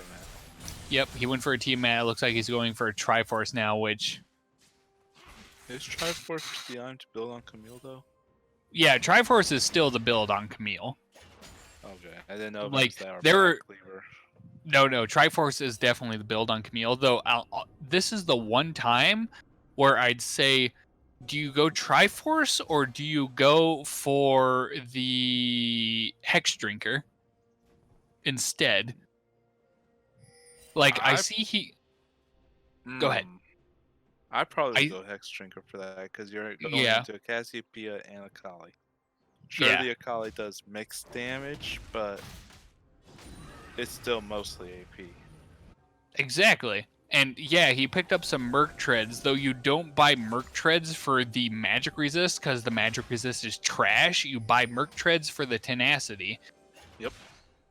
And so that makes me assume that he went for Legend Alacrity in his tree at that point, so he gets the extra attack speed. Ooh, we do see a trade going in top lane there. We do see an ult from Otter. Otter's going in. We have an ult from Griff as well. Griff is trying to get the kill. Can he get the kill? Griff gets the kill onto Otter right there. On top of that, we had a 3-man gank, well, 2-man gank mid lane, and they're going to pop Rift right there, go for a dive. Ooh, they're going to go, get some beautiful, tasty plates into the mid lane. At And this then- point, Rotate over towards Strength. That's what Yeah. it is. at this point, I think top lane is borderline lost for Baka Onichann. That's just that's just me calling something. I don't know for sure. We'll see what happens. Though we do see that Leaf Elites, they are going to be picking up the second That- dragon here. A teleport coming in from Griff. Not from Griff, from Otter as well. That is And going to be... There is a TP coming from Griff though too on TP. the back. Not like this. We do see that... Oh my god, we see that. On top of that, that Rava goes down. We see that Mento goes down as well. And then Kraydog goes down. Otter goes down. Thrasian makes his way out for now. Oh, Inept! Run, Inept! Run! Oh, no. Oh, does he make his way out too? Oh, dude. Run, Little goo Thrasian. man is running. Run, Gumby, run. Run, boy, run! So as it stands right now, Leaf Elites, they are in a pretty strong position. And they have about 2.5k gold lead right now. So. They do too, yes. My thing going further into the game is from the rest of the games, what I've seen is Inept, while his name is a misnomer because he seems to be a damn good ADC player. Very much so. Meanwhile, top lane, you see that Spy. He goes in to throw up a ward, and Kraydog's like, "No, I'm gonna put down a pink, make sure this doesn't happen." So, what I think is gonna happen Baka is far from out of this game, especially because Inept is still coming online at this point. He has his man immune, he has his boots. Going for another lovely item after that. It's going to take him a while to scale up. But I think once he scales up, he's definitely going to be a force to be reckoned with. Oh, meanwhile in the mid lane we do see, oh my gosh, good old Filbert. He was pretty wise in his execution of Rava right there. Yes, he was. It seems like he decided to be like, hey, you want to see a character I can actually play? Oh, surprise! His blue buff. I did not notice he took it. So, dude, extra energy regen. Why would you not take blue buff? No, not Filbert. I said Griffith. Ooh, well, he does have blue buff right now. Is he going to be able to live with it? That is going to be a no. Oh, nope. He's going to give it back to the jungler. Kill with a smite. Oh, feels Vlad, man. Your top lane sitting there going, hey man, I'm 4-4, so but I need some money from. Oh, we do see an engage onto Filbert the Wise there. He is going to be able to Shunpo his way into Shunpo land, though they get the kill onto Otter right there. And then between that, we have Spy and good old Mento in the top lane. They're gonna walk out. They're gonna get Otter and walk out of that because you know what? Wukong is busted. He's busted. Rift's coming up in 3, 2, 1. Boom! We do have Rift coming up right here, and we don't. Ooh, you know, bot lane Elsep. I feel like he wants to prove that Inept is actually Inept, which we'll see what happens. It's kind of a 1v1 go. Inept runs away though. He's gonna recall. He's gonna go back. He ran. Probably like get some health back. Ran. And while he's running back, the rest of his team is grabbing the old Rift Herald. And they're going to get... Whoop! Actually, that is going to be mid-turret going to the side of Baka Onichann. Ooh. A little bit of puke. Wait, Baka didn't get mid-turret? Oh, that is my bad. That is actually mid-turret to Leaf Elites. On top of that, they're going to keep... Oh, they still have the Rift. I want to see where they're going to drop that guy at this point. If I were them, I would probably crack it top. Just to draw the attention away from the dragon, since the dragon is up in 30 seconds. And that would... Yes, that'd be a good place to throw that bad boy. Just be like, hey, go deal with this weird pink, mostly purple, crustacean as it goes and tries to murder your base. And you're like, why is a crab trying to kill my base right now? But then Urgot is not in this game.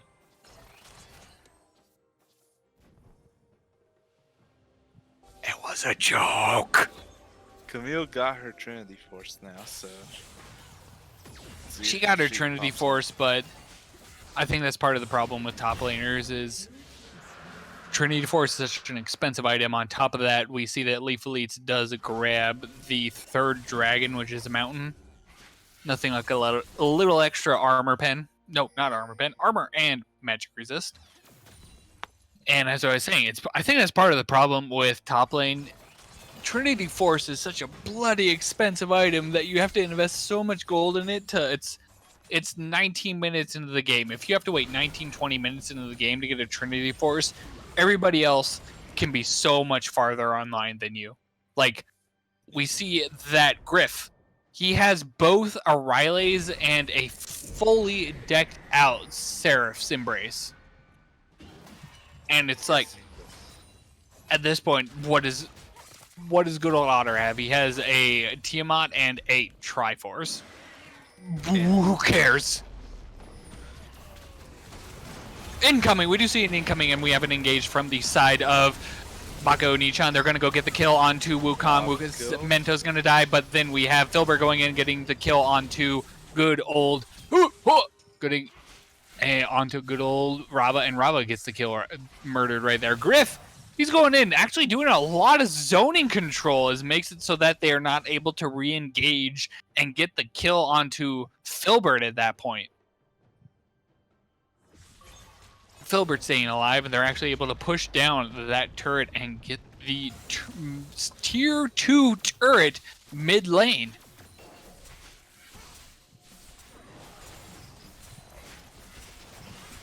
On top of that, they're going to start their... See, this is the thing, people. You go get an objective on the enemy side. What you want to do is clear out their jungle. You want to starve them for gold, especially that jungler. He walks in there, sees that there are no jungle camps for him to take. He's going to want to FF at that point. He's like, why? Why you take my jungle? What's happening? Oh my god. But at this point, they only took the bot lane jungle, so he's able to get a little bit of that top lane.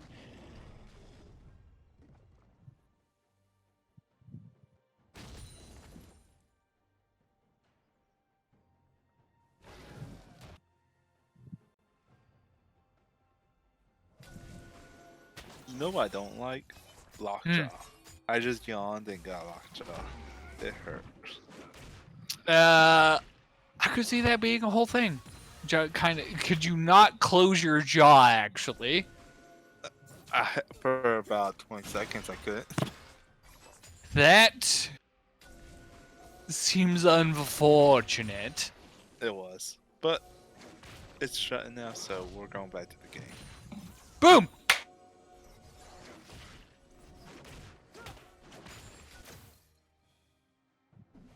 They're going in. They're clearing out some wards on their top side jungle. It is going to. Are we going to see a Baron dance here? Nah, it's too early for a Baron dance. It's never too early for a Baron dance, especially if you're going to channel your inner Dignitas and do a throw Baron dance. True. But let's see what's going on here. Kaisa has her Rageblade and Manamune. Oriana's building something, looks like a Rylai's and with her Ludens. But Akali's already got her Leandres and Gunblade, so she is gonna be big scary girl. Oh, we do see ultimate coming out from the side. Oh, see, that is what I wanted to see, was the good old train bringing in the Oriana ult from Theresian. Theresian brings it in, and they get the kill onto Griff at that point. See, what they need to do is do that in a team fight. That's where they need to do it. They just needed the warm-up. That was the warm-up right there. They're going to bring it. They're bringing it soon. And on top of that, as I said earlier, Kaisa, she's scaling. She both has her fully upgraded Muramana, and on top of that, she does have her Gunso's Rageblade. So, yes, Xayah is up. She's up in 3 kills. She's up in about 8 CS, or 8 CS. But though item-wise, they're roughly the same, and I want to see, and honestly, I want to see what Inept does. I think he has the potential to really carry this game. He doesn't have a death in this game yet, and I think he has the potential with his positioning to be able to really help his team, especially with his items and going online on Kaisa. Oh, though we do see that Spy is all... I'm going to Zenith Blade onto the Rakan. Oh, I regret everything that I've done right now, but he didn't really have to regret it. Oh! Kraydog! Don't go in right there. That's scary. It's a scary place. We're gonna Kraydog! Kraydog! Oh! We're going to see a great Oriana. And on top of that, we're going to see that we have we have a beautiful little ball, but on top of that, we'd have Mento. He goes in with a Wukong ult. On top of that, we'd have... Oh my god, Mento is able to ult again, and he gets the kill. And on top of that, Oh, oh, oh, death's everywhere. It's too much to commentate at this point, people. There is just death upon death. All we know that is happening is that Leaf Elites, they come out on top. They do a complete ace for one. And they get soul off of it, so. Oh, they get soul, which they have a Leona, so you don't want to see that on them. Nope, and they're going for Baron. That they are. It really seems like game 2 and 3 Leaf Elites were like, we're just going to mess around for these games, and then beyond that, we're just going to actually try going into game 4 and 5. That is going to be Baron taken by the side of Leaf Elites. Oh, Cray Dog! Oh, you were about to be in Spicyville. Oh, you still could be. That's an Akali. A 9-0 Akali. You don't want to fight that. And this was the thing that I saw from game 1 that went into game 4. You need to put Filbert on something that the guy obviously has mechanical skill. He can carry with that mechanical skill. You put him on good old Yasuo in the first game, and he's just like, and just murders everything. Game 2 and 3, he didn't really seem to be in his vibe. Game 4, you put him on Aurelia, he's just murdering things left and right. And then game 5, he's on Akali and he's 9-0. What the hell? What the hell? Reported. Reported and outsmarted. Take that. What are you going to do? Well, this Cassiopeia is sitting on 3 items now, so she got her Leandres now, so she is a big snake. She is very big snake. And She's we'll like, see. Ooh. She's like a 16-foot anaconda. Oh my god. I don't want to see what happens after that. I am not a person who is particularly into the Vor subculture, so I'm not interested. Mid lane, they're pushing that in, trying to get some pressure onto that mid lane turret. Bot lane, you do see that he is, and bot lane, Elsep is trying to push and take that tier 2 in the bot side, which he will have free reign over at this point because they have to be able to defend that mid lane with just the amount of pressure that is going on right there. And they should keep it up the way they are with the 1-4. Put someone that side lane to the top side and get that top tower while they continue to pressure mid. But it looks like they're gonna try to stay together as 5. Which is the smart thing to do. You play as 5, you win as 5 in this game. Which is basically the antithesis of trying to play solo queue. Yes. But solo queue is garbage right now, so. Right now, solo queue has always been garbage, my good sir. Sir, I have not been having a good time in solo queue as of late, but I've been doing pretty well in solo queue, so. That doesn't mean that it's not garbage. It's always been garbage. Everything about solo queue breeds garbage. The worst part about solo queue is the matchmaking. The worst part about solo queue is it's solo queue, but hey, that's a discussion for another time. As we see at this point, Leaf Elites, they back out. They get they only got 2 turrets per se. I believe that the top lane second tier turret was still alive, so they broke that as well. So they're on to inhibitor turrets for the side of Baka Onichann, which still, they have that level of control going into their jungle and for any sort of objective after that point. Yep. And if you look at the vision scores, Leaf Elites is just dominating in vision score across the board. They really, especially just look at that bot side right now. They have vision all over everything. all over everything. Because right they now. know the Elder Dragons and Mint 20. They just- do, and now I do as well because I just turned on objective timers. Oh, I had them turn on at the beginning of the game. You know what? Slacker. Aren't you just the coolest dude ever, Mr. Sammy 4 divided by 2 slap? Or did I use that one already? You haven't used that one before. Oh, we do see that Otter, he starts trying to go in, but good old Griff. Oh, the Otter has to honestly flash out because Griff is so ahead at this point, but then we do have a re-engage. Beautiful stun from Griff. He pops his Seraph's Embrace at this point. Is he able to, he's going to try and get the kill, but he does not get the kill. He's not able, oh my god, that was the most spiciest almost kill I've seen in a while. Meanwhile, on the bot side, So close. they're still clearing out wards. Good old Leaf Elites, they're clearing out wards. They're like, yeah, you kill one of us, it takes two. That's literally what they want, is they're drawing pressure to that top side by having two of you have to go up there and take a kill. Well, get the kill for it. Yeah, but it's on the Cassiopeia. Oh, they're just walking into it. Oh, no, monkey. She may have 3 items, but she's 2 and 6, so she is kind of behind. But she has borderline a 70 CS lead.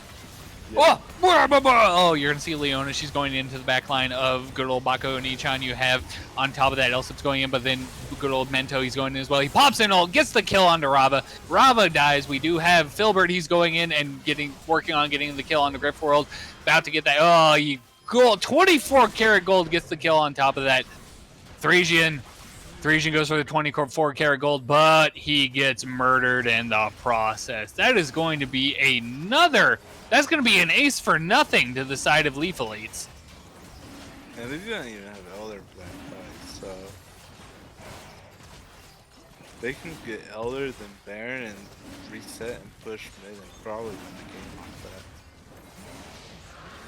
that. I don't even think with those... Actually, yeah, with those timers, it's probably better to go for Baron at this point and get that and then recall and push that into a win. I agree with you.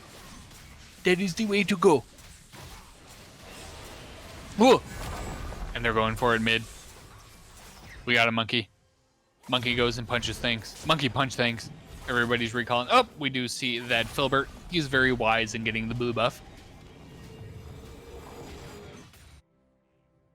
And Minto, he wants to get a Gromp. I don't know what Gromp ever did to him, but I guess he's just like, yo, fuck Gromp. Is that a disrespect recall I see? Yes, he killed those wolves. He's about to recall, and he's like, nah. I'm going to sit here on your dead corpses for a hot second and then recall.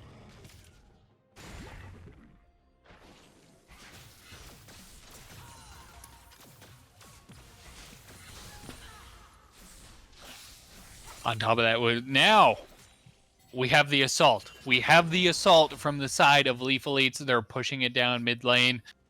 Let's see. It's about a 5-man mid lane. Maybe Elset might be looking towards pushing that top side. Maybe checking the red, and then he's going to push it back mid. Yep, he's going back mid. Yep, they're going to get that here. They're going to get the inhibitor turret, and they're going to get the inhibitor as well.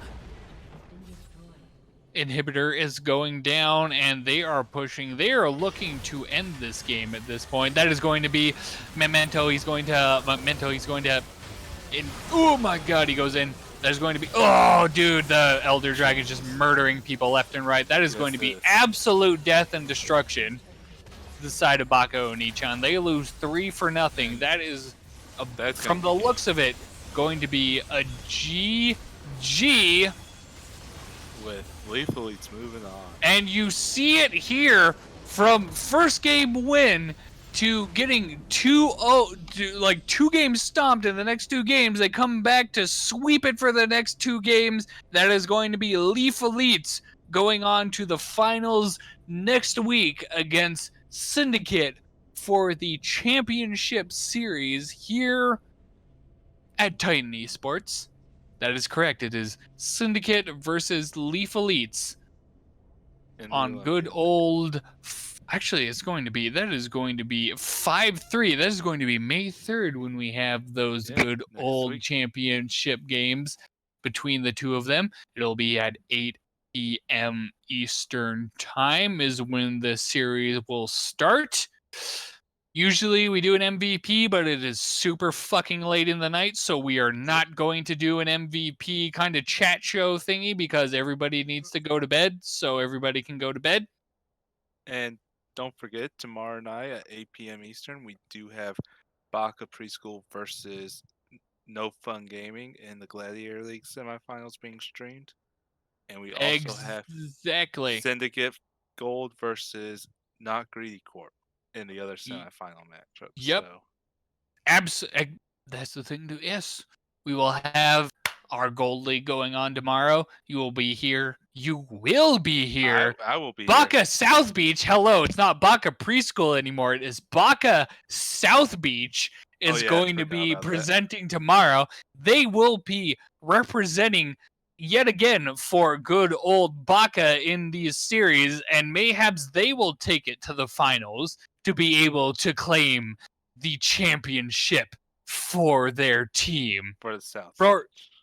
Yes, for the South Beach of Baka. For myself, Rare, and Sammy, -6 plus 8 slap, and 420 along with good old Curbs and Dempsey.